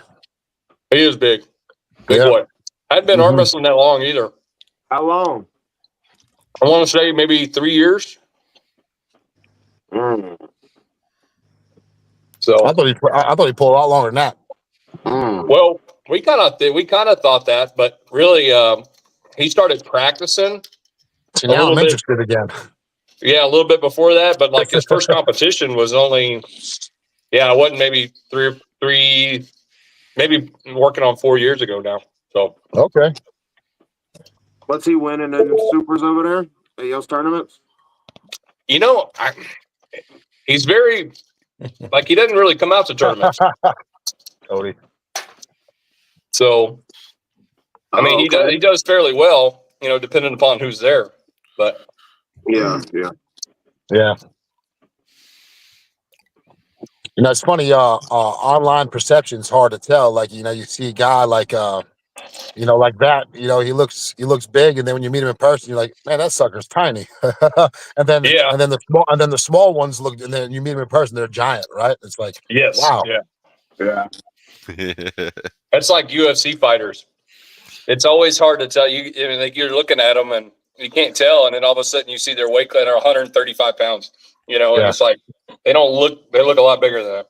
Yeah. Chris, how far are you from like Mikey and them? Holy shit, dude! Like 5 hours driving. So there's like no overlap between your tournaments and stuff. What do you mean? Like if he threw a tournament a week after yours, it wouldn't really affect it. As long as it's in his part of town, I don't think so. Yeah. But you guys don't really go in each other's area. I don't know how Florida's all like chopped up with all the promoters. We usually play in our own sandbox, but in November will be the first time he's coming down here, and we're co-collabing in my part of town, Broward County, Fort Lauderdale Beach. which is cool. But I don't know about this fucking takeover you guys are talking about. Going Which one? state to state over here. I don't know, but South Florida is my territory. All right. Ooh, No, 90. I love I love the Yeah, we takeover. I don't- love what you guys are doing. We don't throw tournaments all over, just up here. No, We that's just awesome. yeah, That's we just awesome. started the Facebook groups for every state so that promoters could use that to promote like their events I in love that it. state. I think it's Yeah. awesome. I think it's awesome. Certain states are growing, but there you can tell which states don't have like a lot of people active Yeah. in the state. Yeah. Florida's pretty active compared to like I don't know, fucking some of the states in like middle America don't have a whole lot going on. Yeah. But like I did run into a problem, or not a problem, like an issue. My first tournament, I had no idea, was on the same date as Chance Shaw's tournament up in Tampa at a Fit Expo back in September. Did he cry about it? No, I love that dude. He throws the best parties, man. East vs. West was the best party I ever went to in my freaking life. So he was but did you have to change the date or? no, we just talked about it and we were like, yeah, maybe in the future we'll check each other's calendars so Yeah. that doesn't happen again and all that. But yeah, I don't, it's, to me it's no biggie. I don't see how you could do a tournament back to back in the same town from different leagues. You know what I'm saying? I don't think that would work, but I think it's nice that Chances in like Tampa, like Jacksonville, Mikey's a little east, south of there, southwest. I'm completely south of there, so it's. I feel like we all have our own territory. To be honest, really. That's good. That's what I was wondering. Like, if you guys are far enough away from each other to not bother each other, Yeah, like I don't plan on ever going to Orlando or north of that. Maybe Port St. Lucie if I get a hair up my ass, but that's technically South Florida. But I don't have any issues with any of that. By the way, where did you get your Engen mask? I love it. Every time you put it on, I look away and I'm like, oh, Engen's on the podcast. That's awesome. I go, oh my God, it's not Engen. That's a weird version of him. There's like websites where you can just have one made with any image. So I just picked Engen. Okay. Yeah. I gotta get a Harlan mask now. Kind of poke him a little. Oh, a Harlan one? Yeah. Yeah. I got a Kanye West one, but now I'm like, holy man, cow.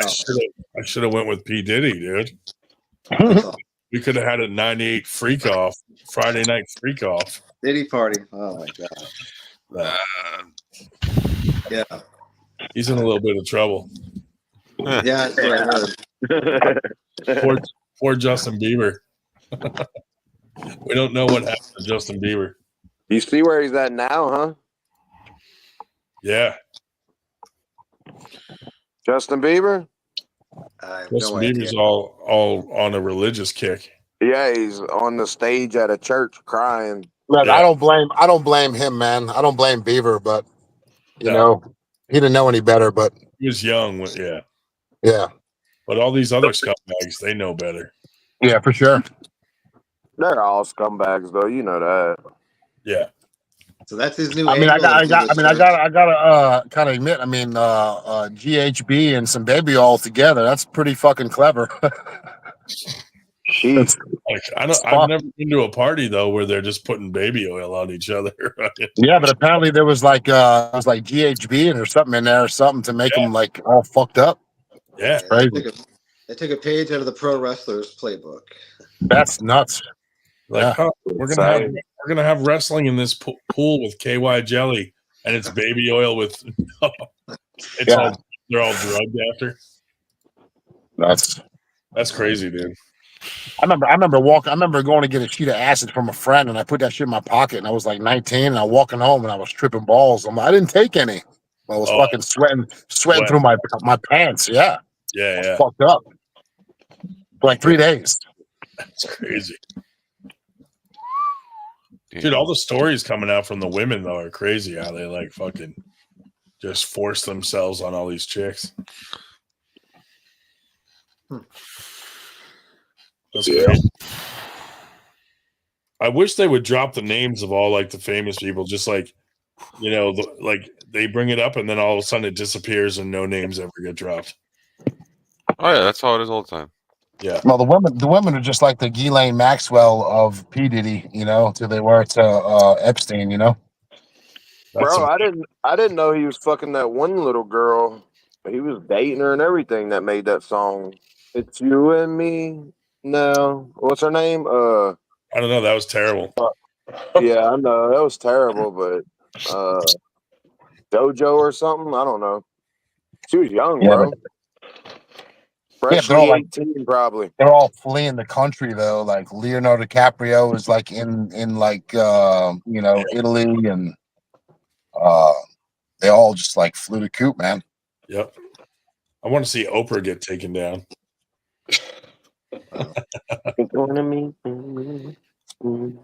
You get a car. You get a car. You get a car. I want a car. You get a bottle of baby oil. You get a You see where the lawyer tried to say something about, he shops at Costco and buys in bulk?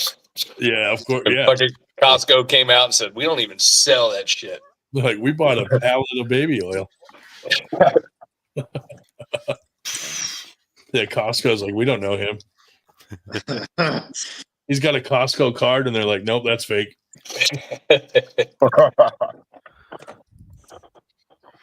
God damn.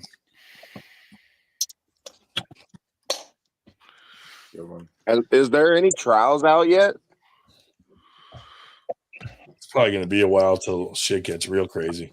Yeah. You It'll be after the election, probably. After he hangs himself. Yeah. Right. Yeah. He's like dead. The surveillance dead. system goes out. Yeah. Just hide out in Cuba like Tupac. Right. Yeah, dude. That's even crazier. They're like, he was involved in like Tupac and Biggie's death.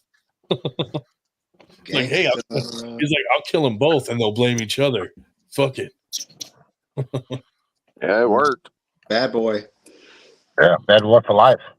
What about Will Smith's bodyguard saying he caught him and Martin like hooking up fucking in the room, dude? I'm like, Jesus. That's insane, bro. What about what's his name, man? Pimping out his own daughter. What's his name? Bald guy, mustache. What's his name? TV show. Can't think of his Steve name. Harvey? Steve Harvey. Thank you. No Wait, way. I don't know about that. Well, pimping out his own daughter, his Ooh. own kids, to P Diddy. I heard he's into some weird stuff. That's not. I good. mean, they're just all they're disconnected from reality, man. No struggle. People telling them they're great. Fucking. No reality. No one's there to check them. They're in the fucking fantasy land. Yep. It's like working for fantasy land every day. Yeah, it's like working for like a Fortune 500 company, man. Like I see it all the time. Like I don't want to mention names, but they got like some rep groups. They the company probably makes $40 billion a year, and they stand around in a circle and fucking pat themselves on the ass. Oh, great job. Strange. Yeah.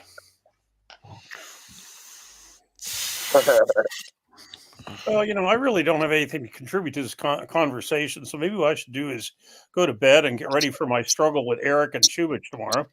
But shit, Dave, you've never been. Come on, Dave, you've been to a freak off. No struggle there. Dave's like, I don't talk about going to them because I host them. Whatever.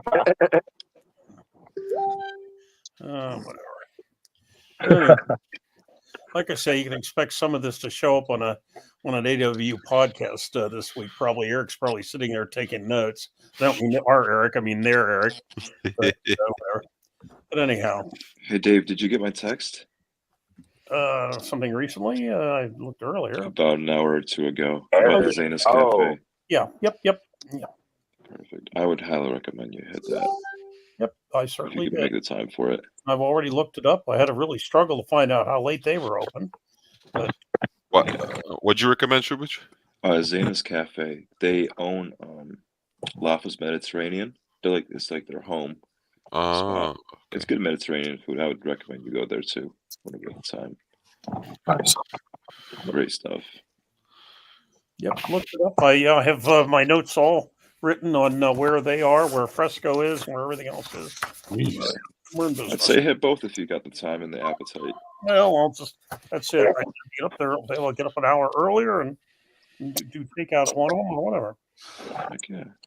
Did you see the upgrade I did? The fat grip. Fat Yeah, I grip. just saw that earlier. Yeah. Dude, what sucks is I have all those fat grips, but they're not programmed in. Cole, are you coming Sunday? Not programmed. Where? Practice.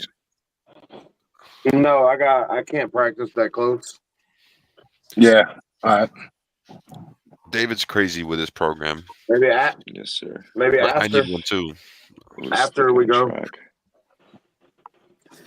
Yeah, We'll set Eric, something maybe we'll talk about that because I gave the one to Anthony and Mike, but they haven't sent me a darn thing. So Yesterday was if my they're last not going to practice. use it, then like it's going to fall on deaf ears, you know. Yeah, I think it's time, man. For my hand, I had to get checked out. Yo, something's wrong with my left hand where when I'll squeeze like my left hand like this, I have like a bunch of pain in here. Feels like it's That's something similar. That's kind of something similar to me. The back of my hand between my thumb. Yeah. Well, at the risk of tried not repeating squeezing it myself, like that? at the risk of repeating myself, good night. Bye. Good night, Dave. Good night, Dave. I do. It's weird. I don't know. For the fourth time, good night. Let me ask you a question, Big. When you ever hurt your hand, did you ever feel like any other pain besides your hand? Just in his vagina. It's just in my hand, though. Well, for me, I guess why I asked because when I hurt my hand on June 22nd, I was doing a match. I felt like maybe a small pop, but then a sharp pain. What stuck out to me was a sharp pain ran down my side, my whole right side. All those lateral nerves are all connected, and I was like, "Ooh, that's not good." And then I know for like 3-4 days after that, I could barely crush a soda can. And then, just gradually got better and better, but, some clicking going on and just not right. No.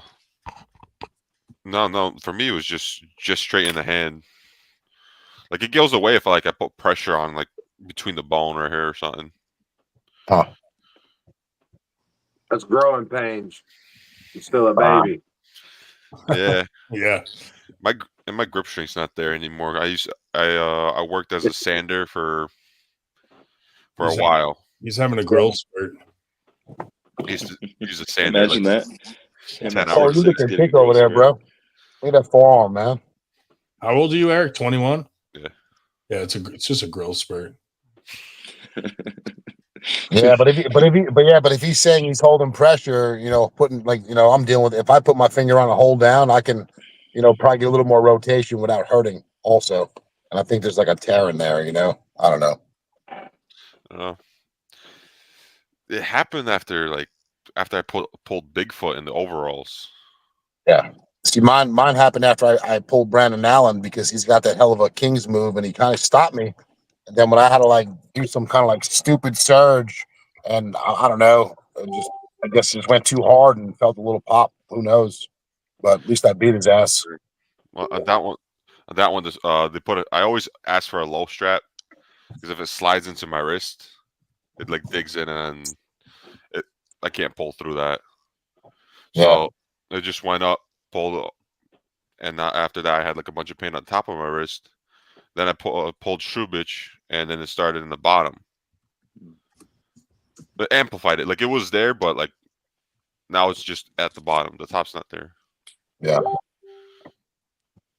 And sitting here doing this doesn't help. Are you a top roller or a hook puller? Top. Top. He's a top. We'll see with that at that MAC tournament. I might have to go hook for hook with him. I don't know, man. I mean, so you train a lot of rise? Yeah. I mean, I don't know. It's interesting because I'm a top roll guy too. And then since I hurt my hand, so when I train, I train a lot of top, right? Cole can answer that. So I have a lot of top pressure. But I hurt my hand. I started learning going into hook. So all that top pressure is actually really good for hook training too.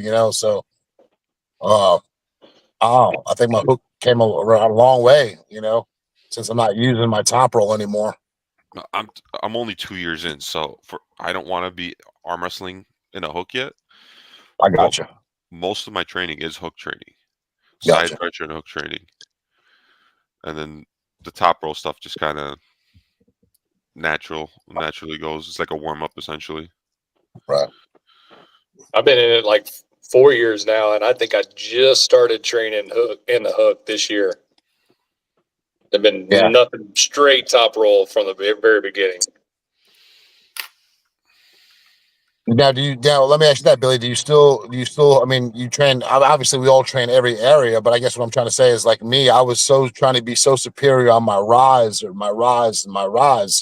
actually made my hook so much better that I never even knew was there because I have that really good rise. Now, it might be shitty from here to here, but when you get me in this position here and I lean forward, I'm taking a hand or a wrist or fingers or something, Yeah. Well, I don't know, man, but I don't know. I guess the way I didn't really feel like any of my top roll pressures or strengths, anything like that.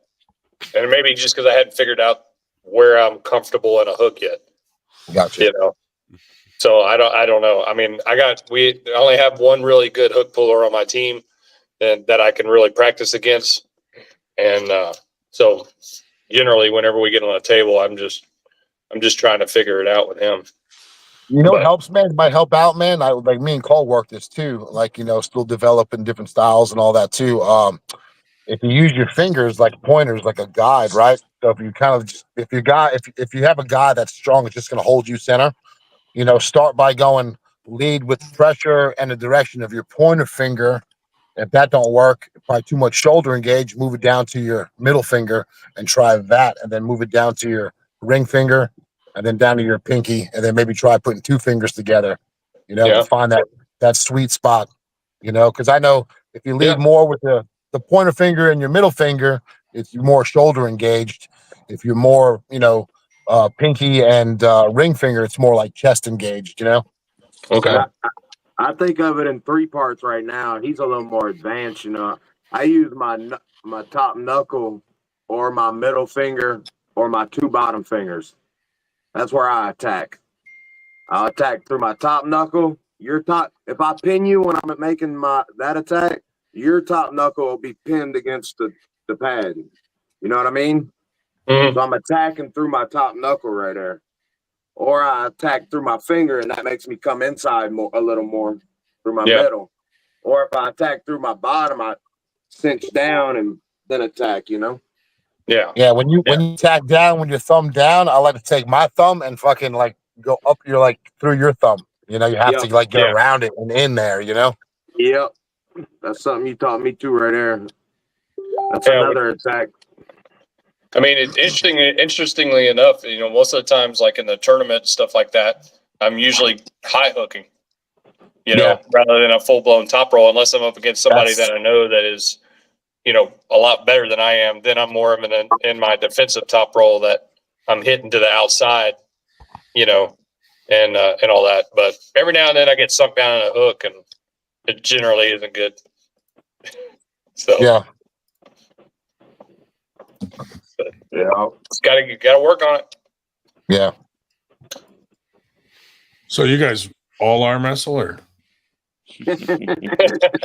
I just jerk off a lot, and then I just heard about. Oh my goodness, dude, it's tough, man. That's why you hurt your wrist, big rig. Shit, they don't call it big rig for nothing. I mean, I don't know about Ryan, but I constantly struggle with trying to find time to promote and try to work on my own arm wrestling because I don't want to be just a promoter. But Now that I'm injured, I just am just promoting. It's really easy to fall into that. Once I get that neck surgery, then I'll get back to training. I mean, I'm not doing nothing. I still will go to practices, and I'll still pull with my arm that I'm not supposed to pull with. Yeah. I mean, I'm at a point where, basically, with everything else going on, I get table time once a week at practice, and that's just about it. I might do some some real brief exercises in between during the week or something. But as far as like hardcore training, I just have not found the way to fit it in yet. So yeah. I found a little bit of a circuit. I'll tell you, I learned a lot from just interacting with Michael a lot. Todd. And yeah. He's real strict on his regimens, man, and the way he does his circuit. And I'm nowhere near disciplined as him, right? I've been a fatty my whole life. He just a little 15-pound, 30 times, and then Oh, yeah. a little bit of lat drag in like a circuit series. Only takes 15 minutes and you're done, Yeah. Well, I think it's not about. I mean, yeah, I can jump on the table and do those exercises. It's about being like consistent with it over time and not getting so busy that I'm like days between workouts and shit. No, So I'm the same way, man. Like I try not to mix table time. I think table time is the most important thing. Try not to miss. But you're right. I'm not disciplined on my workout either. So yeah, I get it. I work my real job. I work midnight, so I work until about somewhere between 7 and 9 in the morning. Then I come home, I sleep, and then I get up. I'm up a few hours with the family and all that kind of stuff, and then I'm back to work at 10:30 at night. So yeah. Y'all see me? I'm always at work. You're always working, bro. Yeah. Hey, we need to put up a spot, man. Just Cole, you should just put come beat me in arm wrestling and get fucking free pancakes. You might get a whole bunch of people in there. Yeah. I arm wrestle people in here all the time. I'll come in for a Philly cheesesteak. If I beat you, I get a Philly. All right. I could go for a Philly cheesesteaks right now. No onions, man. They give me heartburn, man. Since I've been taking that vitamins. Damn. I'm getting old. That's what it is. I eat a lot of onions, bro. Yeah. Dude, onions and mushrooms on my Philly cheesesteak. Yeah, mushrooms are awesome. Dude, I'll get the huge portobello mushrooms at Walmart and grill them up like steaks. Hell yeah. To eat with my steak. Yeah, for sure. Yeah. I wish I loved mushrooms, but I can't eat them. Fried, that's about it so far. And on pizza. And then spaghetti. You never been a fun guy anyway. That's the only thing I can't eat.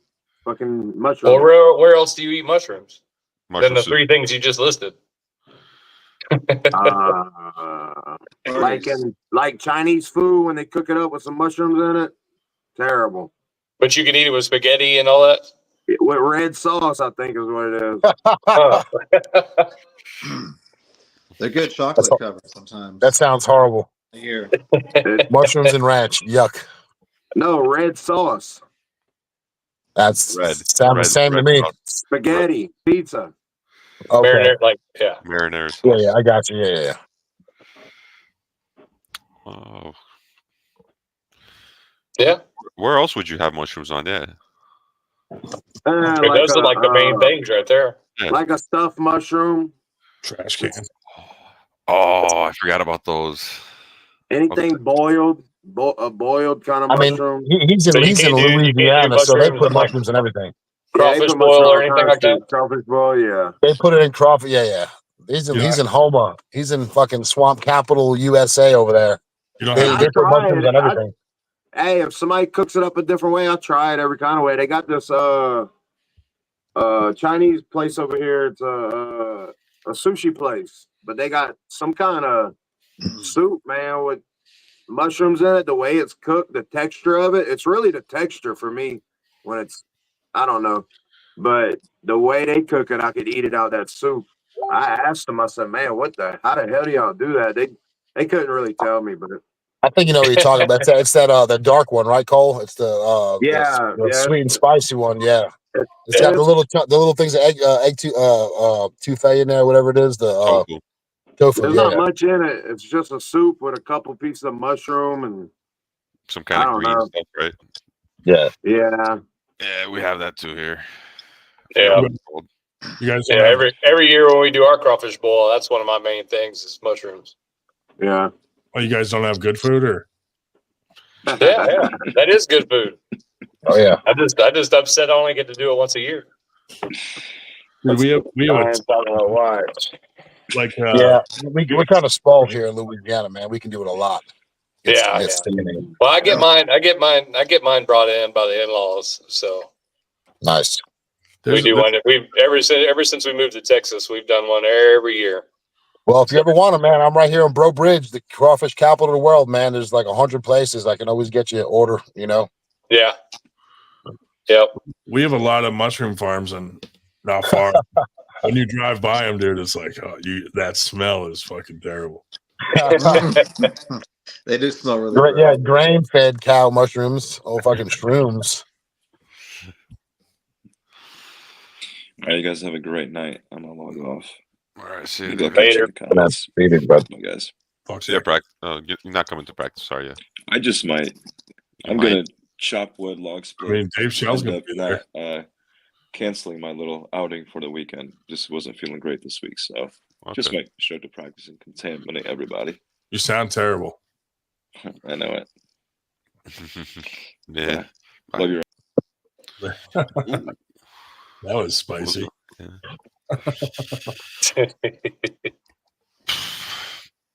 Man, now I can go for some crawfish, dude.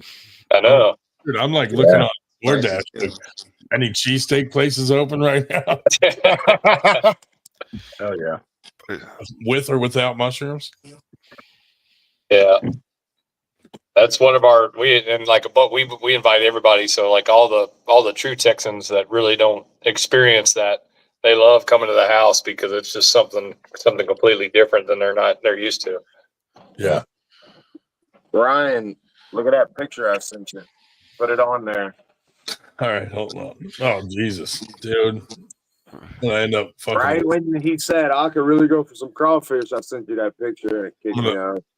I'm gonna end up ordering food, dude. Oh, we know what we need to do, man. We need to roast the damn pig. Like a little 40 that'd pounder. be fire, bro. Have a big practice and get like 40 people over there and just roast the pig. Hell yeah. Do that shit at your house. Ooh, That's Come it. on. Yes, sir. that looks good. Put a little bit of everything in there except mushrooms. I don't do the celery. I That's one put thing it I in don't there put in there. though. I think no, I don't know. I put mushrooms in it before though because my wife likes them. So yeah, we do mushrooms, Brussels sprouts. Brussels sprouts are really good. I bet that's fire in there. Yeah, might try that. they soak up everything. They're better than the mushrooms as far as how much they soak up. Yeah. A pineapple, can of corn. Yeah. Yep. Yep. But yeah, I put corn and celery, potatoes. My wife sausage. takes the actual can itself and she takes the label off, and then Yeah. she pokes holes in the can and throws it in there. I've done And then that before. Yep. Too hot though for me. It's too salty, but it's good. I did that them before, oranges but in there, man. people really love the corn on I the didn't cob. believe in it at first, but them oranges, squeeze that shit in there and throw it in there, dude. Oh man. Oh yeah. I'll tell you, Cole, throw a pineapple in there, man. Yeah, I never did that. So good, man. Like a sweet and spicy. Sweet, yeah, I like that, man. Mm-hmm. Seafood is expensive up here. Oh, I bet I get free shrimp all the time over here. Yes. We always right there. know somebody that works on a shrimp boat, bro. Yeah. Fresh shrimp out the Gulf. Oh, Bubba Gump. Bubba Gump Yeah, shrimp. oh, Bubba Gump. I can go for. I mean, I had shrimp today. I think it's like $15 a pound. Hey man, you can be like all the people here in Louisiana, Cole. You can probably vouch for this. I don't even want to say, but you can go to any Chinese buffet where they serve crab legs, and you got motherfuckers fighting over. You know, it's sickening because they pay their They'll $15, sit there and wait $18, on it. and they they'll sit there and wait on it to come out. Stacks and plates just eating crab legs. You know, It's I'm like, incredible. damn. They got It's dude, wild. That's they a got nice rid of dish it. right Like they used there. to have it up here in upstate New York. Like so, the buffets would have like crab legs. The snow crab. They don't have them anymore. Yeah. They got Was rid it of Well, them. like that over there? Was what part of New everybody York just you in? Central, so Utica, I Syracuse area. mean, you guys are still fucking. You guys are paying for grocery bags, which is crazy. It blows my mind. I had this conversation with my buddies the other day, and they're paying 12 to 15 cents per bag when you go shopping. I refuse. I mean, for me, it's not. It wasn't a big deal because growing up, I would always go with my mom, and we had reusable grocery bags because that way you Yeah, can put a yeah. bunch of it in there and just I ain't carry never everything. heard of Well, you know, such a there's. I thing. mean, being born and raised up. Look, being born and raised up north, and then come. I mean, I've been down here. You know, shit, 17 years, but you know the transition, and then actually looking back and talking to my friends, it's like.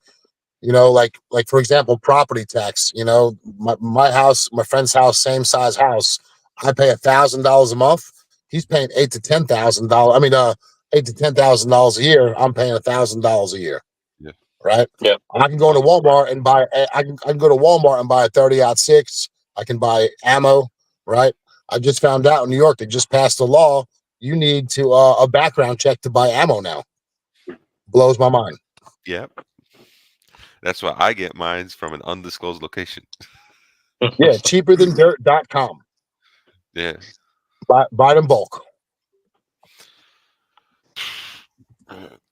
Crazy. Yeah, I live in the city, so I can't keep anything at my house. It's all my friend's house. Well, all my buddies tell me, dude. It's like they're like, man, you know, me and my buddy Lance, because he's in Carolinas now, and he's been out of there for about 10 years, and he's like, man, I could never go back up there. I'm like, yeah, I get it. Yeah. If I get Only because of like the outrageous prices and the property taxes and what cigarettes, $22 a pack, $18 a pack in the city. Yeah. You know, it's nuts. I've never even all the but even all the my buddy's wife, she said that they went into like a CVS to get some feminine products. Everything was locked up behind cages. Couldn't even get tampons. They were locked up. Everything's locked up. There's like no, like if you need something like that, there's no run into the store and run out. You gotta wait for an employee. And if it's like a Walmart, Wow. Good luck getting anybody to that door to unlock it for you. Wow. Yeah, the worst. Wow. Yeah. Yeah, dude, they lock up like regular fucking everything medicine. Like you can't fucking grab aspirin or fucking, you know, I'm like, what the fuck? Crazy. Who's stealing aspirin? Shit, I get pissed off when they ask for a receipt when I walk out the door. Yeah. Well, you look fucking Well, I mean, shady. yeah. Just to the point, man. Just so different, you know. It's like not far away, but it's just so damn different, man. You know, like it's just, man. It just starts feeling like you're not in a free country anymore, though. Whenever all that, they don't check. They don't like check. I just paid $100 for a handful of things I could walk out the door with. Like, don't even need a basket. You can carry it out the fucking door. It's so light. And you want to see a receipt? I want to say kiss my ass. Stop me while I'm walking out if you want to. Like, the property, Yeah, but you have it's the all right here, to man. say.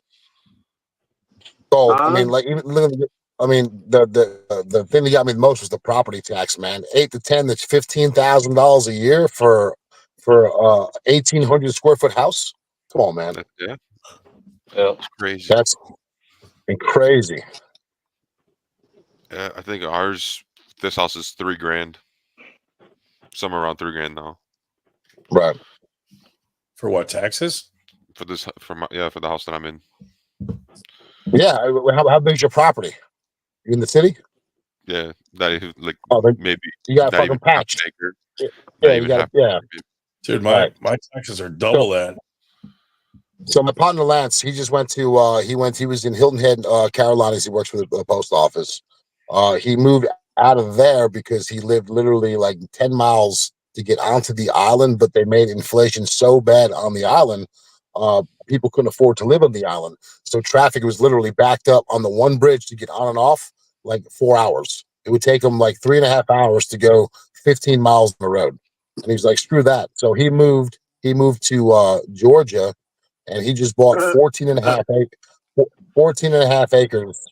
And he in a really nice house, like 2,000 square foot, with a nice rebuilt shop.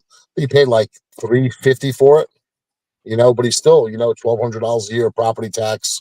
He's got 14 acres, 2,000 square foot house, 4-car, built shop in the back. That's It's a just dream right wild. Yeah. We're under 400. there. You know another thing that's messed up about Walmart here? I witnessed this. So we only do self-checkout lanes now. And this lady behind me, I went in to grab, I forgot what I grabbed, like yogurt or something. And the lady behind me, full cart, like right behind me, is like, and the cashier working there, or manager, or whatever. She's like, "Ma'am, you got to go to the cashier, because this is only 15 items or less." All the cash registers are closed. It's only self-checkout. It's Getting like that everywhere, though. I heard they can do what they Which want is there. strange.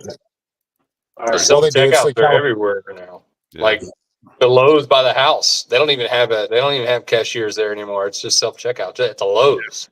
Same with Home Depot. Yeah, but I think Louisiana and Texas still have a law. I think they still need like 3 to 5 employees minimum, even though they're self checkouts there. Oh, they're still there.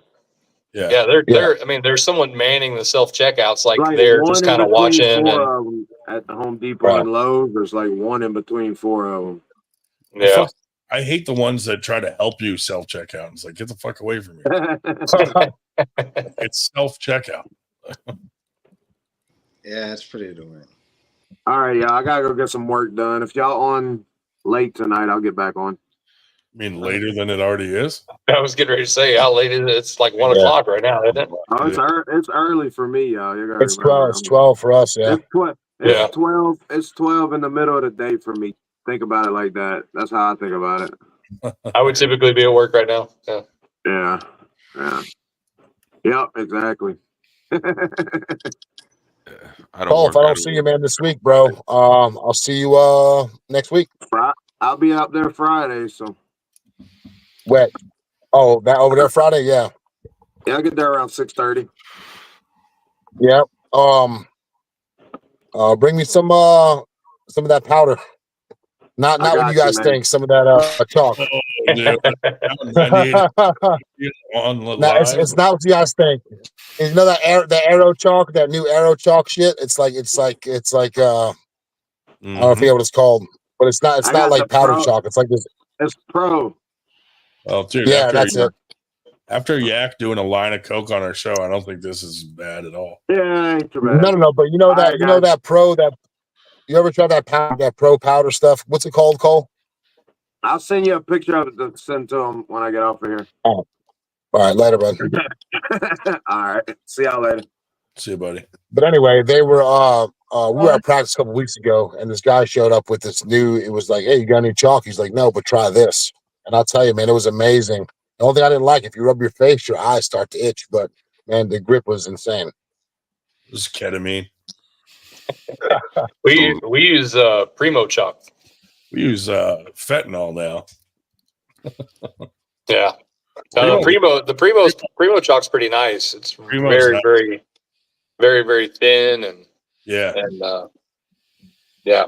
They sponsored one of our events once and sent us a couple buckets of it. Yeah, they're based just up the road here in Texas. Oh, really? Nice. Yep. Yeah, they sponsor us yearly with chalk. Yeah, that's cool.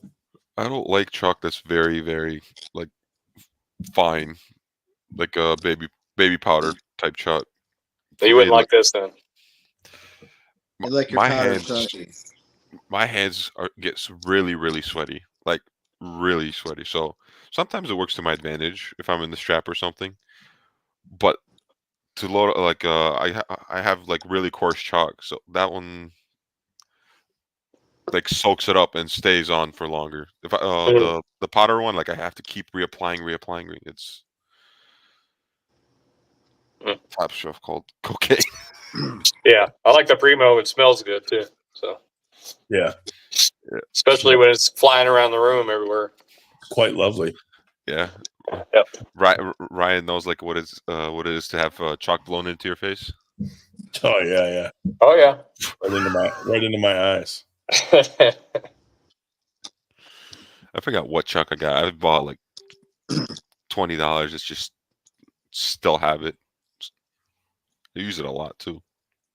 Well, that's the thing. Is Ryan, like we have a lot of chalk, but man, arm wrestlers go through some freaking chalk, man. Oh, It's like they act like the I need it all on my arm and on my elbow, and they get gobs of it, and it's everywhere, and it's like you only need a little bit of it. I Or never they're understood. slapping the table and it's going all over. That's always That fun. looks nice though. Like when you win and then you make it go everywhere. It's good. It's good. Radically there it is right there. answer. That's pretty cool. Okay. It's in But I'll tell you know what, like you ever seen that like they talk about like aerospace gel? It looks like a ghost in your hands, like a weird like little gel. It's like weird. Like it's like if you look at it, you really can't tell it's going in your hand. Like it's strange. You know, then when you rub it in your hand, I've heard about that. it feels like ashes. Like you rub it in and then it like disappears, but it doesn't go away. Your grip strength is there. You sweat, your hands don't sweat. It's insane.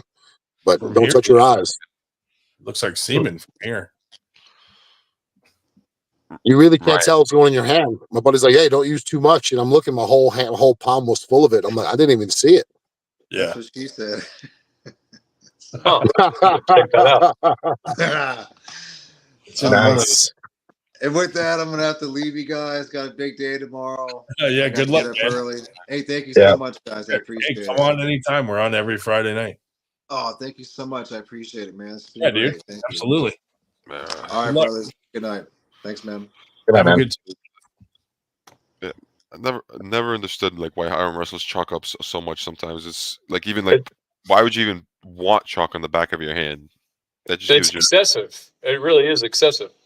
Dude, we've had a venue go, man, we loved having you here, but do you have to use so much chalk? Well, I've gotten to the point now where like I'll actually go and like wipe my hand on the floor or around the chalk bucket to get the chalk from that. Yeah. We now we carry a vacuum around because some of the venues were like, dude, there was a lot of chalk after you guys left. And I'm like, I didn't even notice. You know, One of the things Hey, Ryan, order I that typically chalk, man. do is I'll go ask them for like a broom and a dustpan, and I'll actually sweep up. Yeah, You know, that's what we've been doing. and they always tell me, "Oh no, we don't have to." I'm like, "Look, we made a mess. Like, just let me sweep it." Yeah, that's what I do. Now we get a Yeah, dust Ryan, order you some of that chalk, man. Really give it a try, especially for those events. You'll never even tell it's even on the floor. I don't arm wrestle now, but 5 years from now, everybody's got cancer. I'll definitely try to masturbate with it. Have growth all over their hands and shit. Yeah. Humors. Oh man. Yeah. That stuff looks pretty cool though. Yeah. You know who they don't use a lot of chalk, but they do make a big mess. Powerlifters with their baby powder. Yep. Oh, dude, they they fucking. I don't know how they grip with baby powder though. Baby powder don't even grip. They put it on their legs. For when they deadlift. Dude, I saw a guy chalk his forehead. I'm like, all right, this is getting fucking out of hand. Yo, I wonder if I put chalk on my hand when I masturbate. So, I mean, you'll have to try it tonight and report back next week. And I recommend just use a lot. Just use a lot of chalk. Well, dude, Just get a Dave big palm full. uses fucking Gold Bond powder, and I'm like, Gold Bond powder, dude. What? Literally said that he uses Gold Bond powder. Is it menthol flavored? Menthol? I'm like, dude, doesn't that burn? Like, Jesus Christ. Yeah, it's gotta burn, dude. Oh my God. Maybe I was thinking, like, in my mind, I'm like, maybe he needs the menthol just to feel it. I don't know, man. I don't know. Well, he's kind of up there in age now. He's getting there. That's what I mean. I think years ago I reached some. Yeah. Oh man, that's horrible. I'm about to say, I think years ago I reached for some lube and fucking I dipped my hand in my wife's Maxima, whatever it was, and grabbed my balls. And I'll tell you, I was balls deep in the sink for about 20 minutes. Jerking off to a Sears catalog, the underwear, fucking. Yeah, man. I don't imagine that. Damn. Yeah, Gold Bond. That was unique to me. I was like, fucking powder. That's nuts. Yeah, that makes me feel awkward just sprinkling it on myself naturally. Imagine touching myself with it. Right. Crazy. Menthol. God damn. And it must turn into a paste when you're done. Plaster of Paris. Oh God. That's what they harvest to make those Michigan State gorillas. You know what is crazy about that? You know, is the rumor that I had heard was that the place that makes those was going out of business. Oh, really? It's in PA. It's But in unless he got them somewhere else. But I thought they were the same people that did Sean's Bulldogs. maybe. I know one time he told me where he got them made, and it's in Schwenksville, Pennsylvania.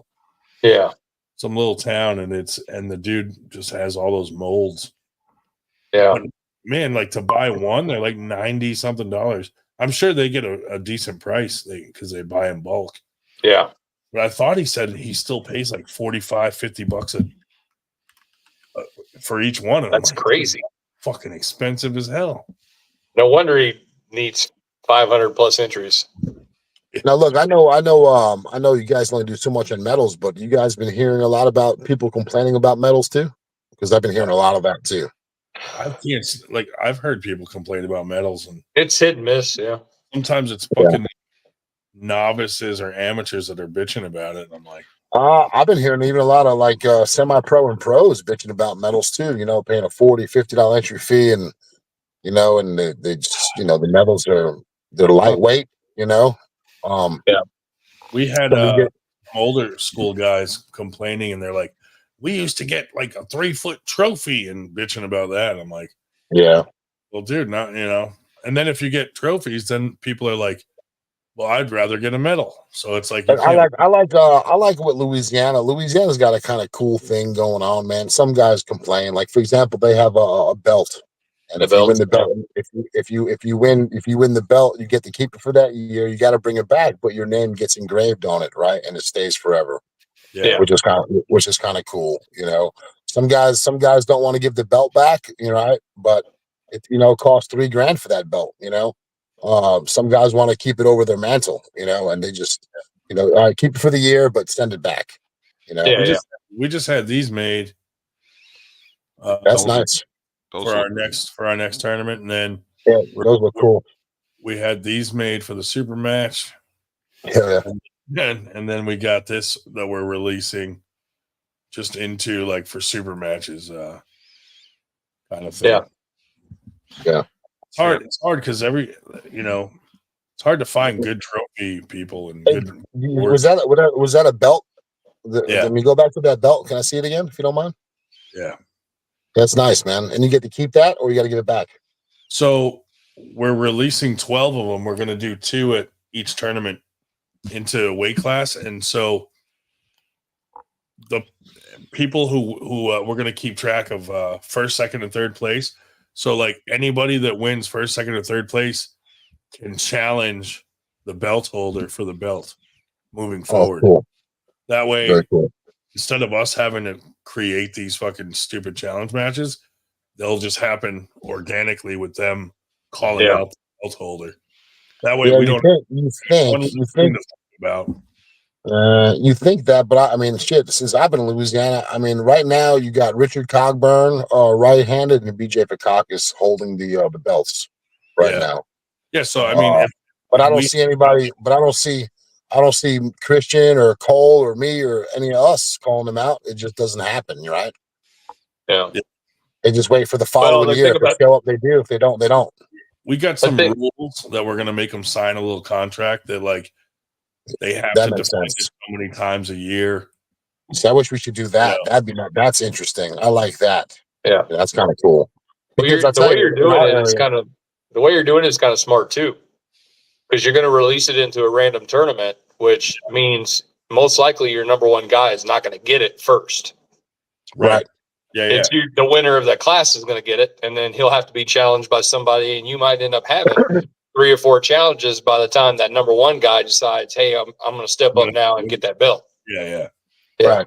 Yeah. Like we're like, this is just a random release. Like we'll But it probably would, the 2 but it would biggest be nice. and release it into there. Yeah. So, but eventually we'll have 12 out in the pro division, left hand, right hand in all 6 of our weight classes that we do. Are you putting any area restrictions on them, or is that just completely open to North America or anybody? Well, I don't know yet because that would kind of make it difficult, wouldn't it? Yeah, well, that's what we were thinking. Like maybe just keep it to the Northeast, you know? Yeah, because a lot of guys, you know, there's like 4 or 5 states where we commonly get people, but our states are a lot smaller than yours, so it's a lot easier. You know, you can travel 3 hours and you're in a different state in each direction. You know. Yes. So. It would be cool, man, to have like a maybe I should talk to Chop about that, you know, or maybe talk to somebody, but to actually call the belt holder out like throughout the year instead of waiting for the next year, because the next year that person might not show up, right? Yeah. I know, and remember, I don't know. I mean, if some of y'all might remember Anthony Laterio. Yep. With PAF, he had belts released out, and like he had those like a set of stipulations where you had to put up $500 in order to challenge and all this other kind of stuff. And wow. Well, there's got to be some stipulation, because I wouldn't expect BJ Fakakis to come meet me at my garage to pull for the belt. All right. Sure. Yeah.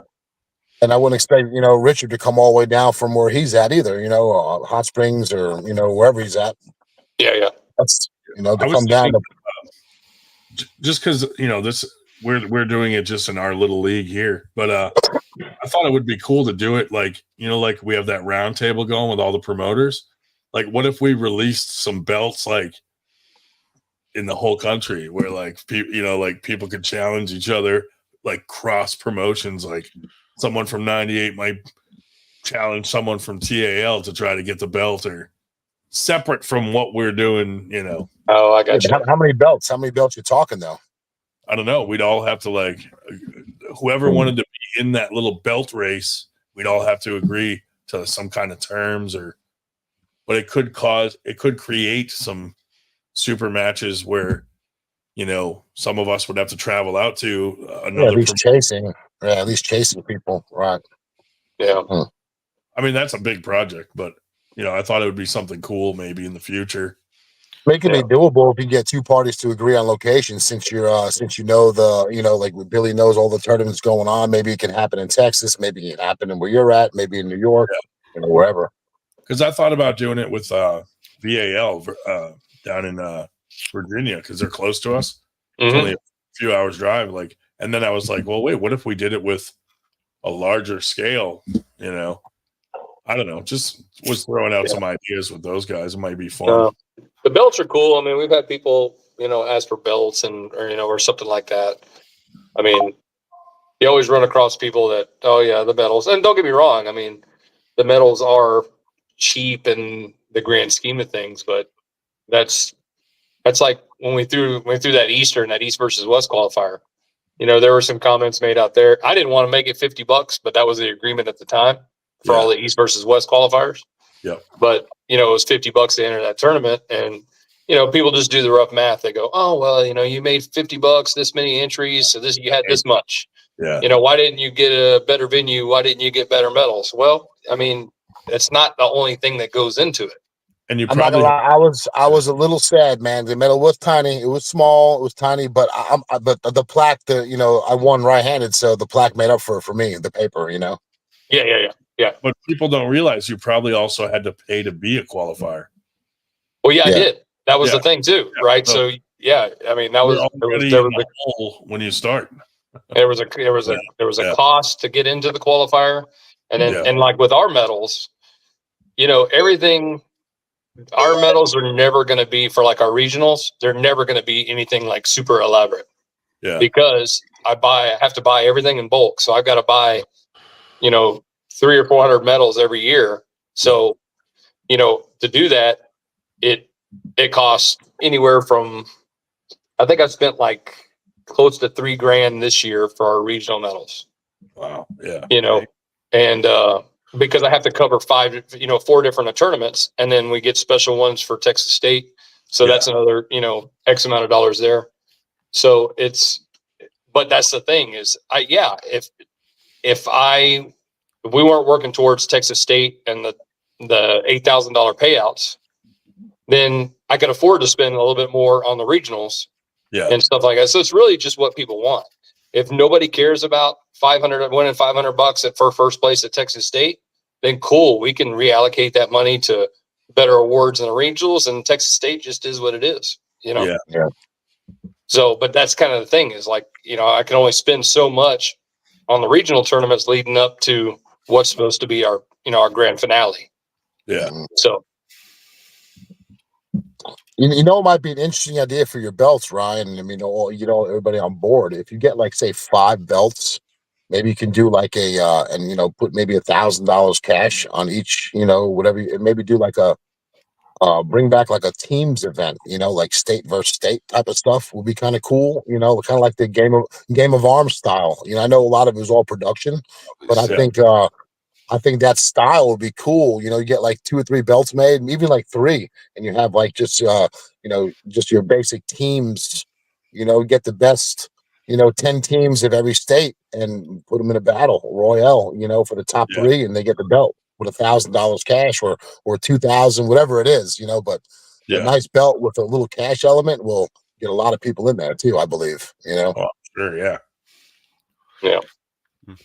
Because I don't think I know everybody's kind of gearing towards super matches, leaving tournaments alone.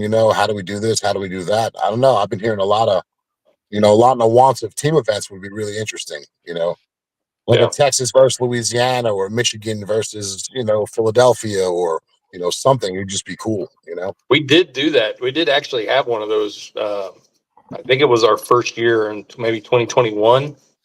We did actually throw a Texas versus Louisiana.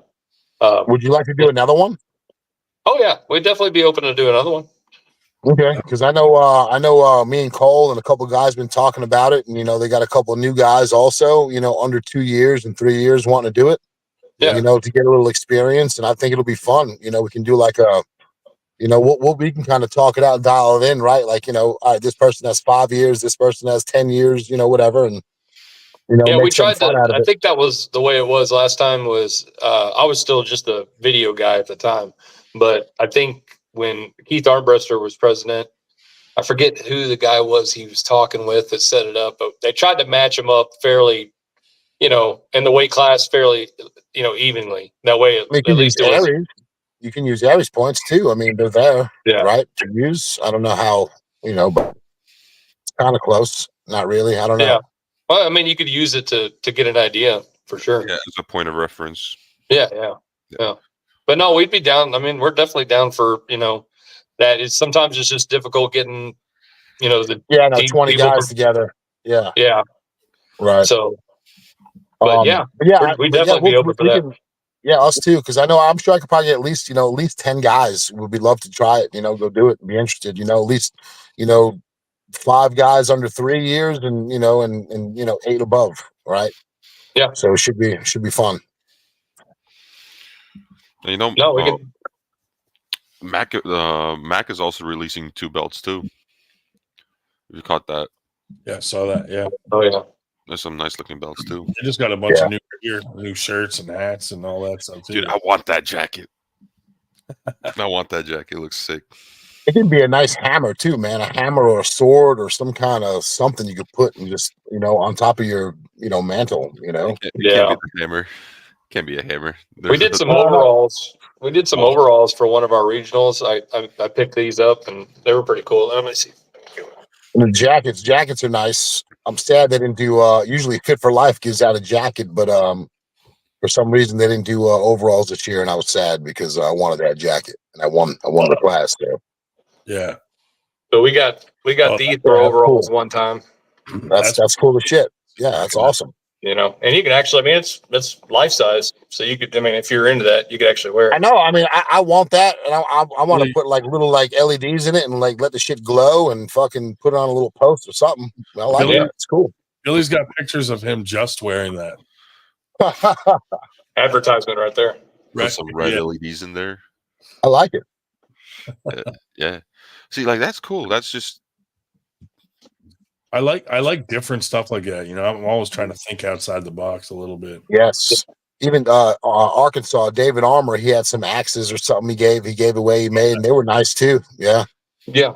Yeah. I mean, if people, I mean, they're like those guys up in Oklahoma, that's David all they Smith, do excuse is weapons. Yeah. Like weird, like claw hands, and That would be everybody tough. seems to love it. Imagine flying in and then you can't fly home with it. Well, but see, that's kind of the problem too with some of the things, you know. Like It's like we could go back to those 3-foot high statues and stuff like that, but man, get people like the first Texas State we did. We had some really nice metal. My wife bitches awards. about the statues. We don't like the statues. They take up too much room. My wife bitches. That's what most people bitch about. The old ones, like where do you put them? Yeah, too big. Exactly.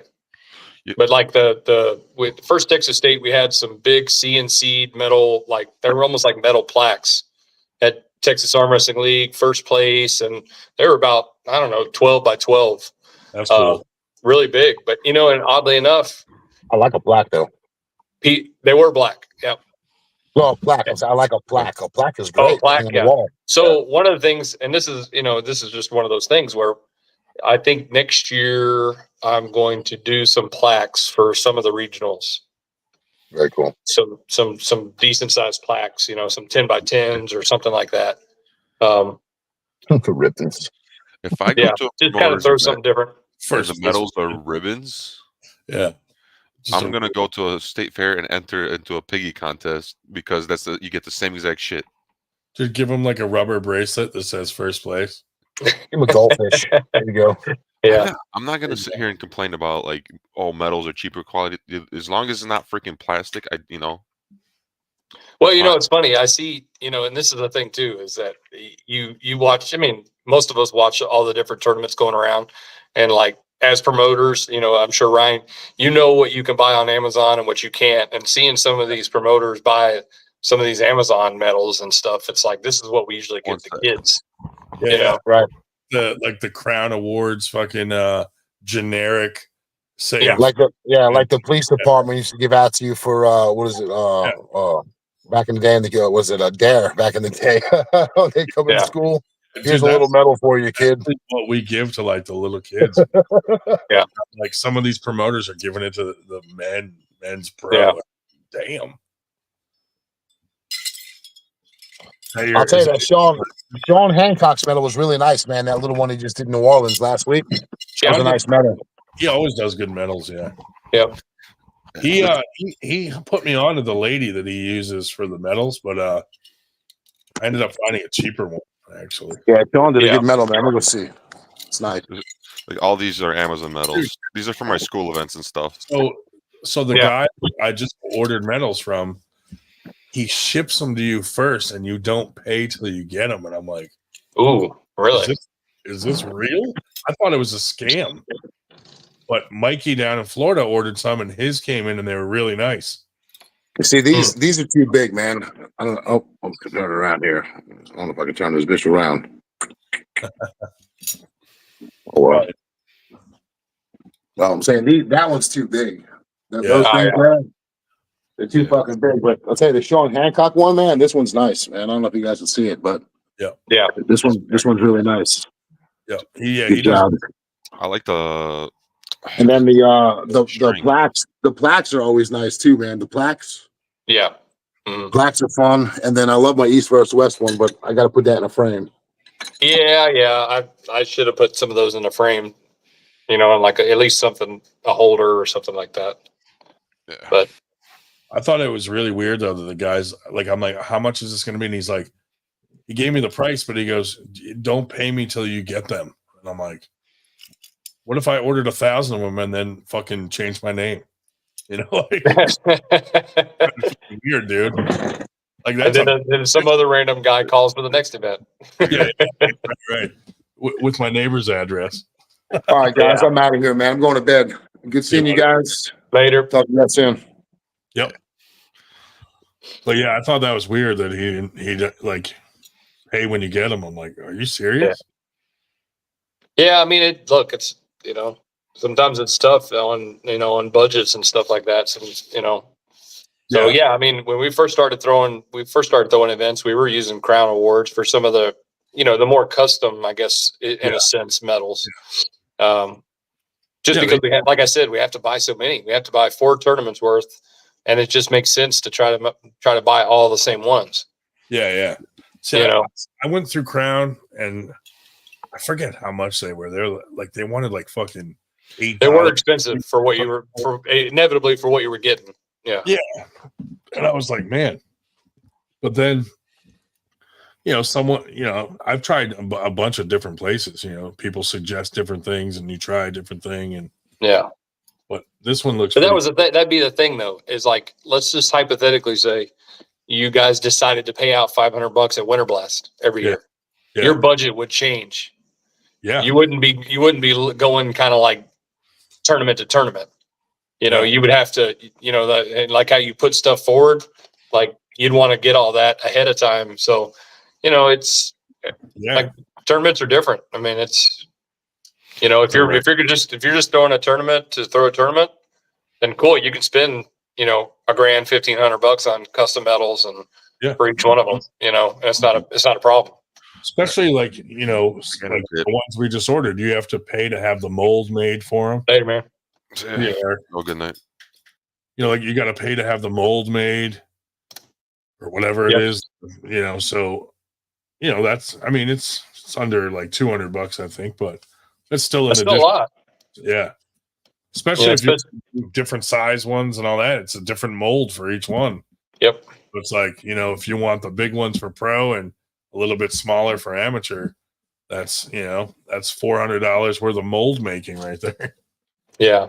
No, you're right. We're trying to get you're a lot bigger than us and have been doing it longer. Like we're trying to get our routine down still of like, how can we stop coming out of not coming out of pocket, but like paycheck to paycheck. And I'm like, I don't think we ever will. You don't. But that's the thing. I mean, that's okay. I mean, it depends on your plan. Yeah. It depends on, like I said, we don't throw our events, event to event because we put everything goes towards Texas State. Yeah. And we're kind of working in that direction to where all these small tournaments is money for Winter Blast. Yeah. We're just trying to get, because, when you first start out, like we needed equipment, tables and speakers, banners and all that stuff. So, we're just past the point where, okay, we don't really need anything now. Yeah. So, it took me, I took over 2 years ago. So it took me about this long to get to the point where we just don't need nothing but the routine stuff from year to year. Right.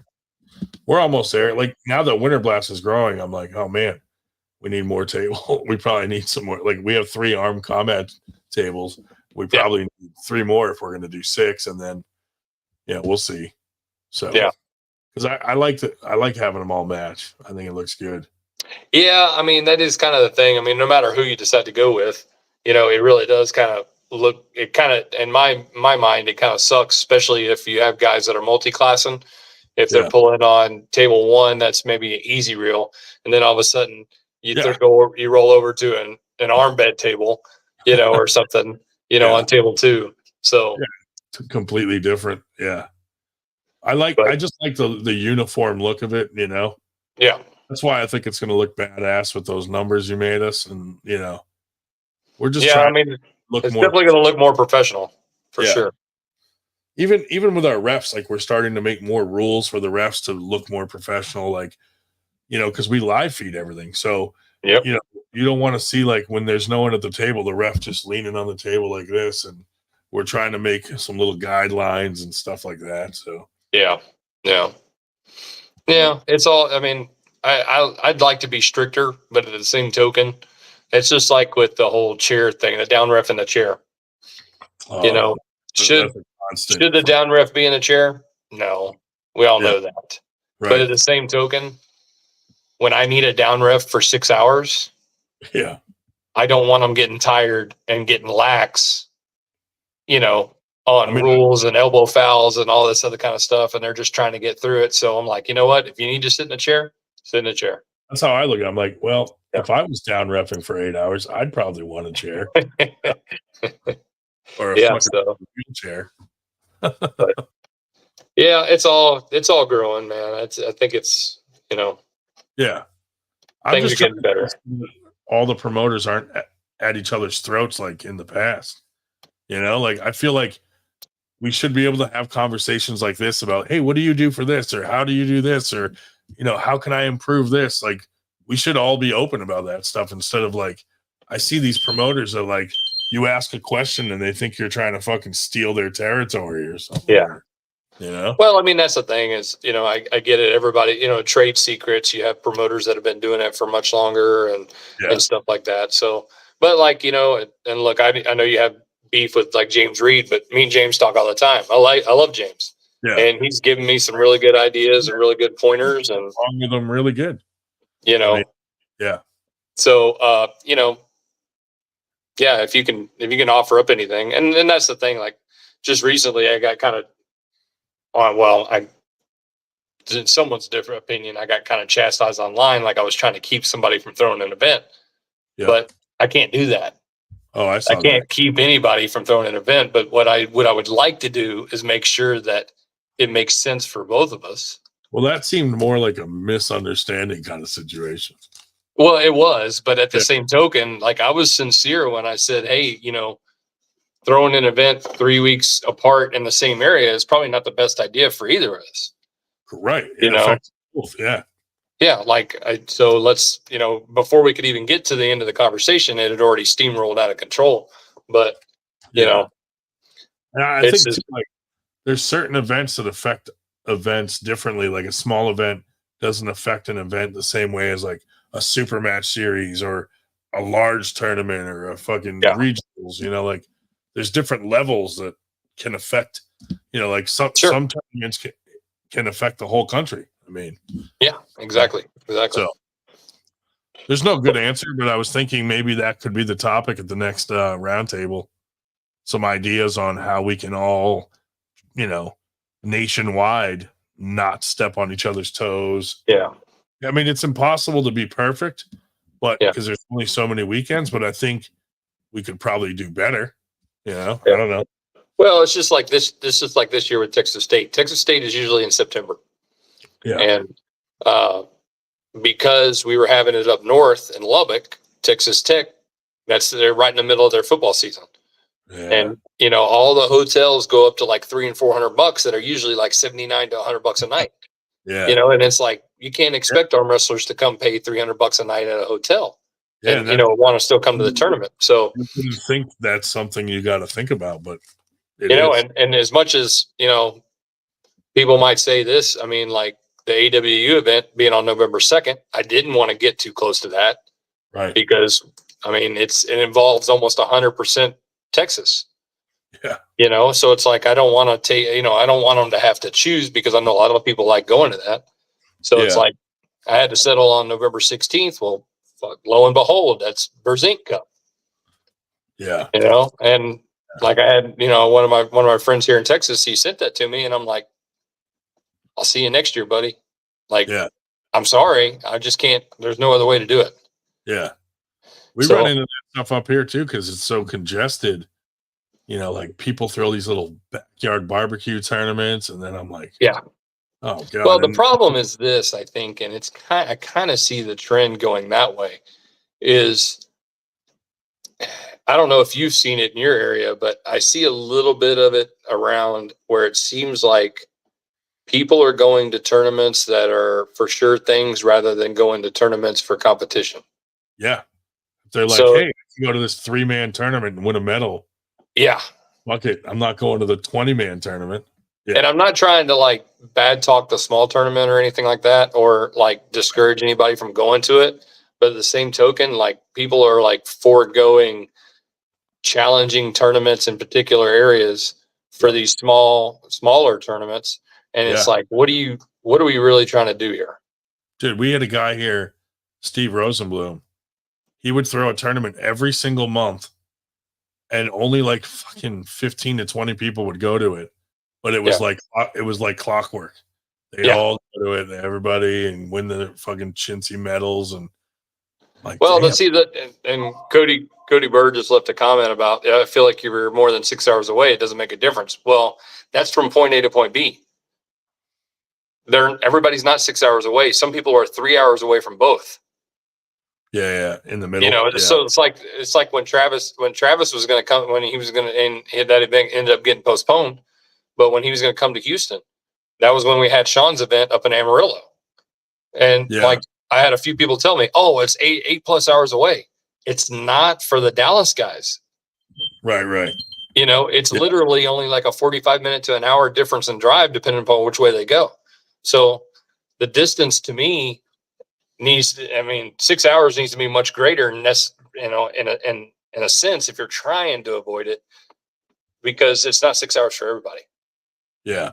You know, especially where we are, like most stuff here is like all the major cities are 2 hours away from each other. So yeah, no shit. People are like an hour away from both, you know?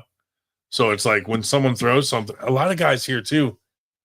I'm not trying to call anyone bad promoters, but like you see a flyer literally pop up 2 weeks before the damn event. I'm like, what the fuck? We didn't even have a chance to put it on our list, you know? And like Shell's pretty good at keeping track of everything up here, but every now and then one pops up and you're like, you guys had to have known this was, you guys were planning this for months. Like, no word of it, no flyers, no event page. And it just comes out of nowhere.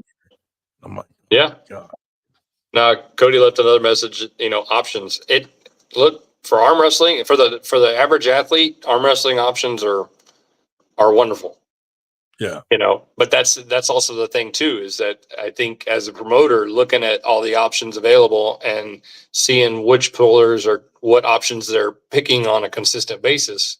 Yeah. You know, you start to see a common trend with some pullers where they're only attending particular events that are in their area that they know are going to be small. They're not traveling out, you know, here and there. You know, they're foregoing tournaments where they could pull multiple people for super matches where they only pull one person, you know? So it's like, you know, and at the end of the day, it's what do you want? You know, like the pullers are going to should mold the promotions, because like at the end of the day with like at Texas, if the pullers here in Texas, you know, speak out and say, you know what, we really don't care about, you know, an $8,000 payouts at Texas State. Well, then, you know, things could change. We could not do that. You know, we could go do something else. We could throw less tournaments. But the only problem is that there's so many dang promoters out here. The second we let up, a promoter just slides right on in there. So we haven't really reduced anything to try to push more concentration to much less events. Yeah. You just have another promoter throw another event. Now we're just as saturated as we were before. Yeah. See, here, like 20 minutes and I'm in New Jersey. So, you know, we throw a tournament in New Jersey. We throw one down in Maryland. We throw a couple here in PA. And then we have our big Winter Blast. Yeah. But, you know, I get messages all the time, like, not really like a warning, but kind of like they ask, like, are you planning to come to this state? And if you are, I'm just letting you know that we already have too many tournaments here. Oh, and I'm like, I'm not really planning to leave my immediate area. I'm not looking to throw one in every state or region or whatever. Like, we're fine where we are, you know? But some people are concerned about that. Yeah. You know? Like when I started the 98 pages in the States, people thought that we were trying to throw a tournament in every single state. And I'm like, no, that's not what we're doing. Yeah. I just thought it was a good idea promotion wise, you know, to people use it as a tool to promote their events. But a few people were worried that I was trying to expand, like, and I'm like, no, dude, I have no interest in traveling all over the country. Yeah. To do that. Not now, Yeah. anyway. Yeah. Well, I mean, everybody's territorial. I mean, I'm not going to sit here and lie that I'm not a little bit, you know. Yeah, like you But at wouldn't the want same, to come down to try to throw a big tournament in Texas out of nowhere, you know? well, yeah, at least I would hope that I'd get a phone call at least, you know. Yeah. Even though I can't really prevent that from happening, you know. Yeah. So, Well, dude, we had a situation where Sean wanted to throw a New Jersey State Championship up here. Oh yeah. And a couple New Jersey guys like threw a fit about it, and he had to change the name of his tournament because they didn't like that he was using the word championship in New Jersey because he's not from New Jersey. And I'm like, well, if there's not already one, what does it matter? Sure. I've had people say, like, how dare you throw a tournament in this state? And I'm like, there hasn't been a tournament in the state in 20 years. Yeah. You guys have had 20 years to get your shit together and do one, and now you're mad at me for throwing one? Like, it makes no sense to me. Well, it's just like when TAL took over. There was nothing. There were like 2 events in Texas. Yeah. You know, and granted, we kind of came into it, you know, during COVID and stuff like that. But we ran all of our events. None of our events were canceled. We ran every event we scheduled, no issues here in Texas. You know, thank God I'm in Texas. You know, when it came to that, but you know, then all of a sudden it was like this big boom. Like everybody was trying to come to Texas, and it's like for 2 years we kind of, you know, we had our model already laid out. We threw our tournaments, and then all of a sudden it's like, oh well, here's this tournament. Oh well, here's that tournament. Yeah. Yeah. See, this I agree with what Cody just said, because I've been to so many local tournaments here where the second the tournament's over, they're tearing down the tables and they're out. Yeah. Where we leave our tables up till people are done after pulling, and I think that a lot of people look forward to that after pull. I mean, our tables are usually up, but I mean that's the thing too. Is like, man, it's difficult because this is one reason why I have never liked warm up tables. Yeah. Everybody, I want a warm up table. I want a warm up table. Well, a warm up table, it just becomes an after pull table. Yeah. You know, Yeah. when the guys 0 and out and you know 0 and 2 out and stuff like that, then they spend the next 2 hours of the tournament after pulling, and then they leave. And then you've got a number of people that already after pulled on the side while the tournament was going on. Yeah. And then they left. You know, I don't know. The after pulling has been, you know, unless you've got a little group that's kind of like going off site and stuff like that, you know, like I know like here, the Austin crew, you know, if it's local or something like that, those guys will have like an Airbnb or something like that, and they will literally pull until 3 or 4 o'clock in the morning. Yeah. You know, I mean, they pull all night. But it doesn't happen at all events and stuff like that. And Some events they want us done by a certain time because they got a band coming in or an event. It depends on the venue too. But yeah, I mean, I'm not saying that none of these smaller tournaments aren't fun. And like he said, the East Texas tournaments are fun. Yeah. They're just generally smaller, you know, or the competition is more concentrated to a particular area, and you end up pulling the same people. Yeah. You know, because people don't, you know, travel less and less. But you know, to each their own. If that's your gig, We usually wait until the tournament's done and we'll pull the tables down off the stage and set them up as the after pull tables. And then, really to keep them at the venue, because the venues, you know, I try to make a deal with them like, hey, either to get them as a sponsor or to let us have it there for free. Yeah. Like I'll try to keep my guys here long, like hanging out, eating, drinking, you know, whatever. That's kind of like what I use as the pitch to have it there in the first place, you know? Yeah. Well, I mean, I don't know. I have a different point of view on that one. Like I did believe that in the beginning, but now I'm kind of more like, because we used to do the whole thing that everybody else did, right? We would wait until the very end to hand out all the medals, and people had to stay, you know. But the past like 2 years, what we've done, let's see.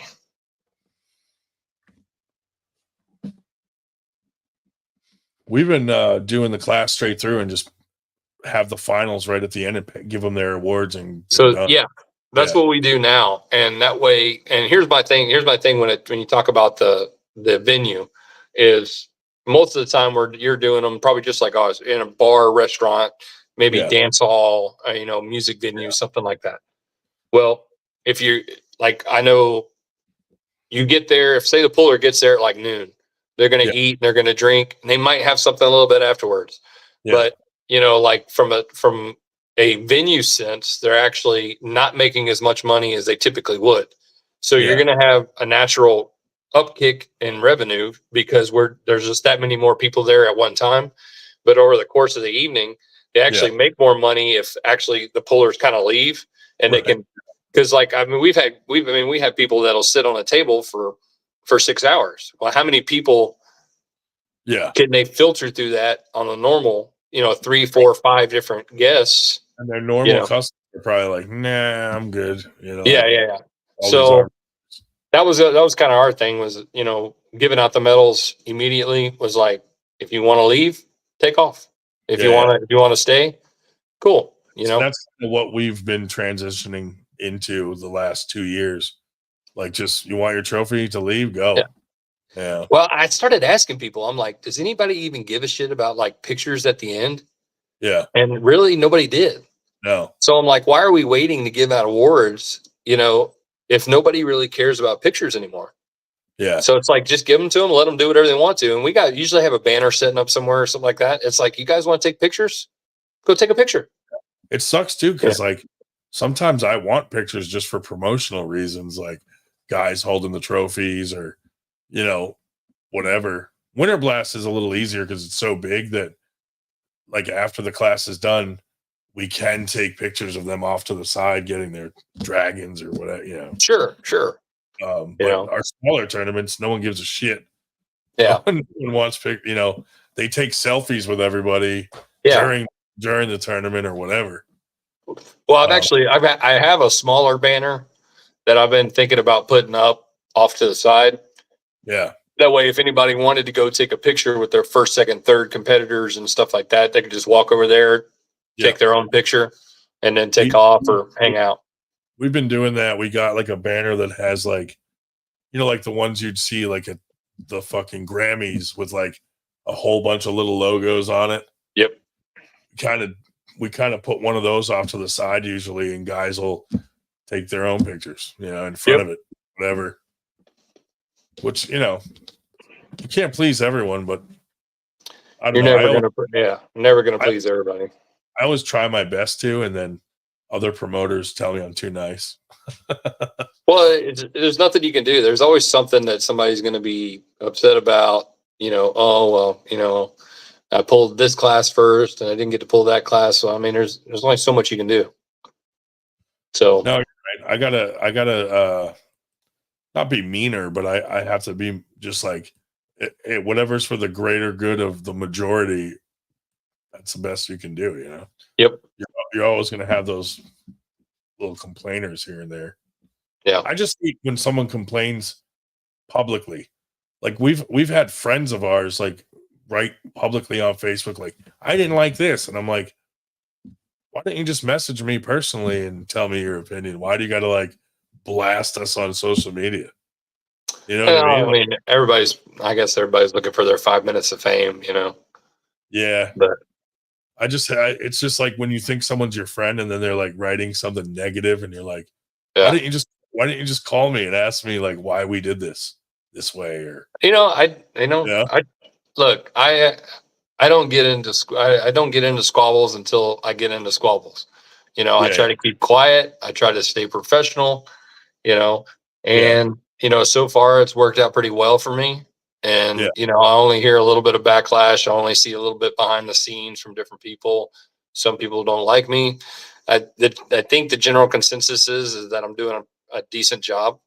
And that's all I want. I really don't care if you like me, but I want to do well for Texas and arm wrestling here in Texas. And so as long as I'm doing that, cool. I'm happy.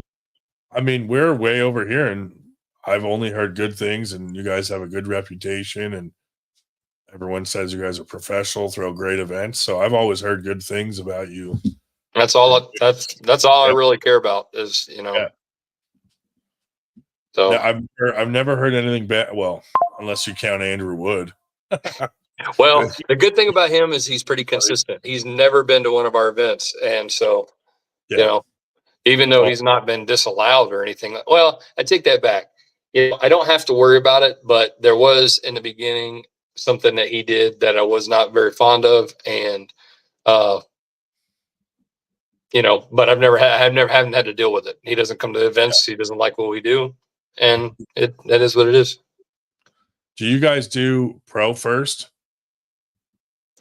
We don't do pro first, and I don't know. So I have some mixed reviews on all that kind of stuff too. Yeah, Sean does. Yes.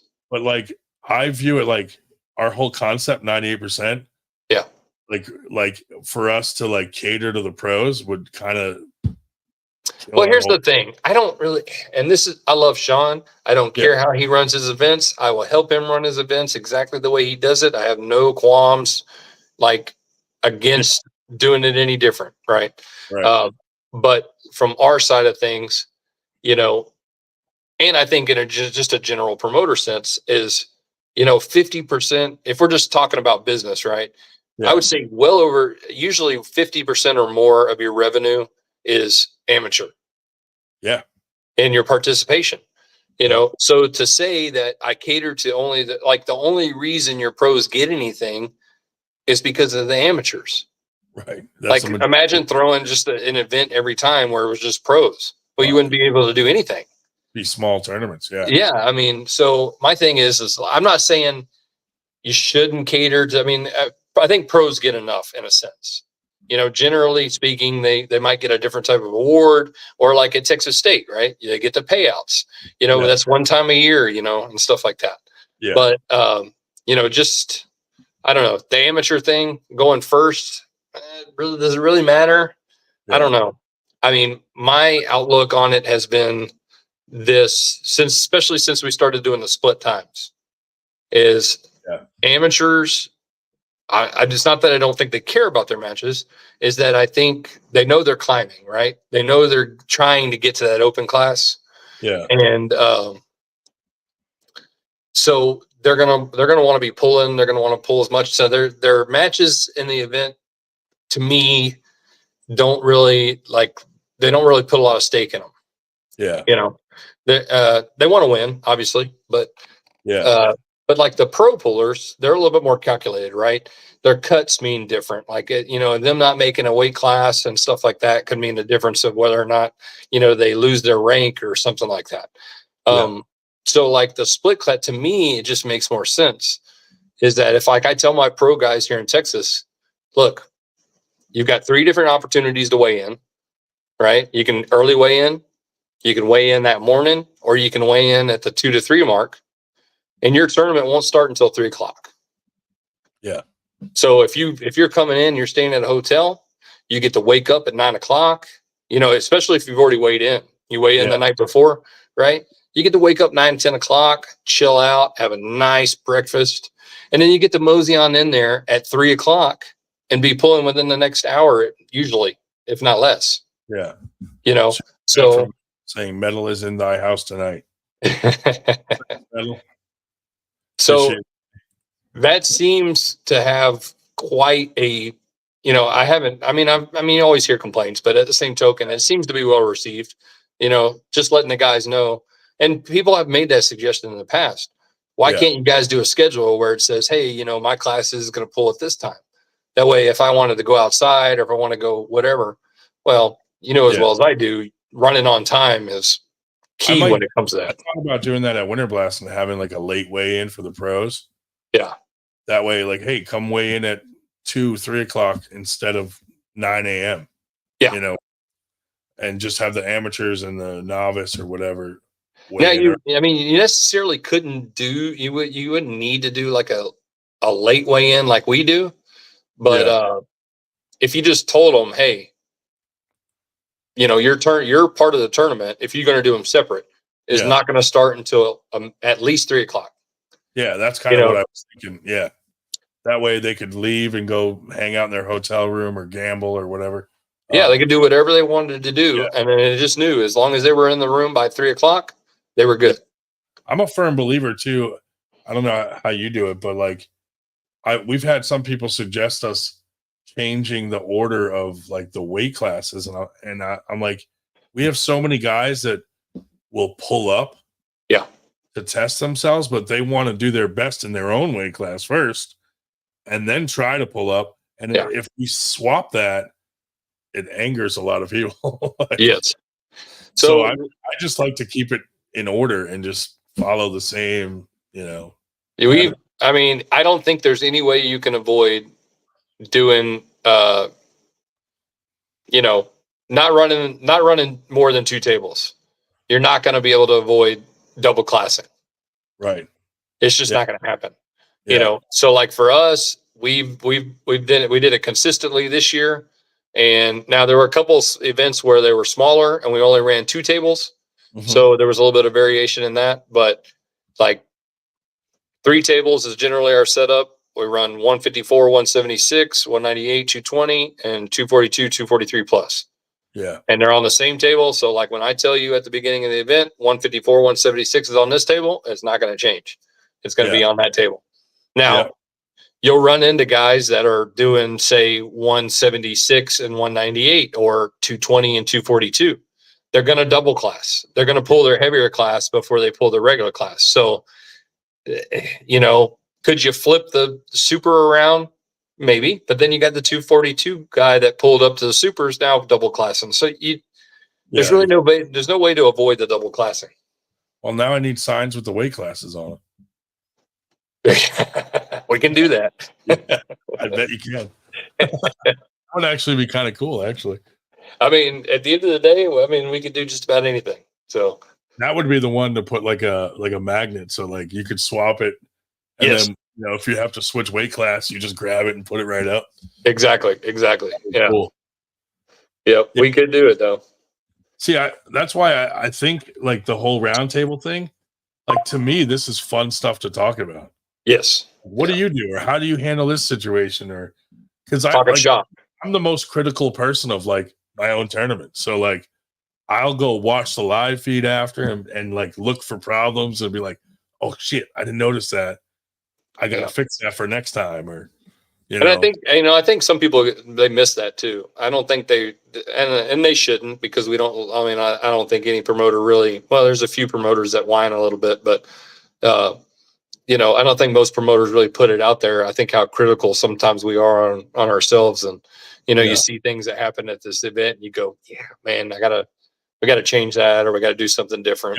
Crack down on this, and that's how our ref Ray Romanowski, he's level 3 now, and he's the one, like, we were watching the live feed at practice, and he was like, man, no offense, but look at these 2 guys, what they're doing between rounds or between this, and it just looks unprofessional. And we go to Knuckles Up and we see like the way their refs, like, between rounds, they're almost like standing at attention and they back up to the back. Like, I like how that looks. It looks really professional. That's actually in the rules, though. You know that, right? Yeah. The down ref is supposed to turn and look at the crowd between rounds. So I mean, we were going to work on to just bring up the level of professionalism and how it looks on the live feeds. Like, that way we can be taken more serious as a whole in arm wrestling, like not just 98, but like if we all work on stuff like that together, all the live feeds that are on YouTube will start looking more professional. Sure. And that's the thing. Refs have always been part of the problem, with this, especially if you've, like you're like me. I don't, with the exception of a couple refs and stuff like that here and there, like I don't want to have to fly nobody in. Like, in the arm wrestling community, we should have enough people in the locale that all these promoters are throwing at events that we should be able to draw, 4, 5, 6 refs out of the population that can do this. I feel like with the refs, the brackets people, even registration, like there's like a shortage of people that want to do this kind of stuff.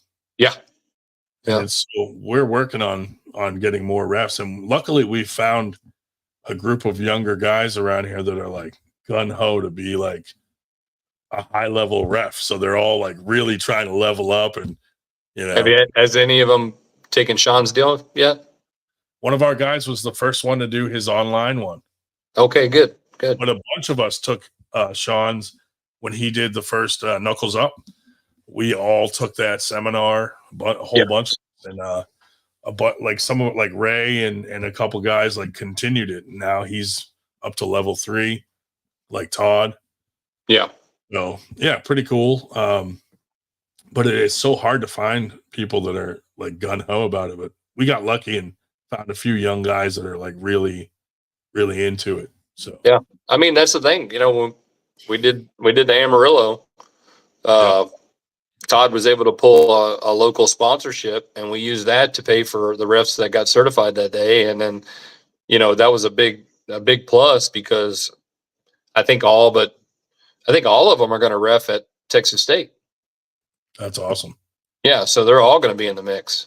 Yeah. Hopefully that means I won't have to.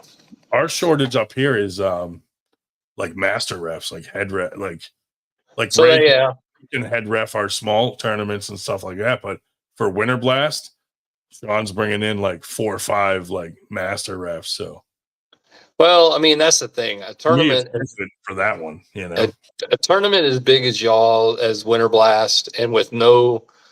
See, the good thing for us is that we have a few senior certified refs in our ranks, you know, here in Texas. So we don't really have that shortage of more qualified refs. But yeah, I mean, it's not a bad idea to just, if you were just going to give it to Sean, let him bring in his people and stuff like that. Like 4 guys.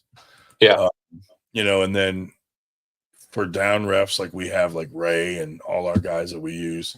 Yep. As long as they're certified to down ref, we should be good. As you know, especially since they're at a table with like a master. Yeah.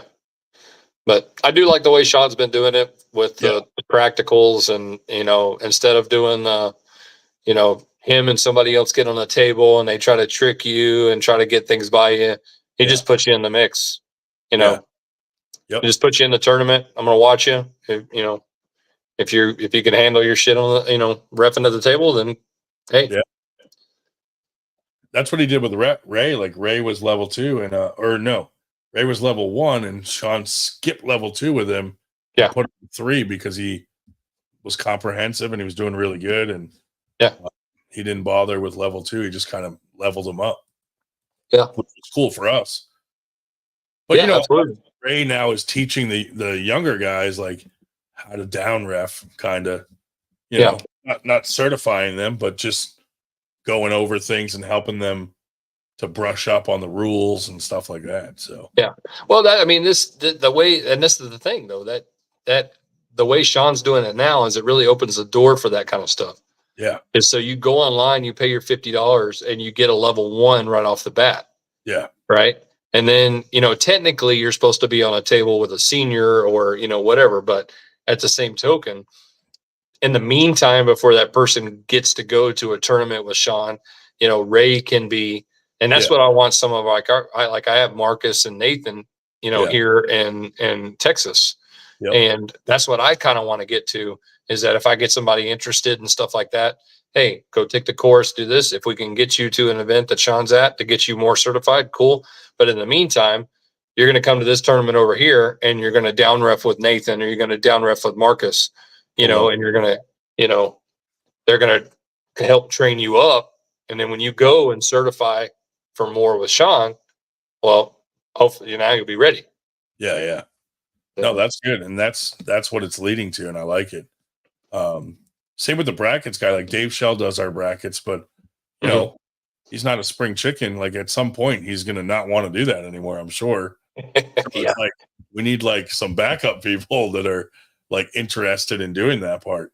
Yeah, and that's kind of we're in that predicament right now. So we have Sarah, and she's our bracket girl, and that's her, you know, that's her thing. That's where she wants to be.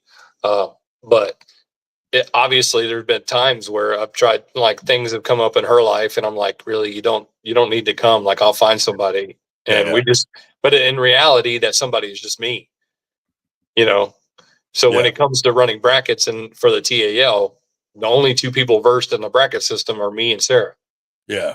You know, see, I can do the brackets, but every time I do them or attempt to do them, because I'm the one throwing it, like I get pulled away or there's an emergency and I'm like, I can't do brackets. Yeah. I I mean, some of our other directors can stumble through it. Like they can hit the winner here, winner there. But if it comes to any issues or something like that, it really, the only people that can fix it are me and Sarah. So one thing we were like the first couple tournaments we threw, like, it was just reading off the, who's up and who's on deck and all that. Yeah. Now we got a guy that sits with Dave who's like a hype guy, kind of. Yep. Like he reads them off and he knows everyone. So he makes it more exciting of an atmosphere.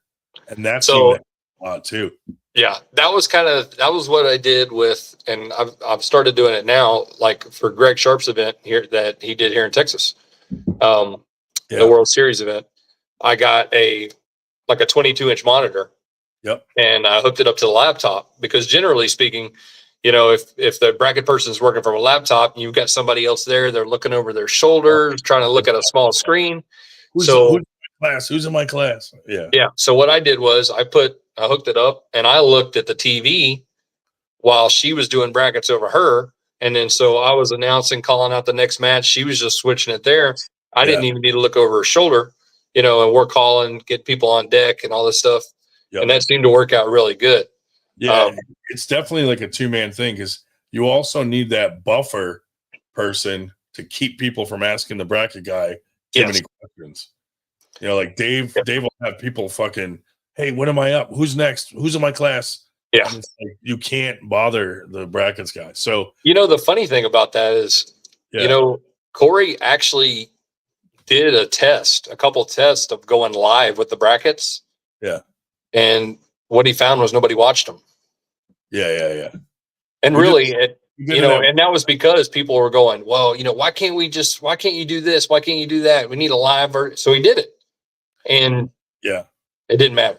We did it at Winter Blast and nobody even looked at the fucking screen, really. Yeah. You know what I mean? They looked more at the screen before the tournament started. Yes. To see like who's in my class. But then once it started, no one looked at that fucking thing. Yeah. Like what a waste of energy to set all these screens. I mean, the one thing I like, there's two things coming, and I had this idea the other day, and I don't know if it can be done or not.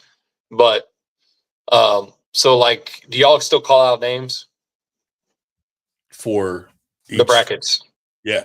Yep. Like before everything, you call out to make sure everybody's in the class and all that kind of stuff. We go through the whole list. Yeah. So there's the one thing now with the updated version where you can actually generate a registration list and you can post that directly to social media.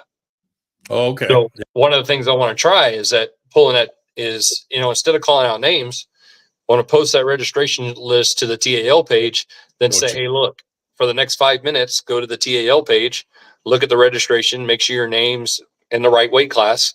And if it isn't, then come talk to us. That's a good idea. Yeah. We did it on the screen. Yeah. But nobody went up and looked at it closely enough to, so we still ended up calling out names, but that's a good idea actually. But one other thing is that I didn't even think, I thought about this the other day, was I wonder if bracket images could be generated before the bracket's done. So you could essentially generate those pictures before any matches are run, post those to social media, your page or whatever, and say, hey, look, you want to take a look at the bracket, who's coming up or whatever, then boom, here it is. To take a screenshot of each bracket and put it out there. Yeah. With the names, all the names in there. Yeah, but like you said, it takes people and a team to do that kind of stuff. I know, that's like, because we're not like an arm wrestling team. Like Knuckles Up, those high five guys, their whole team helps out because they're high five. We don't have a team. Like we got a few people like me, Sue Fisher, Dave Shell, a couple other guys that help out, our refs and stuff. But like we don't have like a big crew to really like manage a lot of stuff. So we end up having to hire people to help out, especially for Winter Blast. Yeah. Winter Blast, we just hire a bunch of people. Like, hey, you sell T-shirts for us. You pass out the trophies. You help us with banners. Like we got like a whole setup crew in the morning that help out. I mean, there are some guys that help out just to be nice, but it's rare. It's tough. Yeah. Yeah, But yeah, no problem. I'd love to get all of us talking like this in the round table about stuff to just like talk. Like, I think it's very helpful to see what everybody else thinks and what they're doing. And I mean, I think we're all experiencing, I do like this, by the way. So, but I think we're all experiencing probably the same things in different variations. So it could be beneficial because, someone that's been promoting for say, 10 years, might have some, inside solutions. I always try to learn. Like, I'm not like one of those guys that's like, oh no, I do it this way. Like, if someone has a cooler idea than me, I'm like, hey, you mind if I use that? That's a great idea, dude. Well, I think you have to, and you also have to read the room in a sense. Like, your pullers up there in the Northeast may like something completely different than my guys like here in Texas. Yeah. So, it can't, and it shouldn't be the same across the board. It should be a different experience with every different promoter to a varying degree, Yeah. Like I said, like we try to focus more on the amateurs and novices and the lower classes than the pros because that's our whole theme. Yeah. So if we started only doing things for the pros, we would look like our whole theme doesn't, it's not working or. Yeah, you've kind of boxed yourself into that, but I don't think I mean, it's worked out for us though, because like you said, our amateur classes are so stacked and those are the people that, in our area anyway, were saying they felt awkward going to a lot of these tournaments because it was mostly pros. So they just stayed away, and that we made it fun to be an amateur.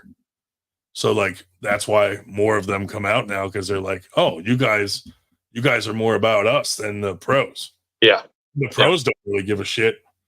They just, which is odd. I mean, it's weird. I see that actually more often than I would, and I see some pros like totally dogging on amateurs, and I'm like, you do know these people are your fans, right? Like these are the people that want to see you pull. Yeah. Like these are the people that would come to an event that you're drawing these people in to watch you pull, and you're just dogging on them like, I don't want to watch amateurs pull. And I get it. For some people, it might not be exciting, but at the same sense, it seems like it's very, I don't know. I mean, these guys are going to be open class pullers one day. You weren't always. I mean, we all started somewhere. Yeah, that's why I like our whole theme is like, grinding as a 98%er to get to that 2% level. Yeah. But I feel like the 2% just shit on the 98% for some reason. It happens more than I'd like. I mean, I'm not going to say it's like rampant, but it happens more than I'd like to see. Yeah. So, but yeah, I mean, that's kind of why I sort of started the whole 98 thing, because I'd go to tournaments and it was like you felt like you were impeding on the pros or something, or you were in their world. Yeah. And I'm like, dude, why don't we just throw something for us? But then it kind of blew up in that sense. But I can't I can't like switch things up now and be like, okay, we're gonna have all these elite guys come out now, you guys don't matter. Yeah, no, and I don't think it should be that way. I mean, look, if you want the sport to grow, it's got to grow with everybody, and that's the thing. We need to grow. We need to go even earlier than my whole outlook. And I've heard you talk about it before. If I don't think this sport will ever be mainstream until we get the younger generations involved. Yeah. And I'm talking about 100%. So we're even if we hit it hard and we manage to get in the door now, you're talking about 10 years down the road before we're anything close to mainstream. Yeah. So I don't think, and this is no dig at anybody, take it for what it's worth. East versus West, king of the table, they're not going to make us mainstream sport. No. It's just not, right now, it's just entertainment for us. The stuff they're doing is for us as arm wrestlers to watch, not for non-arm wrestlers to watch. Yeah. No, like there's not all kinds of fucking non-arm wrestlers getting the East versus West ticket. No. It's us, you know? Yeah. And that's why I got mad at Engen when he bashed 98, because I'm like, we're the ones that get your fucking pay-per-view, asshole. You know? And when I talk about that, I'm talking about like North America, right? So we all know that in overseas in the East, it's Different. mainstream already for them. Yeah. It's not here for us. So what we've got to get to is the same things they've gotten to, but it's taken them, generations to get to. We're just not there yet. So, I mean, East versus West and all that is really not doing anything but entertaining us. They're not growing the sport for, in my eyes, for North America. I agree. I feel like smaller leagues like us are the ones that are more growing the sport more, because we're getting new people into the sport. Yeah. Growing people's practices and like down at that level, like people message me all the time, like, hey, I want to arm wrestle, but and I refer them to the closest team, and then more people are in my area arm wrestling because I'm getting them on a team, and Well, this is what I saw. This is in just kind of an offshoot of, and I'm going to get off after this, but because it's late, I know it's late for you already, but like I made a post on the TAL page about Brian Shaw going to King of Table. Yeah. And was it too soon? And I think it is. And here's why I think that. It's not that I don't think that Brian being on a big stage doesn't bring eyes.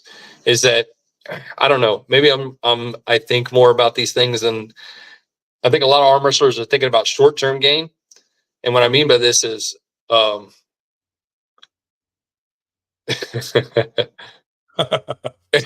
I mean by this is, I was reading a comment there.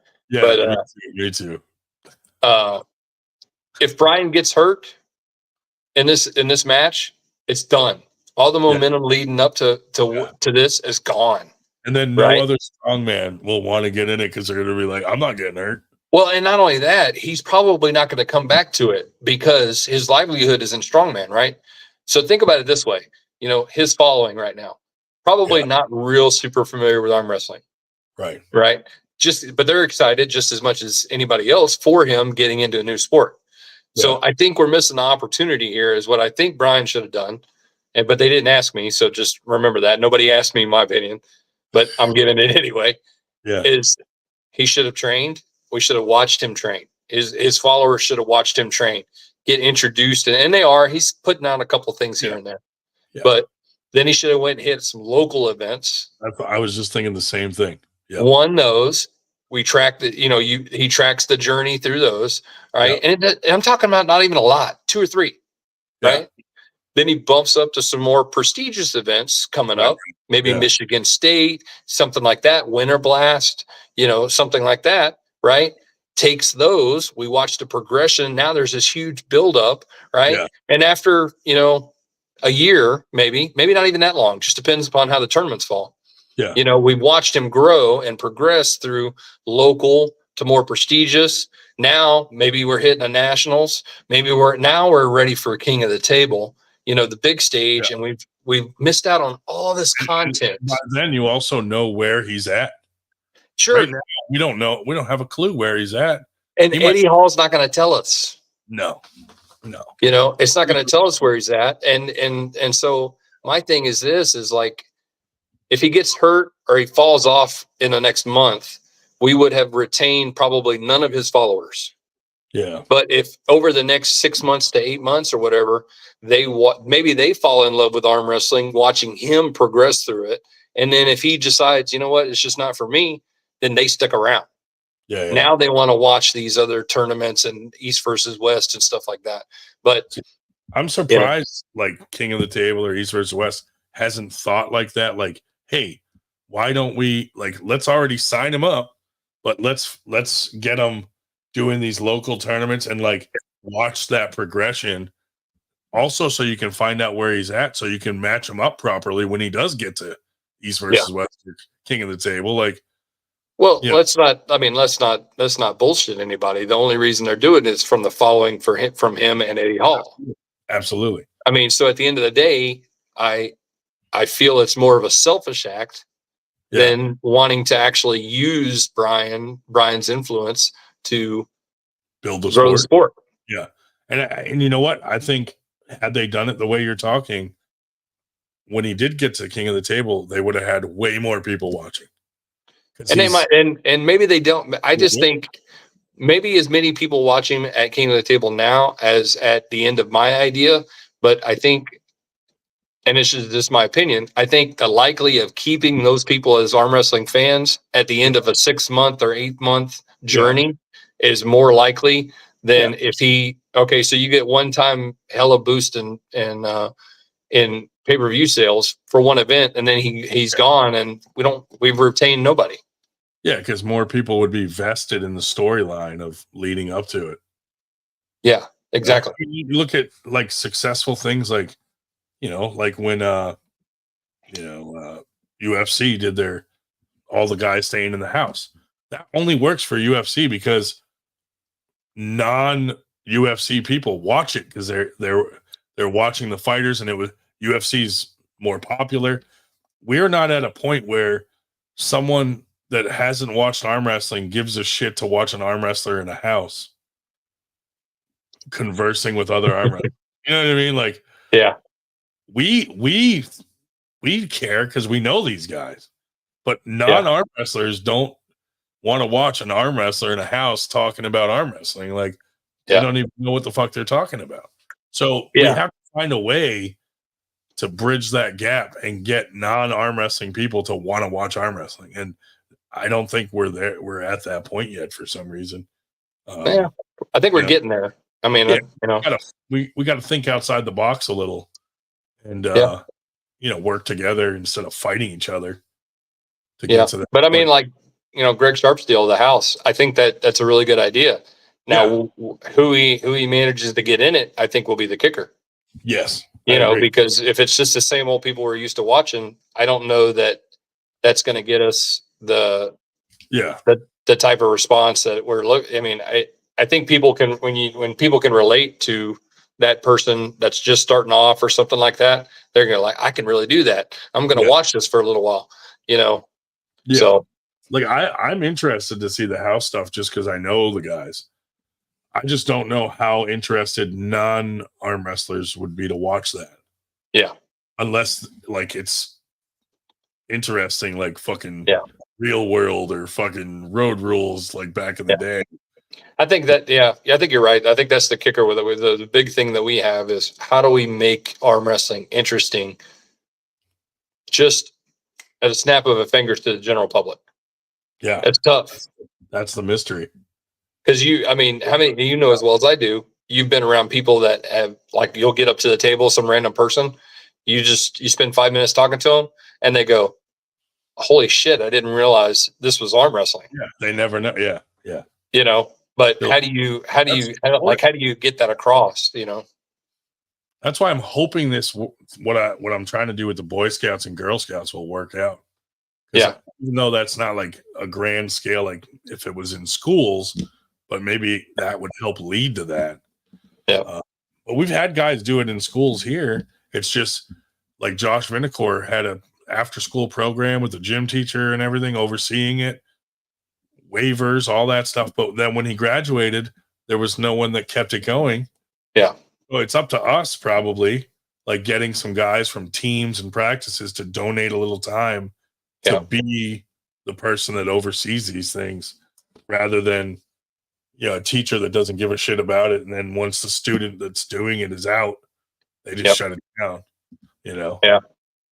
Captain Obvious made it. I agree with that. I think they should probably take some of that pay-per-view money and send a crew to follow the build up and follow them around leading up to it. See, that as a puller, I would love to see that. Yeah. And maybe some non-pullers would see that and be like, okay, now I'm kind of interested to see this character. If a character's likable and it's, fun to watch, I think that is what will get the non-arm wrestlers to want to watch it. But right now it's just us watching this kind of stuff, I don't know anybody that's a non-arm wrestler that's like, hey, are you getting the fucking East versus West card this weekend? Like, no one's, But But see, that's the thing. I mean, I talk to a lot of people sometimes that aren't arm wrestlers, and they're like, "Oh, they've seen Devin Larratt." Yeah, that's But it. even that is not enough to keep them interested long enough. No, to continue to follow it. I think So it helps though that Devin's been in like the media with like when he was pulling Shaq and the mountain, and like yes, that's why he's so recognizable. But we need more arm wrestlers to do that and be recognizable than just one guy. Well, shout out to my guys here in Texas, Flashpin. That's basically their model is they want to help nurture and coach guys and to putting themselves out, out there more. There's so many arm wrestlers out there that don't promote themselves. I know. And they're beasts and no one knows them, and then they go walk through a tournament and everyone's like, who the hell's that guy? but they're not getting sponsorships. I mean, they're no different than promoters are, really. I mean, when we get a sponsorship for something, that doesn't mean that an individual couldn't walk up to them, pitch the same idea and say, "Hey, I'm going to go to this tournament that's going to have 200 people, and they're going to see your logo on the back of my shirt every time I go to the table." It's the same thing we propose to them when we say, "Hey, we're going to throw your logo up on the banner." Right. And I don't think a lot of arm wrestlers promote themselves as well as they should. They don't. Like But they should expect into their own hands. Like, I'm going to promote myself. Yeah. I've seen very few guys do it where they went out themselves, and like Paul Cruz has been doing it. He's been getting sponsors to throw on the back of his shirt so that he can travel to some of these places. Sure. I'm like, that's great, and I think more guys should be doing that. Yeah, absolutely. My thing is we're in a different time. We're in a social media time.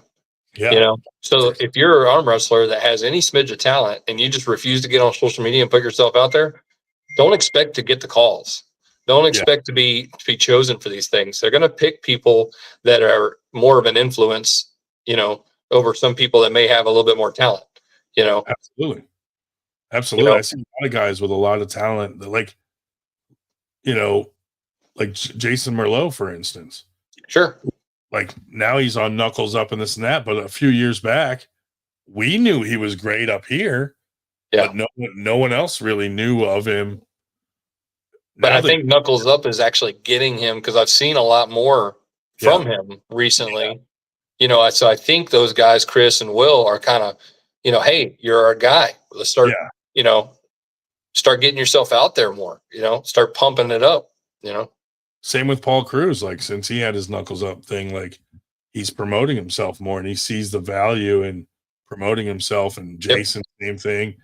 I think that's good. And I even see amateurs doing it now. They're getting matches for money that you would never think. Like, there's amateur matches that have more money on it than any pros ever made in a fucking super match. Now, granted, these aren't for promoters. These are between the individuals themselves. But nonetheless, yeah, you're right. That's crazy. And they did. Some of them did get promotions to throw some money on it, or individuals to throw money on it and stuff. And I'm like, if everybody started doing that, then I think the non-arm wrestling people out there would start to take notice of these characters. I agree. But anyway, well, let's save it for another night. We could go on and on about this, apparently. But I would love to have this kind of conversation with the roundtable with like 20 of us talking about this stuff. Yeah. See what everybody's opinions are, and hopefully it'll work out, Let's do it. All right. The next episode, or the next Zoom, I wanted to talk about like how we go about picking dates nationwide. Yeah. Well, Dave Shell offered to keep track of them. So it could just be like, hey, why don't we all just throw our dates at Dave, and then someone can call Dave or hit up Dave and say, hey, I want to throw a tournament in Texas in September. What day's open? And he'll have the answer. Or, I don't know. We'll see. And then kind of like the discussion we just had, that's kind of where I was hoping the roundtable would lead to, is like, how can we make this get mainstream and grow, and all of us helping each other to get to that point?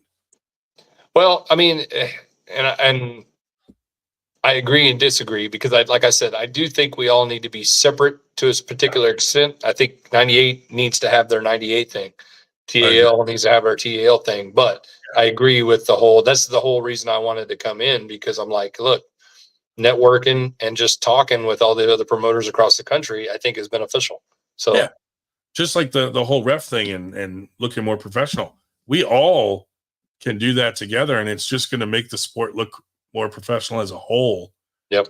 Rather than, having some guys doing it like this and some guys not. That doesn't hurt any of us to all kind of be on the same page on some topics, Yeah. I mean, look, ideas work, Yeah. So cool, man. All right, buddy. And thanks for those numbers, dude. I love them. Oh yeah. We'll work on it. We'll get you when you get ready to get those other tables. It could be a holler. Let's see if we can do something. You got it. Sue Fisher's looking to buy one too. She told Todd she wants to get one for herself. So I told her reach out to you. Sounds good. All right. Thanks, man. Catch you All right, later. Buddy. Later. See you. Well, that concludes our evening.